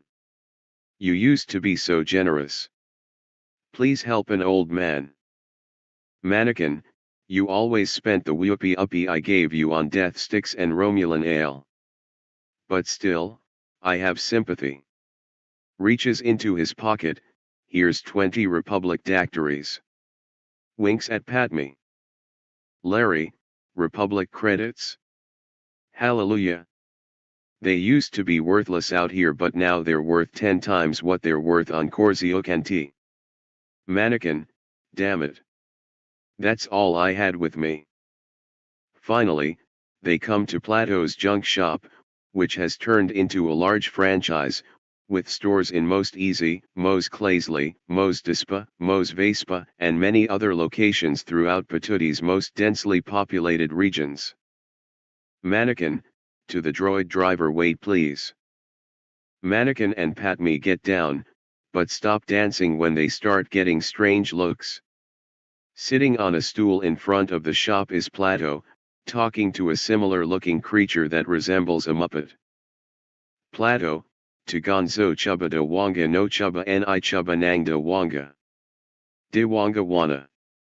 Gonzo, Shubapudu. Di Wana Wango de Wanga. Bo Shuda. Mannequin, Chud, Plato. Let me help you with that. Mannequin takes a part from Plato's hands and changes it into a hyperdrive motivator. Plato looks at him. Plato, heh, Mani, yeah sure have grown. What are you doing wearing Jedi robes? Yeah think I'm stupid or something. You're too weak and stupid to be a Jedi. You're probably the laughing stock of the Order. What, did you impregnate all the female Jedi? Oh, there's probably plenty of mannequin to go around. You probably will. Recoils from Mannequin's ignited saber, which is at his throat. Mannequin, shut up. Just shut up. I took enough of this when I was your slave. Now where's my mother? Gonzo makes a discreet exit. Plato, oh, well, you see, I sold her, yeah, I sold her and the guy set her free and married her, yeah, set her free and married her. Yeah, that's it. Mannequin, where are they? Plato, on the other side of Most Easy, I think. Mannequin, let me see your records. Plato, well now, that's not. Mannequin moves in closer, the blade centimeters from his throat. Mannequin, let me see your records. Plato, what I was going to say, before I was so rudely interrupted, was well now, that's not a problem. Let's go look in my records. Or would you rather just stand out here and yell at poor Plato all day? Sheesh, teenagers these days, no respect for their elders. Especially you damn Jedi Padawans. Think you own the universe or something. Why when I was a kid? Whack. Mannequin and Plato go into the shop.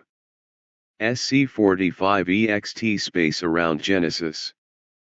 The red planet of Genesis is circled by a large asteroid field that forms rings like Saturn or Uranus, though Genesis is clearly modeled after Mars. Mango Fett's ship comes out of hyperspace, and heads toward it. Obi-Wan's starfighter, now with force power is optional, attached to a hyperspace transport ring, appears in space. The starfighter disengages from the ring and follows Mango's ship. SC-46 int. Cockpit Amistad I. Mango Fett grins at Bubba Fett. Mango, almost there, just about 10,000 miles to go. At our speed, that will take about 10 minutes. Bubba, which means we're going about 2,400 miles a minute, which is about 144,000 miles per hour and 40 miles per second. Mango, truly wonderful is the mind of a child. Correct you are, Bubba. Whack. Mango, ow. Who hit me? Bubba, Dad. Look. Someone's on our radar. He's tracking us. Mango, not this ship, sister. Bubba, sister. Anyway, we'd better lose him before he drags us both into another singing number. Mango, blast. This is why I hate flying. We'll move into the asteroid field. Bubba, You're not actually going into an asteroid field? Mango, he'd be crazy to follow us. The ship moves into the asteroid field. SC-47 int. Cockpit Jedi Starfighter. Obi-Wan, there is no way I am going in there. I'll have to go around and catch him on the other. Hey, F-14, what the hell are you doing? The starfighter shoots into the asteroid field, and Obi-Wan barely manages to regain control. F-14, beep fiddle deep. Obi-Wan, blast. This is why I hate astropops. A huge asteroid barrels toward the ship but is knocked aside by a much larger asteroid with a hole in the middle, which Obi-Wan flies through. Ghost of Legon, there's always a bigger asteroid. Ha! Beat ya to it? Obi-Wan, there's always a bigger ego. Ghost of Legon, damn. Legon's ghost disappears and there is a grin of pure satisfaction on Obi-Wan's face. Bubba sees Obi-Wan on the screen. Bubba, look, Dad. He's following us. Mango, this baby's got a few surprises left in her, sweetheart. Bubba, sweetheart. Amistad I releases a charge which drifts toward Obi-Wan. As the charge approaches the starfighter, R4 beeps. Obi-Wan, sonic charges, stand by. The charge detonates, emitting a sound of unspeakable horror. Whitney's tears.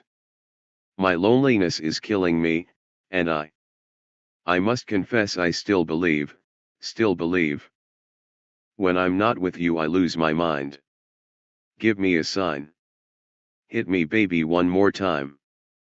Obi-Wan, NOOO. Obi-Wan grits his teeth but continues to fly through the asteroid field. Amistad I releases another sonic charge. *NSTYNC. It's tearing up my heart when I'm with you. But when we are apart, I feel it too. And no matter what I do, I feel the pain. With or without you. Obi-Wan, URG. Obi-Wan's starfighter begins to swerve wildly, but somehow still manages to follow Amistad I. Mango, tearing up my heart and soul. Bubba, Dad. Mango, what, son? It's a catchy song. Mango's S-ship narrowly avoids a large asteroid. Bubba, someday you're going to be wrong and I just hope I live to see it. Obi-Wan's ship dives in front of theirs. Obi-Wan, oops. Whoa. Is that a purple cow grazing on that grassy asteroid over there? F-14, beep-a-day beep. Translation, impossible. Obi-Wan, well, if sound waves can travel through space, I suppose anything can happen. Mango's ship starts firing rapid-fire lasers at Obi-Wan, who dodges them either because A. He's a Jedi and can sense where they'll hit. B. His ship can move faster than light to dodge lasers at sublight speeds. C. Mango has really bad aim or D. This is a movie and GL knows that it's impossible to dodge laser beams because they'd hit you by the time the light from the gun even traveled to your eyes, but he also knows that if the lasers are barely visible, it would look like nothing came out of the gun and they are playing laser tag. Bubba, yeah. Get 'em, Dad. Fire. Mango, stops shooting at the other ship and panics. Fire?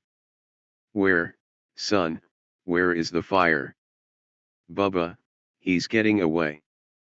Dad. Dad. Oh, well. He takes the controls.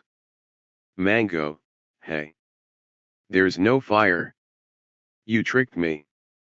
You little snot. Bubba reactivates the lasers and scores a direct hit on the starfighter. It tumbles, crashes into an asteroid and explodes. Mango, good job, son. SC48 int. Corrosive Temple of Doom Night. KADI money, this water is contaminated. Yoga, tastes fine, it does to me. Sai put it with all the other ones. KADI falls over, dead. Mace windy, Ki. NOOO. In the shadows, a figure waits. Yoga, I sense something. SHHH. Suddenly, the lights go out. Ah. A glow stick comes on, held by Yoga. The tension mounts as, by the meager light, he discovers half of the Jedi Council members with slit throats. Suddenly, two Sith Lords, who just came from the bathroom, attack, sabers flashing. Every one of the 5 remaining Jedi take them on. They duck, jump, parry, thrust, sweep and flip. Yoga popping sugar pills and washing them down with surge the whole time. ADI Gala is run through. The 4 remaining Jedi are back to back, trying to stave off these 2 assassins. Yoga takes the arm off of one, but the Dark Lord's arm regenerates. One of Yoga's ears is sliced off as another Jedi Master is slain behind him, leaving only one Jedi to guard his back. Yoga's stamina is strong. Willing himself to ignore the pain, he runs the Dark Lord through and at the same instant is decapitated by the other Dark Lord who has already finished off the 2 remaining Masters. SC49 EXT Patootie, Jundland Wastes. Mannequin and Padme are riding a speeder through the desert. Padme is driving while Mannequin scans the horizon with macro binoculars. Mannequin, something's not right, damn. Banthas. I sense them. Padme, I smell them. Mannequin, I have a cold, okay. Suddenly they are surrounded by sandpoopies. Padme draws her blaster, Mannequin his bright saber. Padme is a dead aim and Mannequin first kills a bantha and then starts hacking Tuskens to pieces. 5 surround his and he takes them out with one circular sweep. They overwhelm Padme and carry her off. Mannequin chases the procession, but the banthas are too fast. Mannequin, NOOO. OOO. OOO. OOO. From behind, a cloaked figure Darth Chin pulls back his hood to reveal the former Supreme cameo Valium. Valium, my dear boy, this must be a real tragedy for you. Join me, and you will have power beyond your wildest dreams. Mannequin, you sent that Sith Lord to kill Ligon. Valium, Bludgeon was Palpy's apprentice, not mine. He just let me borrow him for a while since I didn't have one, ever since. Mannequin, since my old apprentice went and became a familiar Jedi, and took on an apprentice of his own. Mannequin, and who were these? Valium, George Lucas and his apprentice Dave Filoni. GL, hey, this is my movie, so why are you killing off all the characters? Study 3600, my bad. He keeps writing. SC50 EXT space, the asteroid chase. The Amistad I is in hot pursuit of Obi-Wan's Jedi starfighter. Boba Fett, get em dad, fire. Mango, fire. Where is it? Bends down to search for it. Bubba takes the controls. He fires and nearly hits Obi-Wan's ship, which escapes. Bubba, blast. This is why I hate blasting. Mango, hey, there's no fire. You tricked me. Wait. You were going to blast this guy into oblivion without me. I'm so proud of you, son. You went over my helmet. That takes guts. Gives Bubba a big hug. Bubba, Dad. Mango, Bubba, get him. SC51 EXT space. OB-Ewan's ship tumbles and rolls, and tumbles from another near miss. SC-52 int. Jedi Starfighter Cockpit. OB-Ewan, oh blast. This is never mind. Uh-oh, I'm picking up a missile on my sonar. F-14, do you always talk to yourself? OB-Ewan, only when I'm willing to listen. SC-53 EXT space. The missile, a projectile which you can dodge without going to warp factor 2, chases OB-Ewan's tiny Star Whacker, well it looks like one, relentlessly, despite all OB-Ewan's attempts to outmaneuver it. OB-Ewan, I got it.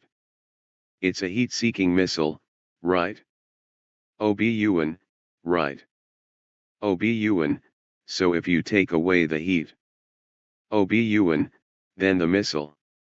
OB-Ewan and OB-Ewan together, loses us. OB-Ewan, but how do you do that? OB-Ewan, well, how about freezing the back of our ship? OB-Ewan, how? OB-Ewan, well, vacuum is colder than cold, right? OB-Ewan, yeah. OB-Ewan, so we'll open the engine maintenance panel and allow the vacuum to freeze our engines. R4 can manually unscrew it and will be invisible to the missile. We make a sharp turn at the last second and it goes right by us. OB-Ewan, then we'll be engineless. How will we land on the planet? OB-Ewan, don't worry. I have that covered. SC-54 EXT space. F-14 unscrews the panel. The ship makes a sharp turn, behind a large asteroid. The missile passes the starfighter and goes ahead 3 miles before exploding against a small asteroid. But Mango and Bubba think the missile hit the ship. Amistad I heads down to the planet. Close up on ship's underbelly. OB-Ewan's starfighter clings there, undetectable by Mango's sonar. SC-55 EXT Genesis Planet Day. Mango's ship enters the atmosphere, and gets to within 5,000 feet of the ground. SC-56 int. OB-Ewan's fighter cockpit. OB-Ewan, there's a huge concentration of Federation ships. The Enterprise, Defiant, Voyager, Reliant. We'd better stay clear. Detach landing claw. OB-Ewan, detaching claw now. You have your moments. Not many, but you do have them. SC-57 EXT Genesis Planet. The starfighter detaches from the Amistad I at 500 feet, still unnoticed, and falls to the ground with a large clunk. Fortunately, with the engines dead, there is no explosion. OB-Ewan comes out, battered, bruised and thankful for airbags. OB-Ewan heads toward a large mountain, but is stopped by a group of various aliens, but not the same ones he saw on Cablingo. Alien number 1, top of the morning to you, sir. We were wondering if you have happened to run into a fellow named Perp. He was an esteemed Jedi Master. He turned up missing some time ago. We don't know what he looks like, however, but you'd have recognized him had you seen him. OB-Ewan, sorry, haven't seen him. How come I went through several painstaking steps to find and land on this rock? How did you guys get here? Alien number 1, thank you for your time. Good day. The search party continues on. OB-Ewan keeps walking. SC-58 exterior patootie. The Nubby-OO starship descends, hovers, descends further, hovers some more, ascends a bit, hovers, and lands on a bluff.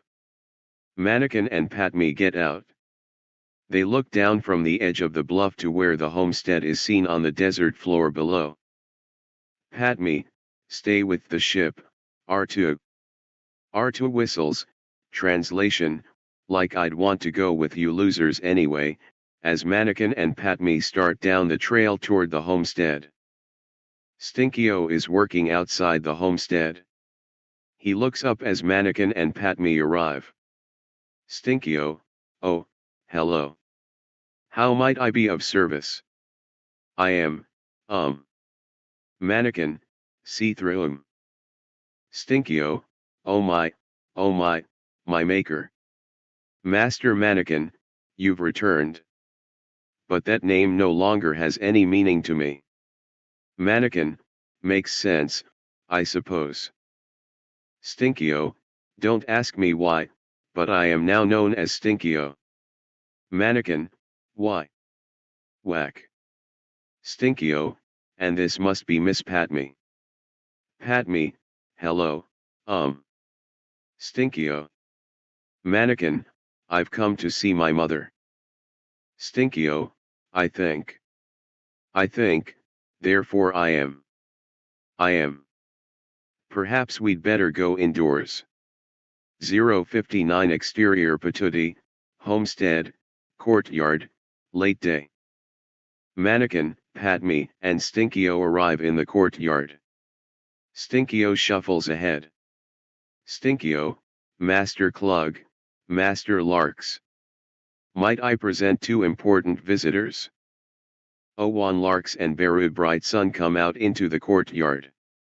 Mannequin, I'm Mannequin Streetwalker. Owan Larks. This is my girlfriend, Beru. Beru looks suggestively at Mannequin and licks her lips. Hello, Mannequin. I'm sure you'll find it very pleasant here. Owan, shut up. Who said you were allowed to talk? Mannequin, to Beru, shave the stache. Sheesh. Patme, glares at Mannequin, I guess I'll just have to introduce myself. I'm Patme. Owan, I guess I'm your stepbrother.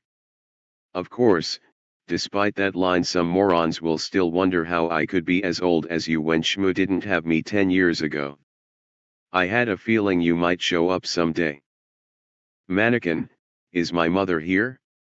Clug, no, she's not. Clug Lark swings from the house on a rickety old wheelchair, cursing at each bump. One of his legs is wrapped in duct tape, the other is missing. He balances awkwardly and puts out a hand. Clug Lars. Shmoo is my wife. Come on inside. We have a lot to talk about. 060 Interior Patootie, Homestead, Kitchen, late day. A woman's place is in the kitchen. Beru puts several cups of Kool-Aid on a tray. Clug, it was just before dawn. They came out of nowhere. A gang of juvenile delinquent Tusky Raiders. Beru brings the drinks in from the kitchen. Like a good wife, she is seen but not heard. Clug, your mother had gone out early, like she always did, to pick magic mushrooms that grow on the vaporators. Mannequin, magic mushrooms. Clug, of course, they're the only valuable thing we can grow in this wasteland. Mannequin, ah yes, I remember hearing my master talk about them. Clug, anyway, from the tracks, she was about halfway home when they took her. Those Tuskies walk like monsters, but they're vicious, mindless men. 30 of us went out after her. 4 of us came back. I'd be with them, only, after I lost my leg I just couldn't ride anymore, until I heal. Owan, like that's ever going to happen. Clug, I don't want to give up on her, but she's been gone a month. There's little hope she's lasted this long. Silence. Then Mannequin stands up. Owan, where are you going? Mannequin, grimacing, to the refresher, gunk damn it. My bladder is about to explode. Then to find my mother. Clug, your mother's dead, son, accept it. Mannequin, that's not true. That's impossible. Mannequin turns abruptly and runs out, holding his crotch. SC61 EXT Patootie Homestead Moisture Farm late day. Mannequin stands looking across the desert. Patme comes running out of the homestead after him. Mannequin turns to Patme. Patme, oh, I'm sorry, I didn't mean to disturb you. Mannequin, it's okay, I'm just about done peeing, zip. Patme, I didn't know that Jedi robes had zippers. Anyway, I came to talk to you. We decided not to fall in love, which is why I'm going to wear as many sexy outfits around you as possible. Mannequin, so you're saying that there's a chance? Patme, no. Wink, wink. Mannequin, well Pudu, as soon as you said no, I went and hooked up with one of your handmaidens. Anyway, you are going to have to stay here. These are good people. Patme. Well, good enough, anyway. You'll be safe as long as you avoid any advances by Owan. You're obviously way more hot than Beru, and I've noticed him staring at your body every time she wasn't looking. And Klug seems a little off his kilter. I wouldn't advise you or Beru to be anywhere near him when he's drunk. Patme, Mannequin. She hugs him, and he places both hands firmly on her. Never mind. Mannequin walks to Owan's speeder bike, which Owan found parked near Mos Epson and has a DB monogram on the handlebars. Mannequin, I won't be long, and I'm just saying that to comfort you. The truth is I could be gone a very long time, and I might end up not coming back. Smell ya later. Mannequin leaps onto the speeder. Nothing happens. R2, sheeble-deeble-doo. Mannequin, oh. He turns the ignition switch. The engine fires. He takes off across the desert. Patme watches him go, shaking her head. December 22, 2023, 6:01 p.m. Number 4. Study 3600. Administrator. Offline. Registered, December 22, 2023. Posts, 252. Attack of the Clones Humorous version. SC62 EXT Genesis Planet Tower entrance done. Obi-Wan makes his way toward a clustering tower of fantastic stalagmites, whatever. Obi-Wan sneaks up to the main one. He sneaks inside. SC63 int. Genesis corridors morning. Obi-Wan makes his way along a narrow, pillared corridor.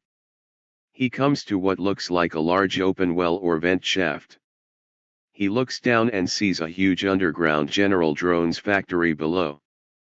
Obi-Wan, this reminds me of the time Ligon took me to see the droid factory on Pixelated when I was a boy.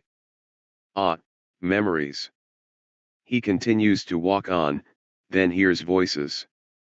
He darts behind a pillar as Troggle the Little, Archduke of Genesis, his aide Sumfat, Count Dooku and Newt Raygun approach, closely followed by Pasquale from Argentina and What Time.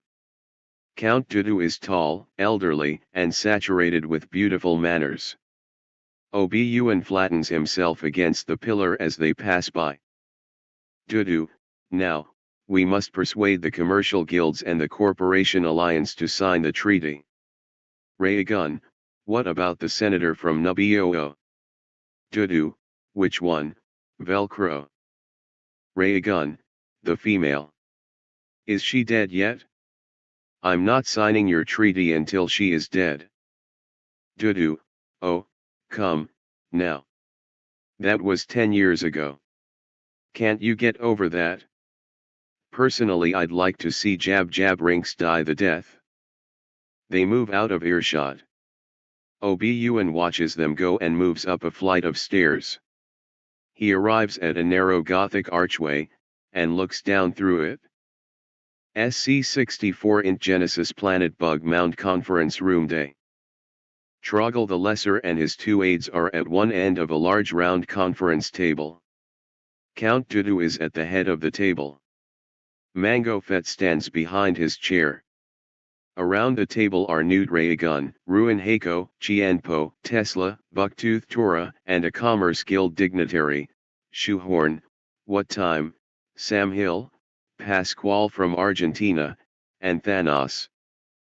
Dudu, as I explained to you earlier, I am quite convinced that 10,000 more systems shall rally to our cause with your support, gentlemen.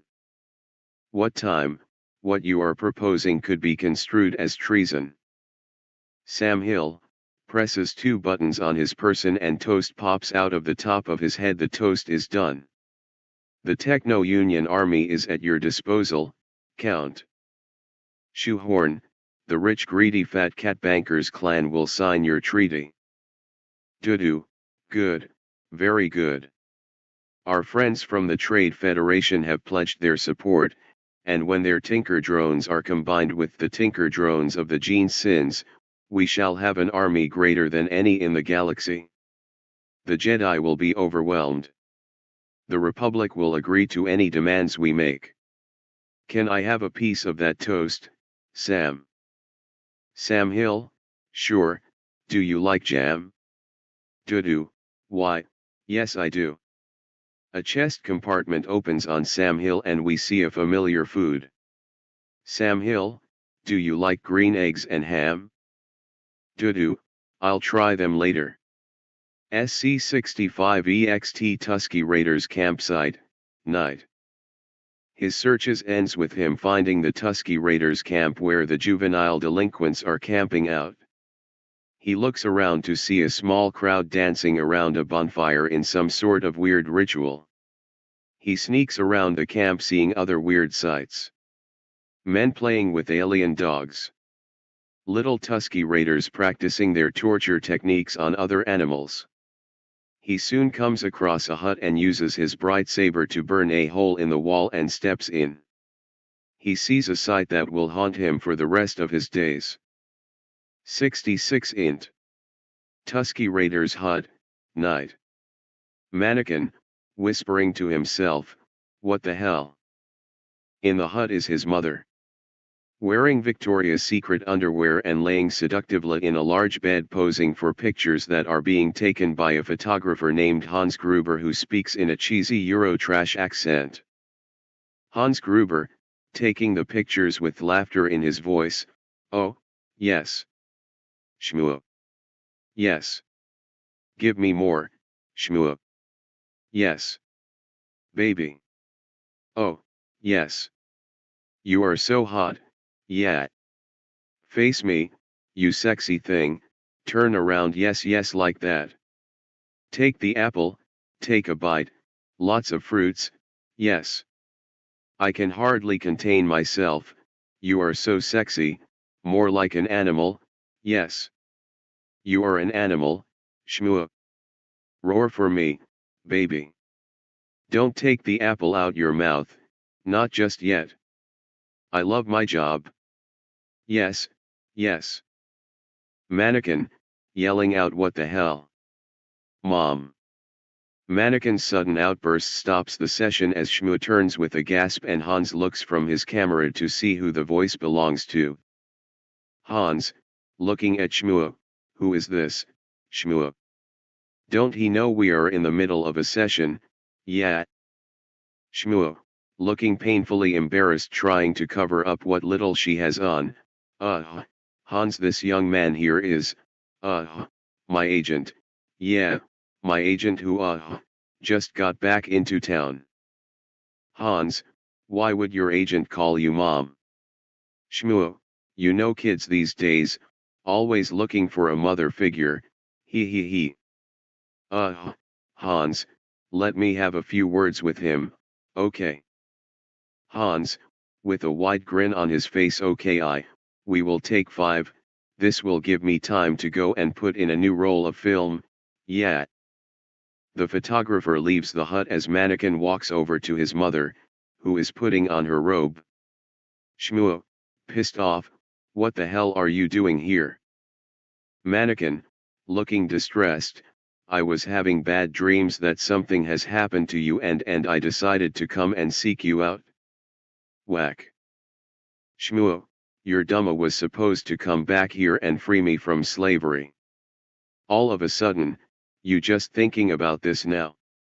Mannequin, rubbing his head in pain, "I was busy." Shmuo, wide-eyed, "Oh, too busy to come and free the person who carried you around for 9 months, went through 12 hours of labor to spit all 8 pounds and 6 ounces of you out of me, not to mention the fact of raising you, feeding you, taking care of you when you're sick, putting you through slavery school and worrying about you with the slave masters walking around the compound, making sure that you grow up to be some sort of credit to our race and a decent citizen at that, and..." Mannequin, cutting her off and stretching out his arms with a smile, "And here I am." Shmuo, hands over her face, "Oh, God. I failed miserably, where did I go wrong?" Mannequin, "Whatever. Anyway, Plato said that you was freed and that you gotten married.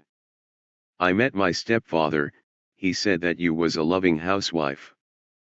Shmuo, correction. I was a bored housewife. I mean, let's face it. I was stuck with a dead-end job. Plato was not fulfilling my needs. Mannequin, frowning, "Plato wasn't fulfilling." Shmuo, cutting him off, "It's a long story, forget it. Anyway, being a slave was becoming such a drag. Then I was freed and I met Klug Larks. I thought that I would finally be getting some real action. Nope. Not over there, 1 round, and he's out for the night." Mannequin, still frowning, 1 round.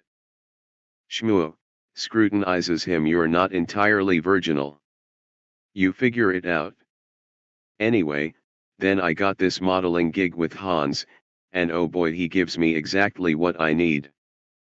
Mannequin flies into a rage and goes out and slices Hans Gruber, who is smoking a cigarette as he loads his camera, in half, then slaughters all the Tusky Raiders in the camp. Then he comes back into the hut and find his mother has died from heat exhaustion. Mannequin Aoyag. SC67 int. The big city-wide Planetuscan Temple of Doom game room night. Yoga, on his floating platform, and Mace Windy are busily engaged in a game of foosball. "Mace, if you make one more force-assisted goalie shot, I swear." Suddenly Yoga's hand goes to his temple and a look of concern crosses his face. "Yoga, young streetwalker has done something awful. I feel pain, death. Young streetwalker is in terrible pain." "Mace, welcome to the dark side, young mannequin." SC68 EXT Genesis Day. "OB Ewan, my long-range transmitter is knocked out. F14, try boosting the signal. F14, SCU. OB Ewan, okay, I'll have to try something else. F14, please locate mannequin on Nubio. That's mannequin's tracking signal, all right, but it's coming from Patootie. What in holy hell is he doing there? Well, I'll have to improvise. Mannequin, retransmit this message to Corkacan. The Corporation Alliance, the Trade Federation, the commercial guilds and Thanos are making a treaty with Count Dooku and are planning to dash. Suddenly a book of tricycle droids overwhelm him. Oh. Help. Help, save me. Forget about the Go Senator and get your A over here. That is an order. Mango Fett, don't move, Jedi. SC69 EXT Patootie Day. A funeral procession of Javas, sandcrawlers and various speeders and pod racers of all sorts, each bearing a yellow flag, escorts mannequin streetwalker who is driving the stretched hearse speeder with his mother's dead body in it, wrapped in cloth covering from head to toe. He delivers the body to the Lark's homestead. SC70 int. Familiar garage from on day. Mannequin is fixing something. Pat-me comes in with a tray of that familiar blue milk from on. Mannequin, the shifter broke. Life's so much easier when you're fixing things, and ogling hot chicks and reading Galactic Playboy and getting some. Pat-me, I get the picture. Mannequin, oh. I wasn't strong enough. I can't save her. Obi-Wan is holding me back. I'm torn in pieces. The sky is falling. It's all my fault. Pat-me, you're not all-powerful. That ever occur to you? Just because you can use the Force and wield a lightsaber, it doesn't mean you're all that and a bag of chips. You're human. You make mistakes. You're not omnipotent. Mannequin, well, I should be. That way I could play God and stop people from dying. Pat-me, okay, you're starting to scare me. Mannequin, in fact, I should be God so no one ever dies again. Whack. Pat-me smacks him across the face, then quivers with fear. Pat-me, Mannequin, stop it. You don't know what you're saying. Mannequin snaps out of it. Mannequin, oh yeah, and I killed a bunch of sandpoopies and some annoying German photographer named Hans Gruber. Pat-me, well, who cares about a bunch of low-life sandpoopies anyway? They're like mosquitoes, only smellier. Would you be condemned for wiping out the West Nile virus? Mannequin, yeah, you're right. You know, you're pretty insensitive, Flora Senator. Pat-me, only to inferiors. SC71 EXT Patootie Moisture Farm still day, obviously. Owan, Beru, Klug, Pat-me, Mannequin, Stinkio, and a Catholic priest are assembled at the grave of Shmoo Streetwalker. They sure buried her in a hurry. Priest, reading from Bible, and surely goodness and mercy shall follow me all the days of my life, and I shall dwell in the house of the Lord forever. In the name of the Father, the Son, and the Holy Ghost, Amen. Now if anyone has any words they would like to say of the dearly departed, please come to the podium. Klug, she was good. Honest. Loving. And good in bed, I mean man, she was hot. I wish I had her in my arms right now. If I was with her I'd censored. Priest, sit down, brother. Klug, I'm not your brother. You sit down, takes a big swig from a bottle of whiskey. Mannequin walks up to the grave and picks up a handful of dirt, though we never see him throw it onto the grave, as per tradition. Mannequin, I wasn't strong enough to save you, Mom. But I swear, next time. Pat-me, what do you mean next time? She's already dead. Mannequin doesn't hear her. Suddenly, R2 comes up and beeps at Stinkio. Stinkio, secret mission? What plans? We'll have no more of this Obi-Wan McNobi gibberish. To Mannequin, Master Mannequin, R2 says he's carrying a message from an Obi-Wan McNobi. Frankly, I don't know what he's talking about. Our last master was Captain Antilles. But with all we've been through, this R2 unit has picked up a slight flutter. SC72 int. Something Nubian Nubba starship. Mannequin and Pat-me are watching a hologram of Obi-Wan. Obi-Wan, retransmit this message to Corky cannot. Mannequin does. Obi-Wan, counted the Corporation Alliance, the Trade Federation, and the Commercial Guilds, and Thanos are making a treaty with Count Dooku and are planning to, wait, draws his saber, deflects several blaster bolts. A destroyer droid moves into the hologram. Oh. Help. Help save me. Forget about the go senator and get your A over here. That is an order. The transmission fades. SC-73 int. Corey's Ent Temple of Doomday. Yoga and Mace Windy watch the transmission of Obi-Wan. Yoga looks at Mace more going on Genesis planet, I feel, than what AHS Ben said. Windy, I'm ready to go there and kick some droid A. SC-74 int Corkscrew and Palpatine's office day. Ask AAK, Bailey Smits, Mamamia, Palpatine, and Jab Jab Rinks watch the hollow of Obi-Wan MCNOBI getting his bulletin handed to him by the tricycle droids. Ask AAK, the debate is over. Bailey, who asked you? The treaty forbids Germany from building up an army. What are they doing? Ask AAK, you mean the Trade Federation. And wrong treaty. Bailey, the commercial guilds are preparing for war, there can be no doubt about that. Ask AAK, I'm more worried about Thanos. Palpatine, don't worry, he doesn't have all the Infinity Stones in his gauntlet yet. Bailey, how would you know? Crickets chirping. Bailey, can't it anyway, the Senate will never approve the use of a clone army. Mamamia, this is a crisis. If the Senate votes the cameo emergency powers, he could approve the use of the army. Palpatine, but who would propose such a radical amendment? Looks at Jab Jab. If only Senator Ahmed Allah were here. SC-75 int. The Queen's Royal Starship Patootie Day. Mannequin, crossing his arms, I'm not going. Padme, can't you see he's in trouble? Mannequin, he got himself into that mess and he can get himself out. Padme, will you get your head out of your A and see what's real money? Obi-Wan is about to die. I'm going to him.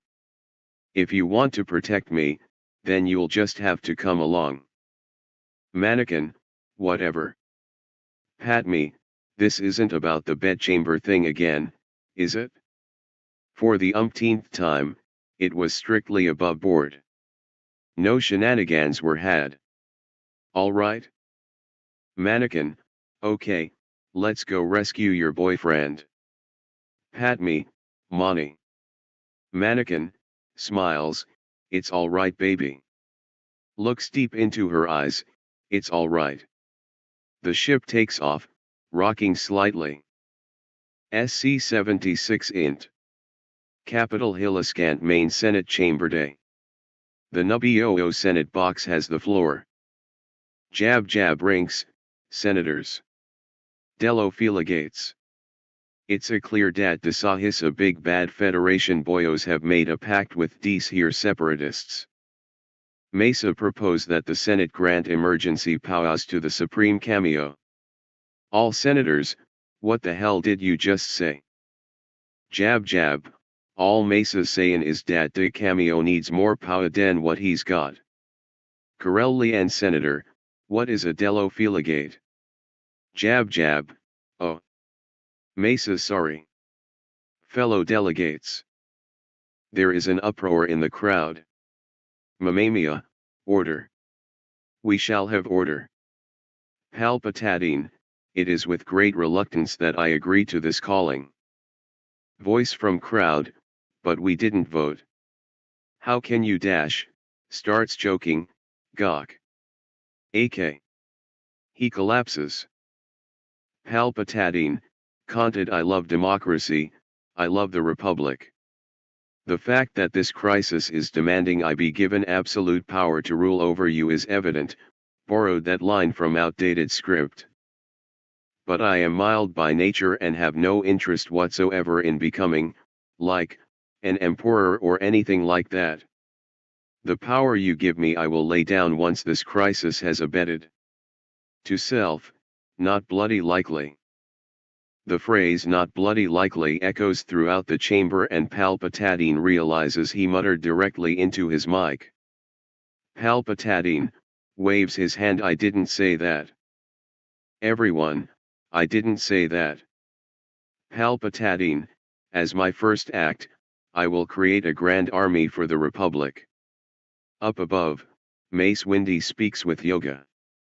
Windy, it is done, then. Yoga, visit, I will, these cloners on. Cablingo. Below, Jab Jab is standing in the Naboo Senate box. Being annoying by just being there. Palpatine, hey, GL, isn't this Jab Jab's last scene in the entire saga? GL, well, yeah. An evil grin slowly creeps onto Palp's face. Palpatine, you don't know how long every true SW fan has been waiting for this. The sound of a whole chamber full of blaster cocking can be heard. Jab Jab, nervous and sweating Mesa plead the third. Palpatine, wrong amendment, moron. Besides, you just granted me emergency powers. I'm gonna give you to the count of 10 to get your slimy, annoying, brainless glub glub out of here. 1, 2. Unintelligible screaming from Jab Jab. Palpatine, counted 3 4 5 E 6 7 8 0 SC it fire at will. Everyone in chamber with a gun fires at Jab Jab. He explodes rather spectacularly. Pieces of Jab Jab rain down like confetti and Queens We Are the Champions blares over the PA. Everyone applauds and cheers. Some whistle. Then everyone falls down and worships Palpatine.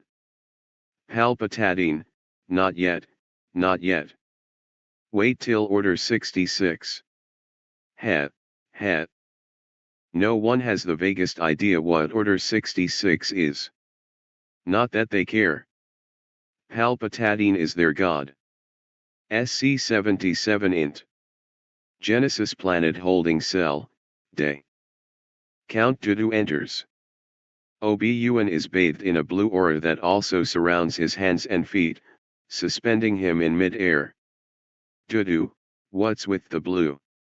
You're not dead yet, pal. Obi-Wan, traitor. Dooku, oh no, my friend. This is a mistake. A terrible mistake. They've gone too far this time. This is madness. Obi-Wan, put a little more enthusiasm in your voice. Maybe then I'll believe you. Dooku, in a very Han-like voice. It wasn't my fault. Still, I'll tell you that I'll petition to get you out of here, even though the audience knows that I'm obviously the bad guy. Obi-Wan, well, I hope it doesn't take too long. I have excessively flashy bright saber moves to do. He suddenly begins somersaulting in the air. Obi-Wan, what the hell? A pleasant mechanical voice comes on over the Genesis PA. PMV, we are experiencing technical difficulties. Please be patient while we repair the ride. Remember to keep all arms, legs and tentacles inside the blue field at all times. Thank you, and enjoy your imprisonment. Dotto, snickering, flips a switch, and Obi-Wan stops spinning. Dooku, tell me why you're here, or I flip the switch. Obi-Wan, I'm following a bounty hunter called Mango Fett. Do you know him? Dooku starts circling Obi-Wan, hoping to distract the Jedi Knight by making him sick with dizziness. Dooku, the Genesis bugs don't trust bounty hunters. Obi-Wan, that's not what I asked. Do you know him? Dooku, do you know the Muffin Man? Obi-Wan, no. Dotto, damn it. Neither do I. Oh well. Waves hand, I don't know Mango Fett. Obi-Wan, that doesn't work on me, even in my dizzy state. Dooku, oh yeah? Whack. Obi-Wan, hey. Whack whack. Obi-Wan, you don't know Mango Fett. Dotto, I knew Ligon trained you well. Obi-Wan, what are you talking about? Dudu, where do you think he learned how to whack people when they're being stupid? Whack. Dudu, that's for not remembering that Ligon was once my apprentice, just as you were once his. If only you had been able to help him finish off my predecessor, I mean, that Sith, then he wouldn't have died. He completes his circle around Obi-Wan, whose head has twisted around completely from trying to watch Dudu. Whack. Obi-Wan's head spins around back to normal. Obi-Wan thanks. Dudu, no problem. Yeah, so too bad Ligon's one with the Force and all. I could use his help now. Obi-Wan, Ligon Janantonic would never join you. Whack. Dudu, shut up. Nobody asked you. Anyway, he would never have gone along with the corruption in the Senate if he'd known the truth. Obi-Wan, the truth? I want the truth. Dudu, you can't handle the truth. You know why? Because you're not as good looking as Tom Cruise in a Navy uniform. Obi-Wan, try me. Dudu, did you know there's a big bad Sith Lord named Darth Ching controlling the Senate? Obi-Wan, no. That's not true. That's impossible. Dudu, told you, didn't I? You can't handle the truth. Jack Napier, rip-offs. Obi-Wan, but the Jedi would know about this. Dudu, the dark side clouds their judgment, my friend. The Jedi are led by a Muppet who's almost 900 years old. Palpia, I mean, Darth Ching can kick his green bulletin any day. Anyway, Newt Gunray was allied with Chin but got screwed over, so he came to me. Obi-Wan, why are telling me stuff that everyone already knows? Dudu, so we can throw in a few twists and surprises. You know, move the plot along. Obi-Wan, what plot? I thought this movie was just about me getting medieval on everyone. Dudu puts his hand on the switch. Dudu, are you in or are you out? The bearded one, George Lucas himself, holds up a cue card. GL, whispering PSSST.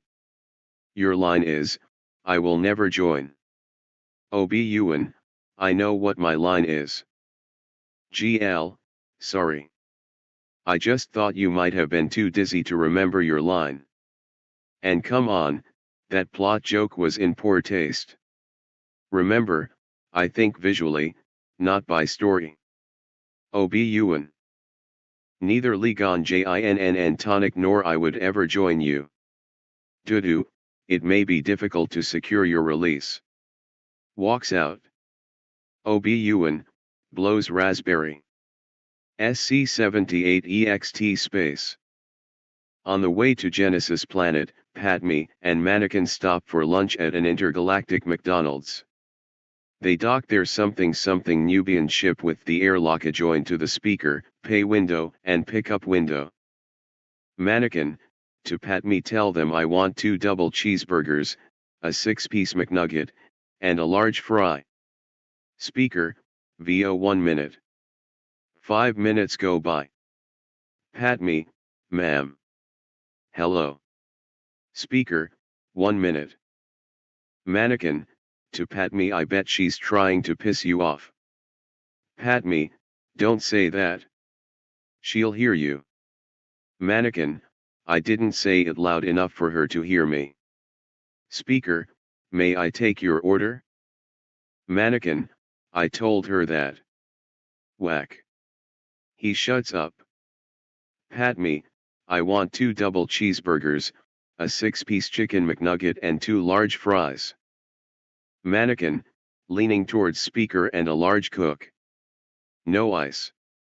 Speaker, and a large Coke, no ice? Padme, yeah. Speaker, that'll be 9 Republic credits. They fly up to the pay window. McDonald's girl, sorry, there was a problem with the computer. Mannequin, it was the millennium bug. McDonald's girl ignores him. They pay, fly up to the pickup window, get their food and fly away. Pat me, handing Mannequin the bag, just get my stuff out of there. Mannequin gives her her fries. Pat me and my McNuggets. Mannequin, all you got were fries. Pat me, genuinely shocked. What? I got those nuggets for me. You said you wanted 2 double cheeseburgers.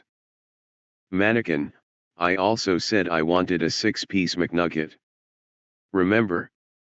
Pat me, I didn't hear you say that part. Mannequin, I said it just as clearly as I said I wanted the cheeseburgers. Pat me, you have to share. Mannequin, fine. You get 3 of my nuggets and I get 3. Pat me, then I get 1 of your cheeseburgers. Mannequin, what? Are you going to take more food from me than you already did? We split the nuggets and that's final. They keep arguing until Mannequin says. Mannequin, okay, you get 1 of the cheeseburgers. I get the McNuggets. Pat me, fair enough. They eat as the ship continues heading for Genesis. SC-79 int.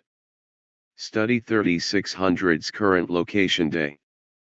Study sits at his computer wondering if anyone but Dali and Mayana Kenobi, neither of whom contribute, gives a damn about this thread. He wonders if anyone even reads it. He is sad because the humorous versions are so great. But perhaps people just stopped caring back in 2002, right in the middle of the production of 2 of them. Study, if only Perp were here. A blue ghost appears beside him. Ghost of PURP, hey, if all else fails, do what I, Vac and Rickon did in ESB. Study, you mean go it alone? Write the rest of this by myself? I couldn't. Ghost of PURP, sure you could. You're funny enough. Maybe, just maybe, people will read it and be interested in contributing to Revenge of the Sith humorous version later. Study, yeah, everyone will have their own ideas for parodying that. It'll be real popular, I bet. It may even bring you and Vac back. But, I must let people know that even though I am writing, they can still feel free to add on. I really don't want to hog this thread. Ghost of PURP, you must do what you feel is right, of course. Disappears. With new confidence, Study begins pecking out the next scene in the movie. SC-80EXT space. The something Nubian heads towards the rings of Genesis planet. SC-81EXT Genesis Planet Day. Mannequin pilots the ship close to the ground, weaving around towering rock formations. Pat me, see those columns of steam straight ahead? They're exhaust vents of some type. Mannequin, how do you know they're not natural phenomenon? Pat me, the script. Mannequin flies into the column of steam, which carries the ship to the top of it. The ship spins out of control. Pat me, I didn't say fly into it, you moron. They crash land on the surface. As they prepare to leave the ship, Pat me turns to Mannequin. Pat me, let me do the talking, okay? The last thing we need is you killing everyone in there with your bright saber. As a member of the Senate, perhaps I can find a diplomatic solution. Mannequin, I'd argue with you, but I've got better things to do. Pat me, like what? Their eyes meet. Oh, you animal, you never get enough, do you? A half hour later, Mannequin and Pat me come out of the ship, Pat me rebuttoning her shirt, Mannequin zipping up his fly. They begin to look around. SC-82 int. Cockpit something Nubian day. R2, Whistle beep prattle. Stinkio, my obtuse little friend, if they'd needed our help they'd have asked for it, You have a great deal to learn about human behavior. R2, what? Help them. I'm the little droid who could that gets no appreciation around here. They can rot in hell. Stinkio, you can talk. R2, hell, I always could. But when I beep and make baby sounds, no one can understand me and I can say whatever I want behind their backs. Very convenient. Stinkio, what were you saying then? I can usually understand your beeps. R2, I said I hope they never come back. Good riddance. Stinkio, come to think of it, I don't want to be left here alone. What if they don't come back? R2, gee, I never thought of that. Let's go. SC83 int. Genesis Corridors Day. Mannequin and Padme walk down a well-lit corridor, filled with Gene Sins, who are having a coffee break. They look like overgrown cockroaches with wings. One Jenizen, to another boy, am I tired of this dead-end factory job? Turns to see Mannequin and Padme, are you bounty hunters? Mannequin, yeah, that's right. We're bounty hunters. There's a big bounty on Obi-Wan McNobi. Jenizen, we don't trust bounty hunters, even though there's one here right now as a guest of Oops. No one's supposed to know he's here. Padme, who? Whack. Jenizen, I just told you, fool, it's a secret. Padme, sorry. Mannequin, suddenly igniting his bright saber, how dare you strike the senator from Nubio? Jenizen, I thought you were bounty hunters. Mannequin, we are. Padme, yeah, bounty hunter by day, senator by night. Jenizen, turning to Mannequin, but you are a Jedi. Mannequin, thinking fast, perhaps I killed a Jedi and took it from him. Jenizen, no one can kill a Jedi without force powers, except General Greedy and the Yub Yub Pong. Mannequin, I, used to be a Jedi, yeah that's it. Jenizen, not buying it for a second, you're here to rescue Obi-Wan, aren't you? Mannequin, what makes you think that? Jenizen, doing a perfect imitation of Mannequin's voice, yeah, that's right. We're bounty hunters. There's a big bounty on Obi-Wan McNobi. Mannequin, give him to me for 30,000 Republic dactyries. Jenizen, ha.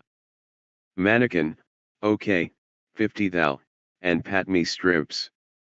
Whack. Padme, very funny, money.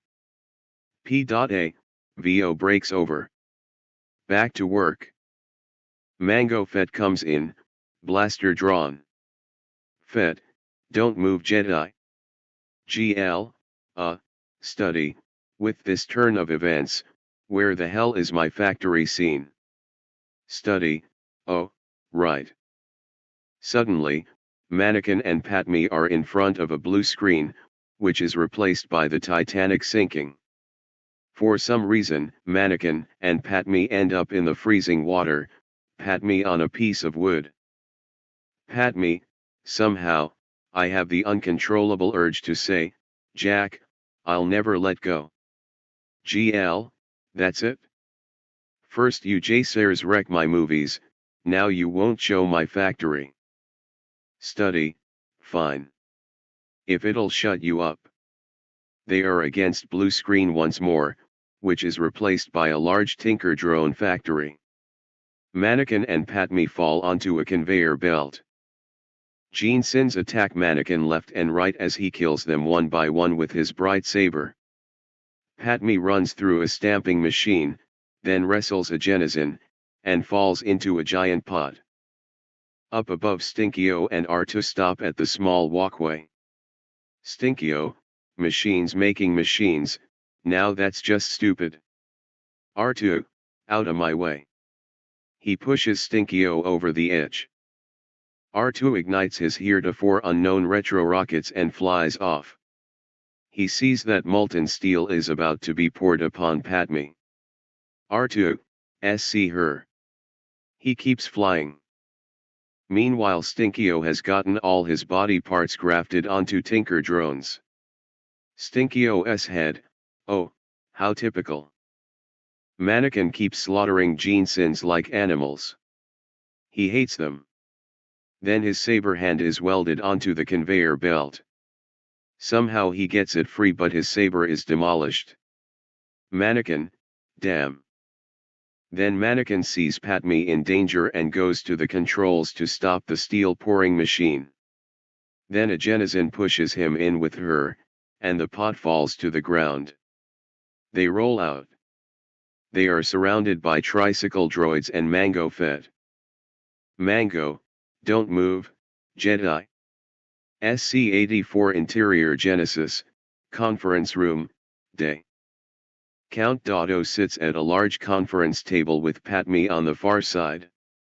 Mannequin stands behind her, discreetly ogling her luscious curves, with 4 Genesis bug guards, also checking out Padme, standing behind him.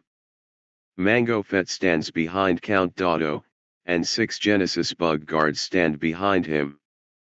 Padme, you are holding a Jedi Knight, Obi-Wan McNobi.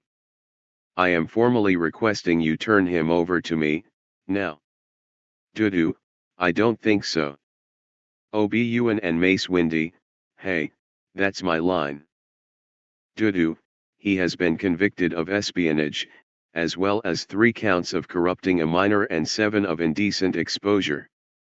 He also has 53 outstanding parking violations. He will be executed, in just a few hours, I believe. Count Dudu smiles. Padme, he is an officer of the Republic. You can't do that. Count Dudu, we don't recognize the Republic here, Senator, but if Naboo were to join our alliance, I could easily hear your plea for clemency. Actually, I can easily hear your plea for clemency already, but I'm choosing to ignore it, you see. Padme, Naboo will never join you. Padme pauses, a thoughtful look on her face. Padme, but maybe this will do instead. Padme eyes Count Dotto seductively and begins to remove her shirt. Porno music starts up in the background. George Lucas, cut. Padme, what, is this getting too racy for you? George Lucas, no, it's just. Brandishes script, I decided that the scene has way too much dialogue in it. I'm a visual storyteller, remember. Let's get this over with and get to the big action sequence. Take it from the end of this scene. Mango, take them away. SC-85 int. Genesis High Audience Chamber Day.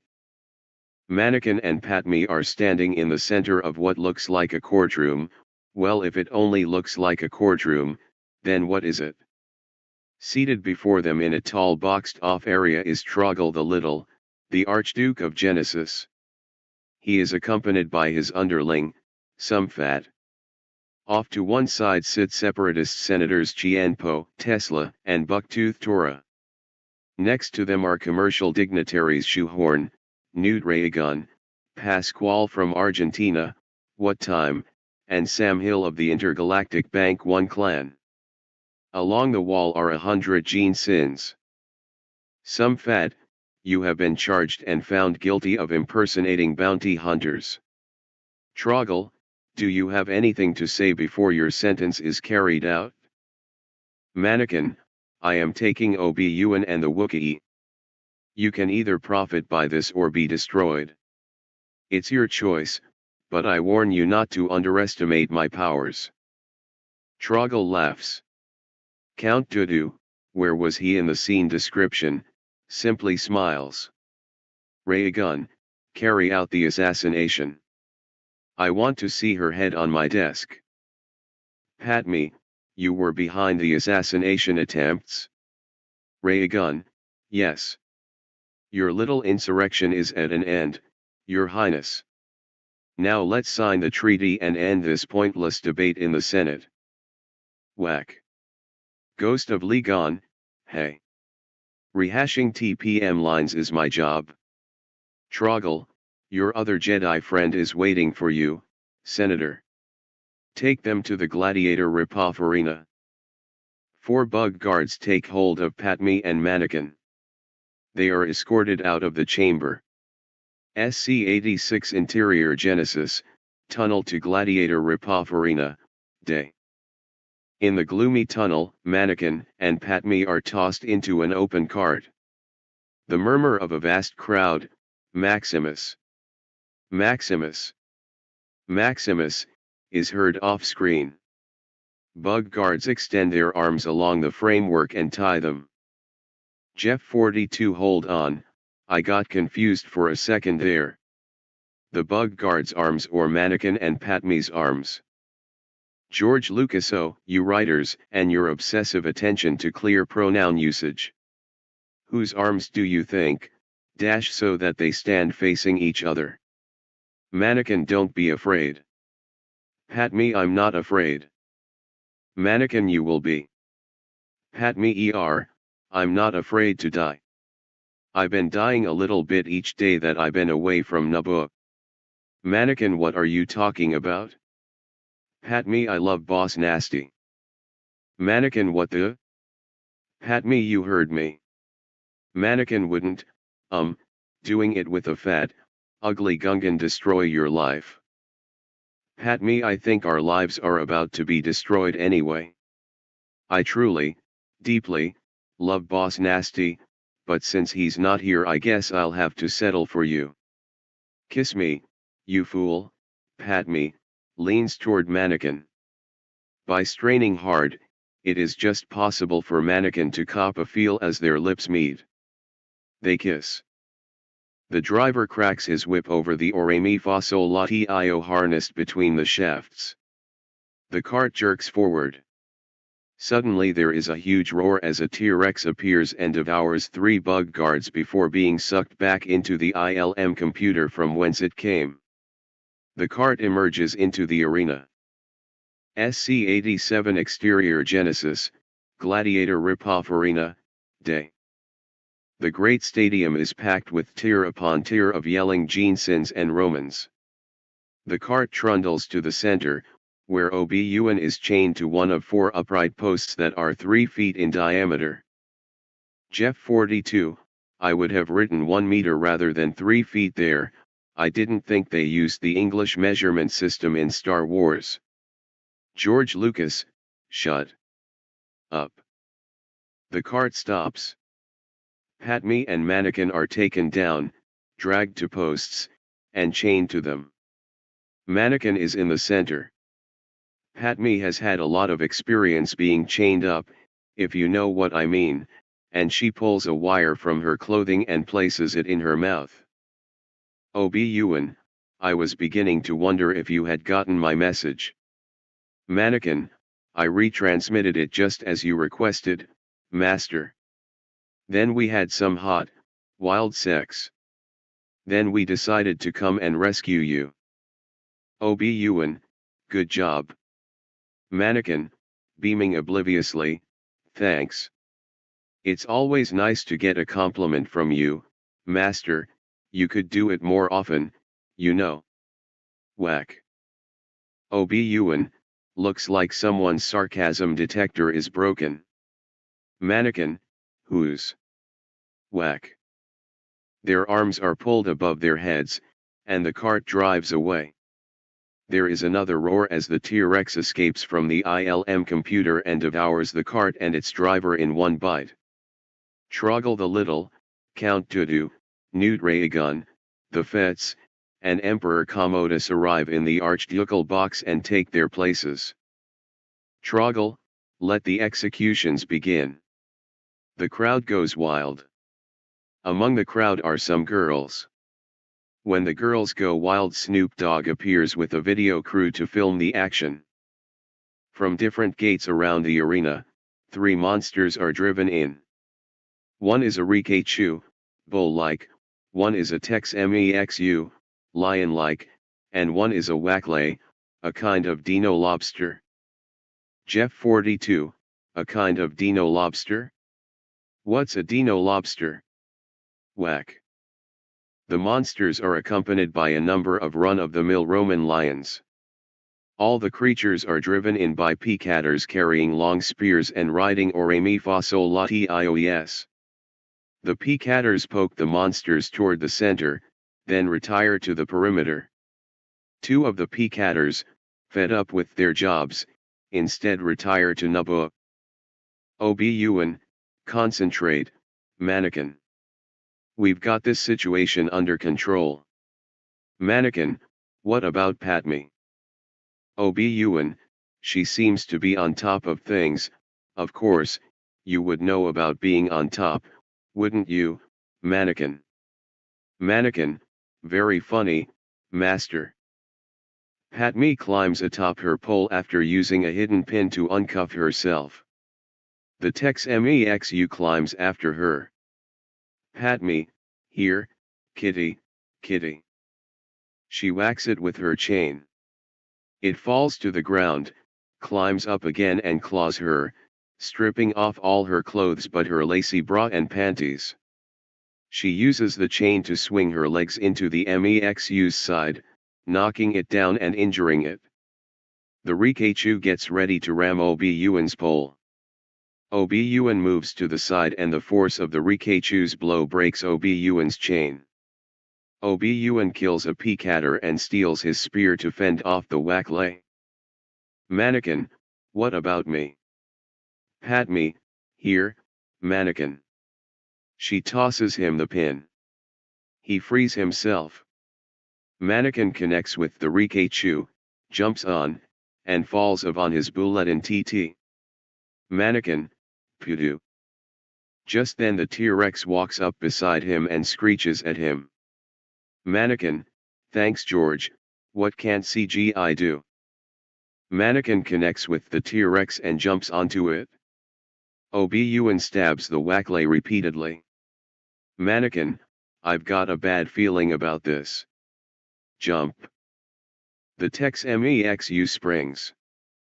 Padme leaps from the top of the post to land on the T-Rex behind Mannequin. The T-Rex runs away, around the arena. The Tex Mexu bounds after it. The T-Rex passes the wounded Wacklay and Obi-Wan. Obi-Wan runs and leaps onto the back of the T-Rex behind Padme and Mannequin, who mounted it first, and starts feeling Padme up. Padme shrugs him off. Padme, I'm a one-man woman now, Obi-Wan, so back off. In the archducal box, Newt Raygun turns angrily to Count Dooku. Newt, this isn't how it's supposed to be. Mango, finish her off. Dooku motions for Mango to stay put. Fett is enjoying the spectacle. Especially Padme. Dooku, patience, Velcro, she will die. Mango, she's no good to us dead. Dooku, quiet, you. Tricycle droids roll to the center of the area where they transform and surround the T-Rex and contain the Jedi and Padme. SC-88 Exterior Genesis, Gladiator Ripoff Arena, Day. Mace Windu steps into the tunnel leading to the archducal box, strutting like he owns the place. Chorus, who's the Jedi Master? That makes all the ladies' hearts beat faster? Mace. You're damn right. Mace Windu grins, bobbing his head in time to the music. Chorus, who is the man that would risk his neck for Obi-Wan? Mace. Can ya dig it? Who's the cat that won't cop out when there's danger all about? Mace. Right on. You see, this cat Mace is a bad mother. Shut your mouth. But I'm talking about Mace. The music fades out as Mace Windy enters the Archducal box. He strikes a pose of sheer badassery, a cocky sneer on his face, as he ignites his lightsaber and holds it to Mango Fett's neck. No one, Mango Fett least of all, seems to notice. All eyes are still on the surrounded heroes on their T-Rex. More specifically, all eyes are still on the very scantily clad Padme. Mace Windy, hey, come on guys, would you mind sparing a glance over here? Keeping up an expression this cool looking isn't easy, you know. Count Dooku turns to see Mace Windy standing behind him. The cocky sneer is once more on Mace Windy's face. Mace Windy, this party's over. Boba Fett, but we still have 3 kegs of Jawa juice to finish. Mace Windy signals, and at strategic places around the arena there are sudden flashes of light as about 100 Jedi. Rick McCallum, wait just a minute, we didn't budget for that many extras. A couple dozen or so Jedi switch on their bright sabers. The crowd is suddenly silent. Count Dooku's lips curl in slight amusement. Count Dooku, young Bubba here raises a valid point. And besides, you're impossibly outnumbered. Mace Windy, I don't think so. Count Dooku, we'll see. Suddenly Mace Windy turns to see a whole mess of super CGIs raising their blaster cannons. He deftly blocks their attacks, then turns and leaps off the balcony toward the CGI floor with tons of CGIs running to and fro. When suddenly the floor disappears, he keeps falling. Far off in the distance, white lettering floats toward him. Windows. A fatal exception OE has occurred at a 326T382 at 7 in file EP21138.dll. The current application will be terminated. Press any key to terminate the application. Press Ctrl plus Alt plus Delete to restart the computer. Mace Windy. GL, damn Windows. The system is restored and suddenly all the dozen or so Jedi are in the arena fighting. Into the arena pour out Super Tinker drones and regular Tinker drones, 6 of which have parts of Stinkio, his torso, both legs, both arms, and head. The T-Rex bucks Mannequin, Padme, and Obi-Wan off, who fall to the dust. Obi-Wan lands on top of Padme. Whack. Padme, get off me. They get up and join in the fray. Some Jedi toss Mannequin and Obi-Wan some spare bright sabers and Mannequin frees Padme from her chains. Padme picks up a spare gun. Mannequin and Padme take shelter near an overturned Oremi Fasolati IO cart. Padme fires at the droids and Gene Sins, who are piling up. Mannequin, you call this a diplomatic solution? Padme, well, how do you think I normally do it? Mannequin, you know, talking. Padme, talking's for losers, continues firing. Meanwhile the Tinker drone with Stinkio's head is killing Jedi left and right. Stinkio, die, Jedi dogs. Ha ha ha ha. A Jedi slices the body in half, and takes his blaster away. Stinkio, damn. Mango Fett rockets down to join in the fight. He kills several lions and puts one into the Tex Mexu and the T-Rex. Then Mace Windy cuts off his head. Obi-Wan finally kills the Wackley by chopping off its legs and stabbing it to death. The Gene Sins take it inside to boil it and eat it. It will go good with cocktail sauce. Mmm. Lobster. Up in the stands, Boba Fett hurls a can of Jawa juice at a Jedi's head. The Jedi keels over and dies. Mace Windy and Obi-Wan McNobi fight back to back, bright sabers flashing. Obi-Wan, to Windy, now let's see some of that Clone Wars Dantu in action. Windy suddenly opens a big can of Woopa on the surrounding Tinker drones and Super Tinker drones. He uses the force to rip them to shreds and knock them around, and jumps and spins high in the air. He lands next to a super tinker drone and super punches it to death. Clone Wars fans, yeah. All the other Jedi stop fighting and watch Windy continue to kick major CGI. But since we have to have a plot, soon most of the Jedi are dead and the remaining Jedi and Padme are surrounded by a ring of tinker drones. The tinker drones stop firing. Count Dooku, you have fought gallantly, Master Windy, wah. Down below Study 3600 keeps hacking and slashing away at the droids with his ebony bright saber.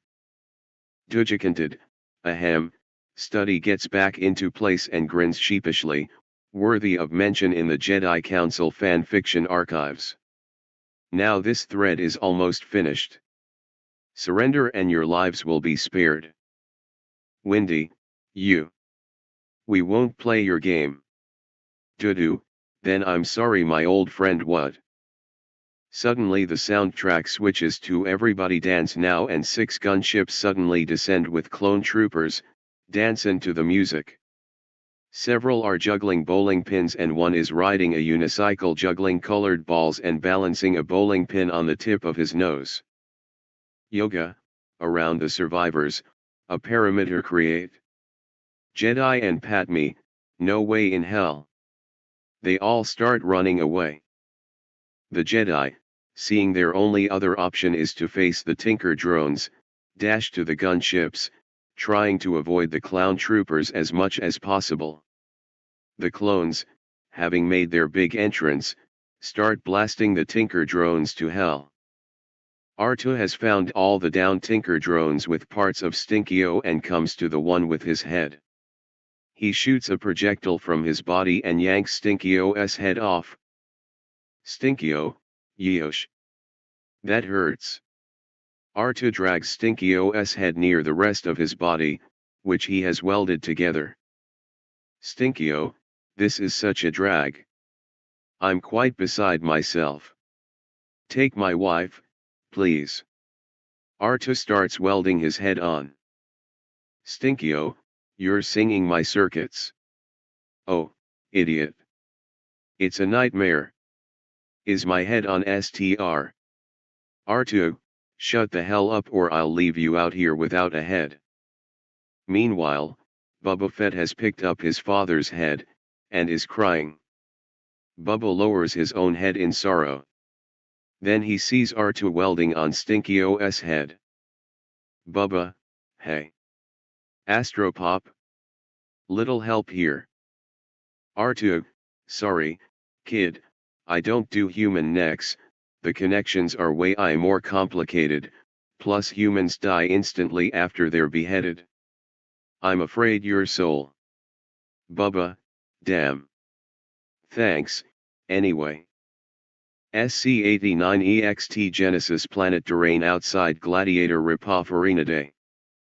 The massed lines of parked Big Bad Federation starships and the Tinker drones surrounding the arena, are themselves surrounded by thousands of Republic starships. I'd sure like to see this represented in the movie, Disgorging, EEO. Tens of thousands of clone troopers, I only saw hundreds.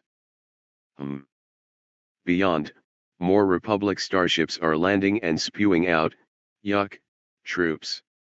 The Republic gunships circle towering stalactites, stalagmites, or are they stalactites? As they head toward the assembly point, Gene Sins fire laser cannons up at the gunships. SC-90 int. Genesis Command Center Day. Dudu, Troggle, Nude, and Rune enter a huge command center. In the center of the room is a huge map table, with figures representing the droid and clone armies. Troggle takes a stick and moves back the droid army, advancing the clones. In the background Morse code and the sounds of Gene Sins muttering in Japanese can be heard.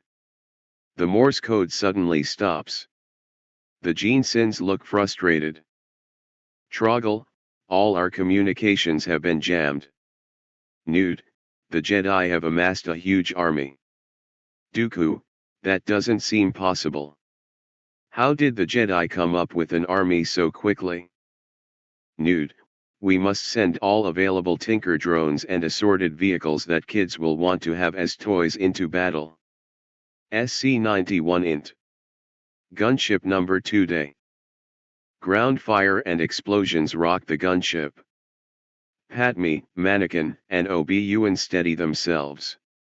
Obi-Wan, hold on to your knickers, guys. Boy, that was a short scene. SC-92 int. Genesis Command Center Day. Count Dooku, Troggle the Little, Newt Raygun and Rune A. King are playing Risk using the map table, clones and droids, dice, and a special set of cards.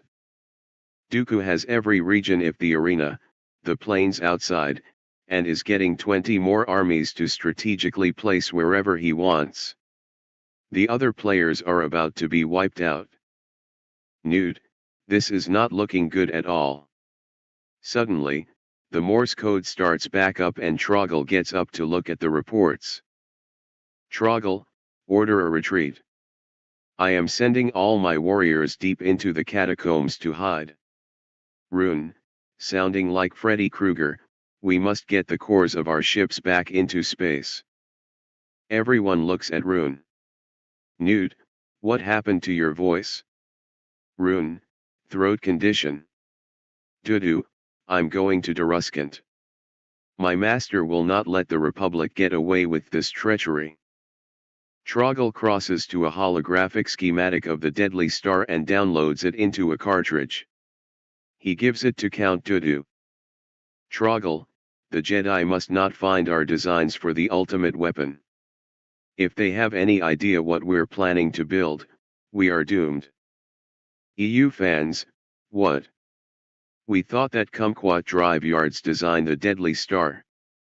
Dooku, well, later in canon it will be established that both the Jeansons and Kumquat Drive Yards were responsible, so shut it.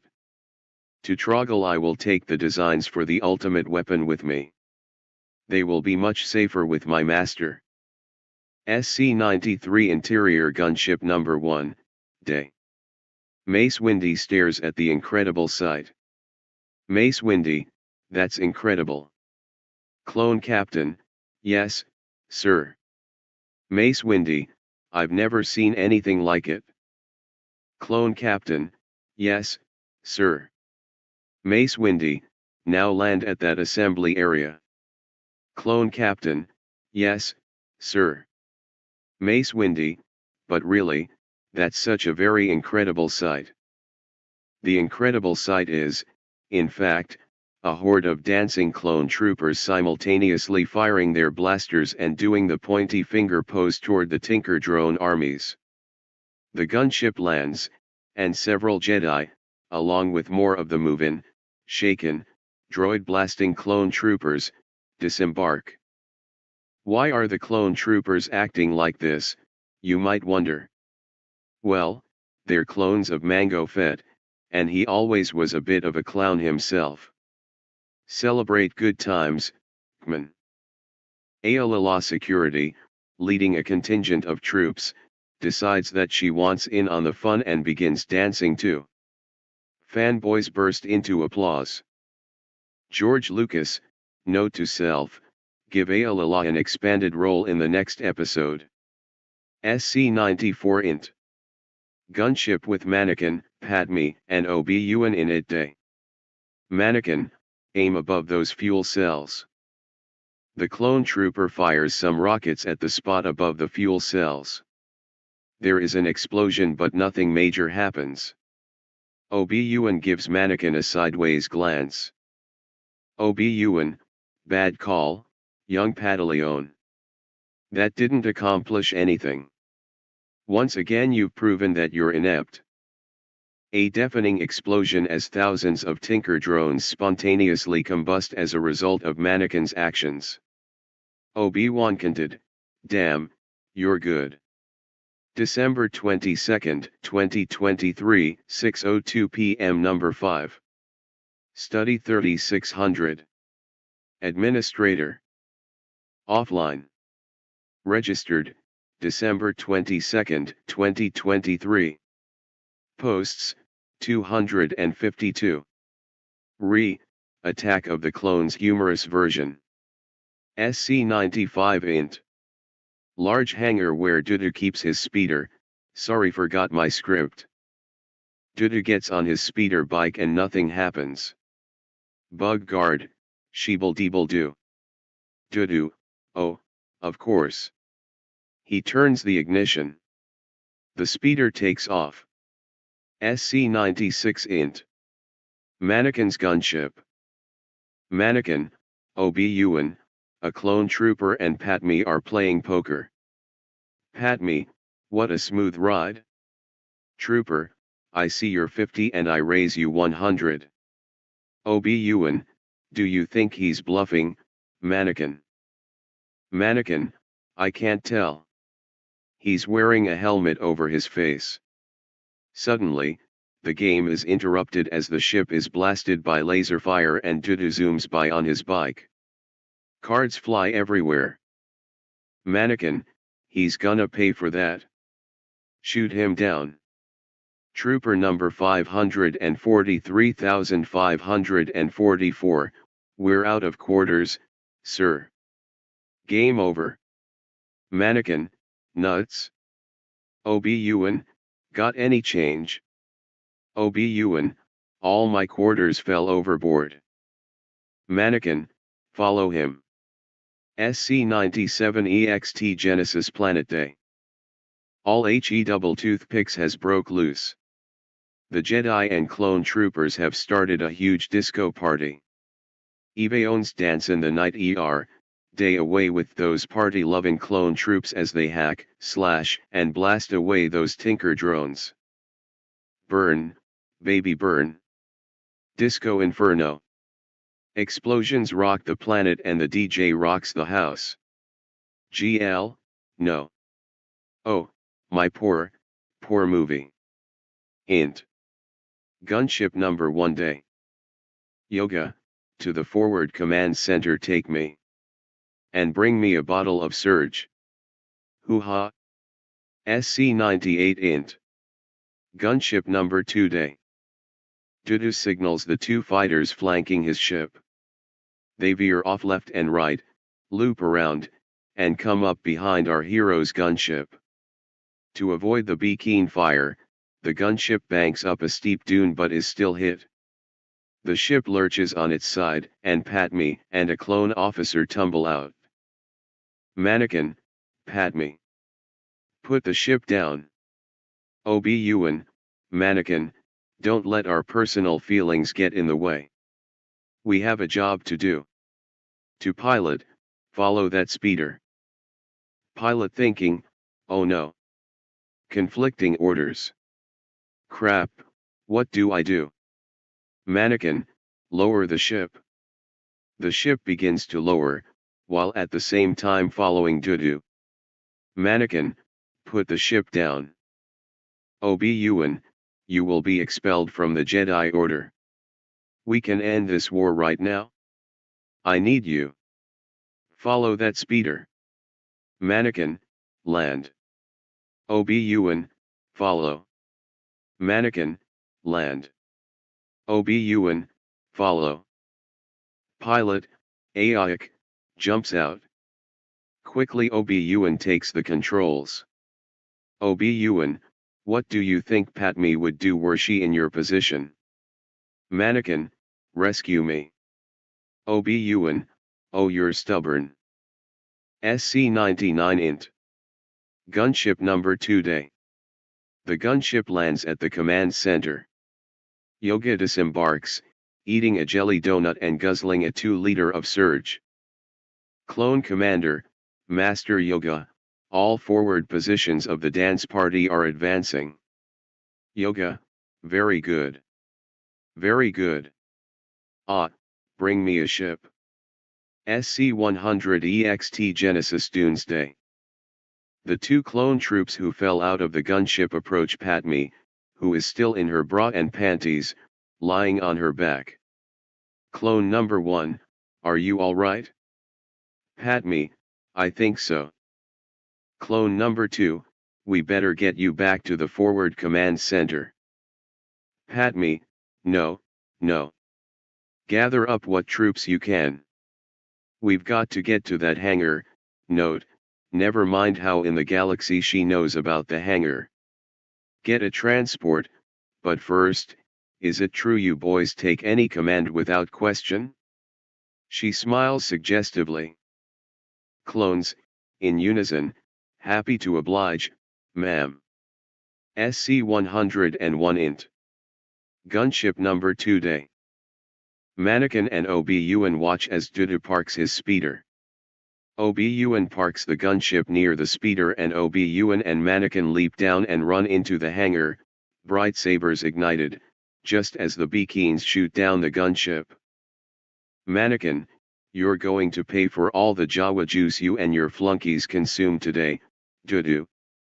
Obi-Wan to Mannequin, we'll take him together. You move on the Mannequin, I'm taking him now. He runs forward recklessly, bright saber swinging. Obi-Wan, typical.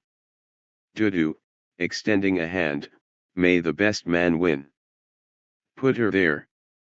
Mannequin, wait, you mean it? You want to shake? Dudu, I've never been more serious in my life. They shake, and suddenly 1,000 volts run down through Mannequin's body and he is thrown back against the far wall. Dudu, you Jedi get more gullible each year. As you can see, my Jedi powers are far beyond yours. Obi-Wan, you mean Sith powers? Dudu, oh, yeah, of course. Silly me. Now back down. He shoots lightning at Obi-Wan, who blocks it with his saber. Obi-Wan, I don't think so. Dudu, hey, no fair. You can't do that. What's the point of Sith lightning if it doesn't work against Jedi? Obi-Wan, let's fight like men, with swords. Dudu, I'm lucky I took my arthritis pills earlier. It's been acting up lately.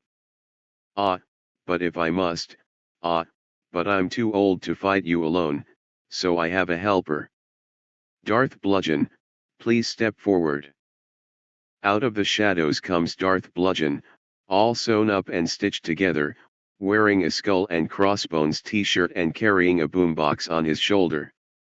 He sets it down and ignites his saber. He sticks his tongue out. Bludgeon, na na na boo boo. Suckers. Jerks. Buffons. We are the Sith. We are revealing ourselves to the Jedi. Who's first? Mannequin, I'm taking them now. Obi-Wan, no, wait, Mannequin. Remember what just. Mannequin charges across the open space at Darth Bludgeon, who smiles smugly, watching him come. Mannequin raises his bright saber. At the last moment, Darth Bludgeon sidesteps and puts out his leg, which Mannequin stumbles over and flops flat on his face. Bludgeon, have a nice trip. See ya next fall. Ah ha ha ha. Bludgeon then kicks Mannequin in the side, then Mannequin grabs his leg and pulls him to the floor and they wrestle around for a good 2 minutes, throwing punches and biting each other. Meanwhile, Obi-Wan is already fighting Dudu and the fight is furious. Suddenly a loud clang is heard, like the bell in a clock tower. Dudu, tea time. Obi-Wan pulls up a table and 2 chairs and they sit down for a nice spot of tea. Obi-Wan, 1 lump or 2. Meanwhile Bludgeon and Mannequin continue to wrestle and fight. They nearly overturn the tea table and Dudu rolls his eyes. Dudu, holding teacup with pinky extended, such idiocy. Bludgeon never was that bright. Obi-Wan, doing the same, Mannequin's worse. A good fighter, but a little lacking in the brains department. You know I bet if. Suddenly Bludgeon comes crashing down onto the tea table, spilling tea all over the place, including the Jedi and 2 Sith. Dudu, okay, back to fighting. Obi-Wan comes in fast, swinging at Count Dudu's head. Dudu parries the cut easily. As they fight, it quickly becomes clear that Dudu is the complete swordsman, elegant, graceful, classical, and a bit evil. Dudu, Master McNobi, you disappoint me. Yoga holds you in such high esteem. Dudu parries another cut and then thrusts. Obi-Wan turns his head toward Mannequin and Bludgeon, who are now fighting with their sabers. Obi-Wan, need any help? Mannequin, I can handle this. Dudu, come, Master McNobi, put me out of my misery. Obi-Wan, that line's only in the script. Dudu, but I like it. Obi-Wan, hey Mannequin, tag me. Mannequin tags him. Mannequin and Obi-Wan switch dueling partners, so that Mannequin is fighting Dudu and Bludgeon is fighting Obi-Wan. Obi-Wan and Bludgeon stare each other down. Obi-Wan, now let's finish what we started on Naboo. Bludgeon charges. Obi-Wan sidesteps and puts his foot out, which Bludgeon trips over, and falls on his front side with a thud. Obi-Wan, have a nice trip. See you next fall. Ah. Ha. Meanwhile, Dudu cuts off Mannequin's arm and uses Dark Force lightning to send him careening into a wall. Obi-Wan force grabs Mannequin's bright saber and begins to fight Bludgeon, who has gotten up, and Dudu at the same time. Obi-Wan, as you can see, my dear Dudu, Yoga was right to hold me in esteem. The three fight with fastness and furiousness, the likes have never been seen in a Star Wars movie, not even in Revenge of the Sith. Obi-Wan opens a can of hookah on the 2 Sith while spewing out one-liner after one-liner. Meanwhile, Mannequin groans, wishing he had been the one to wield 2 sabers. Suddenly, through the thick smoke emerges the heroic figure of Yoga. He stops on the smoke-filled threshold. Silence. Count Dudu steps away from Obi-Wan to face the Jedi Grand Master. Dudu, Master Yoga. Yoga, Count Dudu. Count Dudu hurls objects at Yoga which all completely miss him. Then Dudu brings down boulders which also miss Yoga. Yoga, much to learn you still have. The dark side I sense in you. Count Dudu, I have become more powerful than any Jedi. Even you, my old master. Dudu hurls force lightning at Yoga, but he just absorbs it, visibly yawning and scratching his backside. Dudu, it is obvious this contest will not be decided by our knowledge of the Force, but by our skills with a bright saber. While Obi-Wan and Bludgeon watch, Yoga and Dudu go at it, Yoga flipping over and looping continually, his saber only occasionally striking Dudu's, and then only by accident. Dudu yawns and drinks a cup of water. Yoga, fought well you have, my old Padawan. Dudu, this is just the beginning. The battle is far from over. Yoga, check your script you must. We don't fight anymore. Dudu, oh, right. He brings down a massive cylinder on top of Yoga. Yoga, get this thing off me. Dudu and Bludgeon escape on Dudu's solar sail ship. Just then Padme arrives with some clown troopers. Padme takes some pot shots at the sail ship, but in vain. Then she sees Yoga trapped under the cylinder, and uses the Force to lift it off of him. Yoga, you can use the Force. Padme, it's called the White, okay. Mannequin, what about me? I'm over here very badly hurt with one arm, lady. Padme, oh, gripe. Obi-Wan, did Mani Wani lose an army war me? Mannequin, I hate you. Yoga, time for that, it is not yet. They watch as the solar ship flies away. SC-102 EXT space. Count Dooku's eye-shaped ship hacks out a disgusting membrane out its front side which unfolds into a solar sail, and careens off into outer space. SC-103 int. Dooku's ship cockpit. Dooku is reading a book, eating caviar, and sipping a single drink. As some mini robots trim his facial hair a bit and he listens to Wagner. Bludgeon has his earbuds in attached to his boombox, banging his head. SC-104 EXT Nui Orkant Industrial Zone Night. Dooku's ship lands in a derelict of a building. Dooku and Bludgeon disembark and walks to a waiting Darth Chin. Chin, welcome home, Lord Tinnitus, and Lord Has-Been. Bludgeon, hey. Chin, quiet, you. Dooku, good news, my lord. The war has begun. Chin, excellent. Execute Order 66. Dooku, aren't we getting ahead of ourselves, Master? The clowns have not gained the trust of the Jedi yet. Chin, then order me 66 cheeseburgers, I'm starving. Dooku, do you have 66 of everything? Whack. Chin, just order the D-Ed food now. Dooku, yes, my lord. Activates a hollow projector. 66 cheeseburger surprises stat. Chin, licks his chops, everything is proceeding as Jab Jab Rinks has foreseen. Dooku, Wada. Chin, smiles once more, the Bith will rule the galaxy. Dooku, you mean Sith.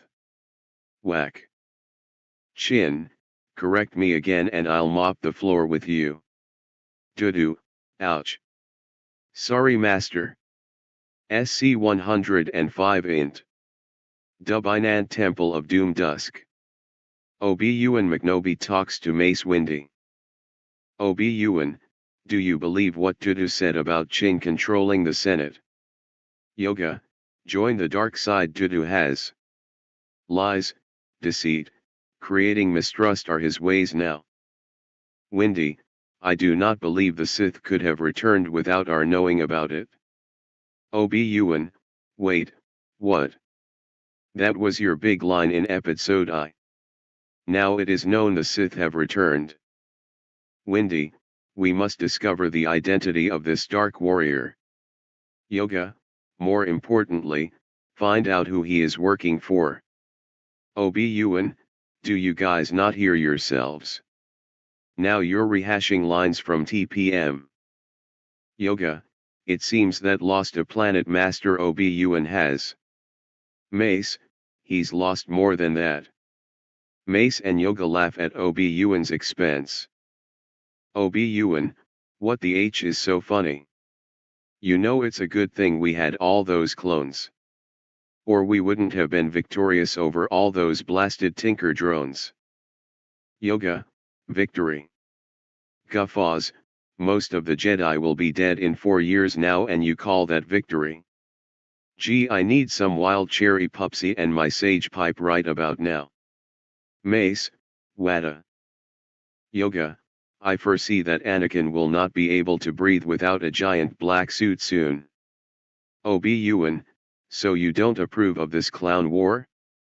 Yoga, I'm de-opposed. De-opposed. Mace, nevertheless, I feel we should keep a closer eye on the Senate. Yoga, police. Who controls the Senate? The cameo. Who got voted emergency powers? The cameo. It's a no-brainer, people. Let's watch the cameo. Mace, I agree. Yoga, Obi-Wan, where is your apprentice? Obi-Wan, on his honeymoon with Padme Armageddon la. They'll be back in 2 weeks. For some reason she took 5 elite arch-troopers with her. She has no need of them really. It's strange. SC-106 EXT, what haven't we call it by now? Iskasant rotunda evening. Chancellor Palpatine, Bailey Smiths, and others watch from a balcony as hundreds of thousands of clown troops load into Imperial Star Destroyers Republic ships. Bailey Smith secretly gives Palpatine bunny ears behind his head and sticks out his tongue and makes a funny face and thumbs his nose with his other hand. SC-107 int. Nubbo Tweed City Caserta Palace Day. Queen Jamtart knocks upon a bedroom door. Jamtart, are you decent in there, Senator? The door comes open ajar and Padme is draped in bed sheets she is holding around herself. Padme, my queen, when the senator's bed chambers are a-rockin', don't come a-knockin'. Fade out. End credits. As the song When the House is a-Rockin', Don't Come a-Knockin' plays, the following credits roll. Written by Study 3600. The _Jedi _Princess. Obi-Wan Kenobi. Scruff. Keith. Perp. Darth Vacuous. Satchate. Lieutenant Commander Thrawn. Gonk. Jander _Tarvin. General Rickon. Jeff 42. Jeff Morton. Peter Totham 27. Jade Solo. Jedi Master Greg. Best Boys.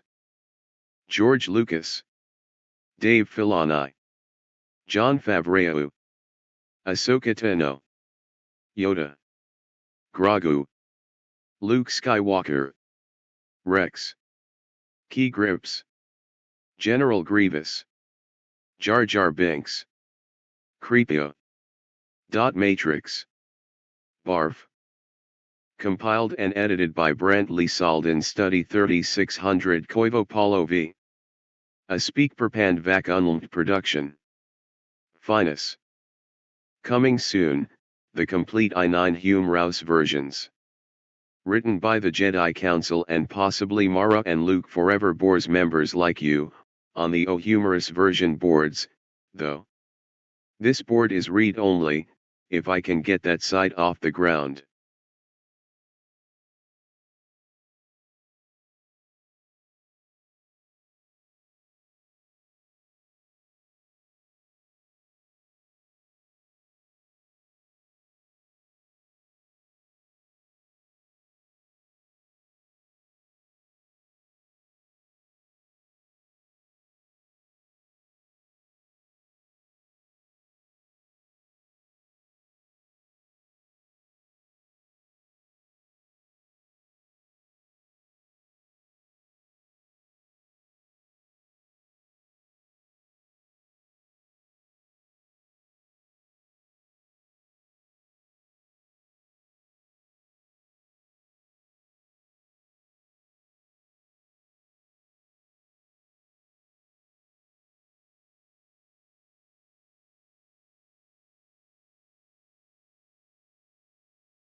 You are not logged in.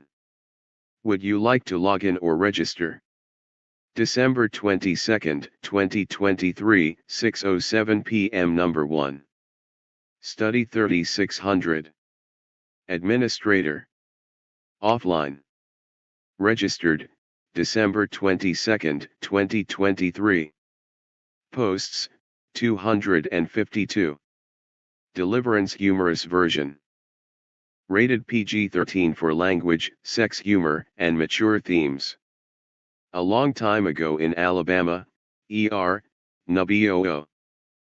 As Speak Perpand Vac parody Unlmed logo flashes brilliantly on screen, followed by the Star Wars HV's logo invented by Study 3600 is shown, we hear Mannequin, Padme and several clown troops laughing their heads off at God knows what. EXT Nubbo Woods Day. Padme, I hear they're damming the Ruruku River. They're going to flood a whole G Valley. Mannequin, you know I'm not familiar with Nubbo rivers. What the hell's the Ruruku River? Clone Commander Cootie, only the most uned up river on the whole G planet of Nubbo. Padme, raising eyebrows suggestively at Cootie, I like the way you wear that helmet. Cootie, just wait till Mannequin leaves to go gather firewood for us. GRRRWL. Mannequin, hey, I'm right here, you know. EXT Nubba Mannequin and Patmi's Cadillac and clone Buick Escort cars day. Mannequin, hey, we can have ourselves a nice little canoe trip on the river. We can leave Friday night and be back in time for Monday night robot football. Clone Commander Reeks, why the hell should you F with that river? You should get insurance first.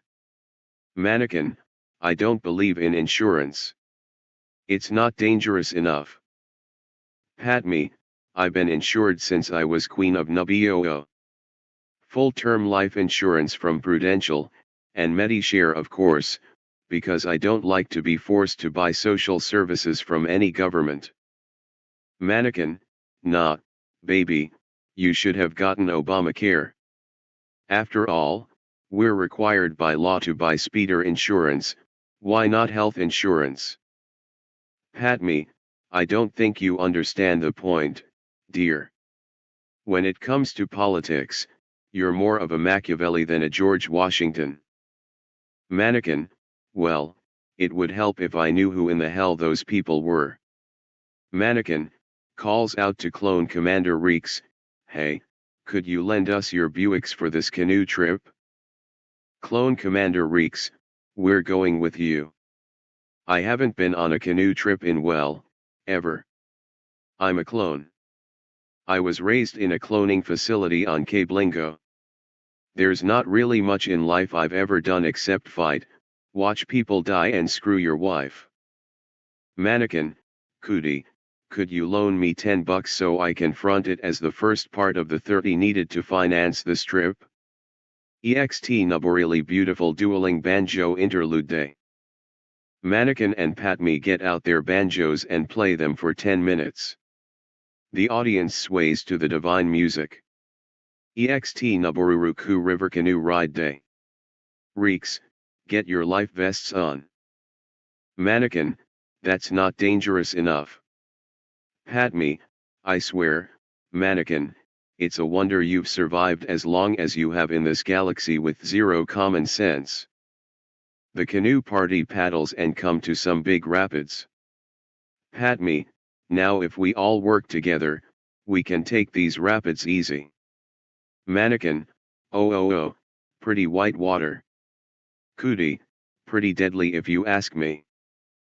The party maneuvers through the rapids and they travel on. EXT Nuba Woods Camp Night. Mannequin plays his banjo.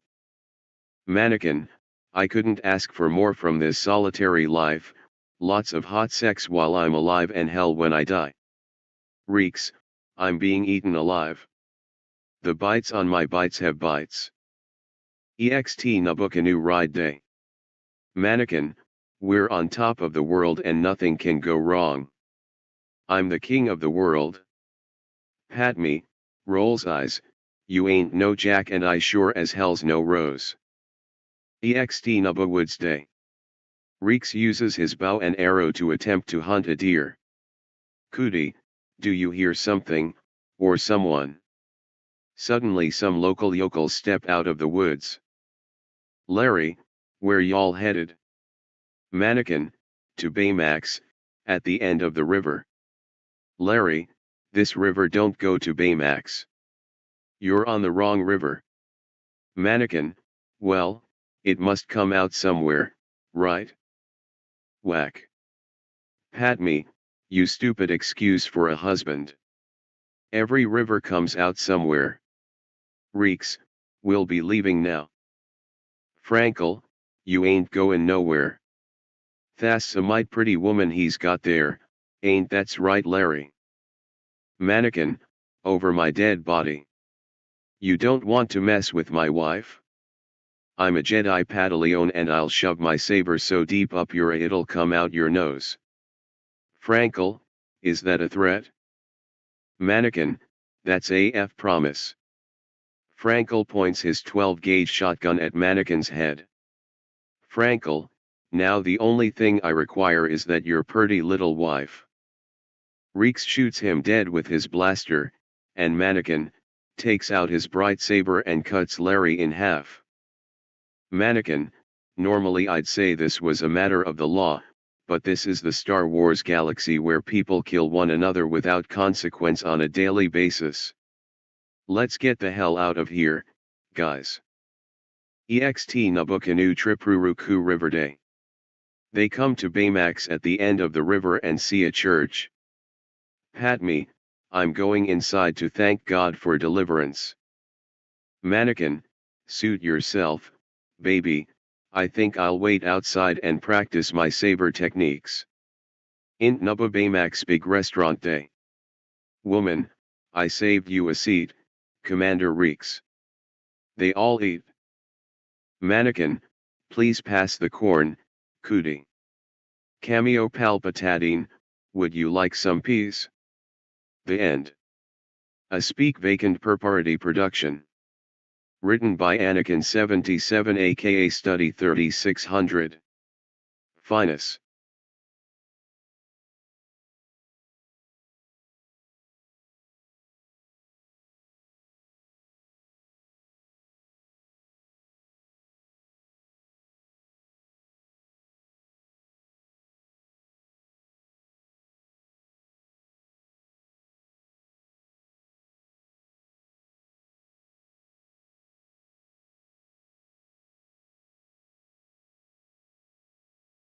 You are not logged in. Would you like to log in or register? December 22, 2023, 6:09 p.m. Number 1. Study 3600. Administrator. Offline. Registered, December 22, 2023. Posts, 252. The Clone Wars Humorous version. A long time ago in an galaxy far, far away. The Humorous versions. The Clown Wars. Episode 1.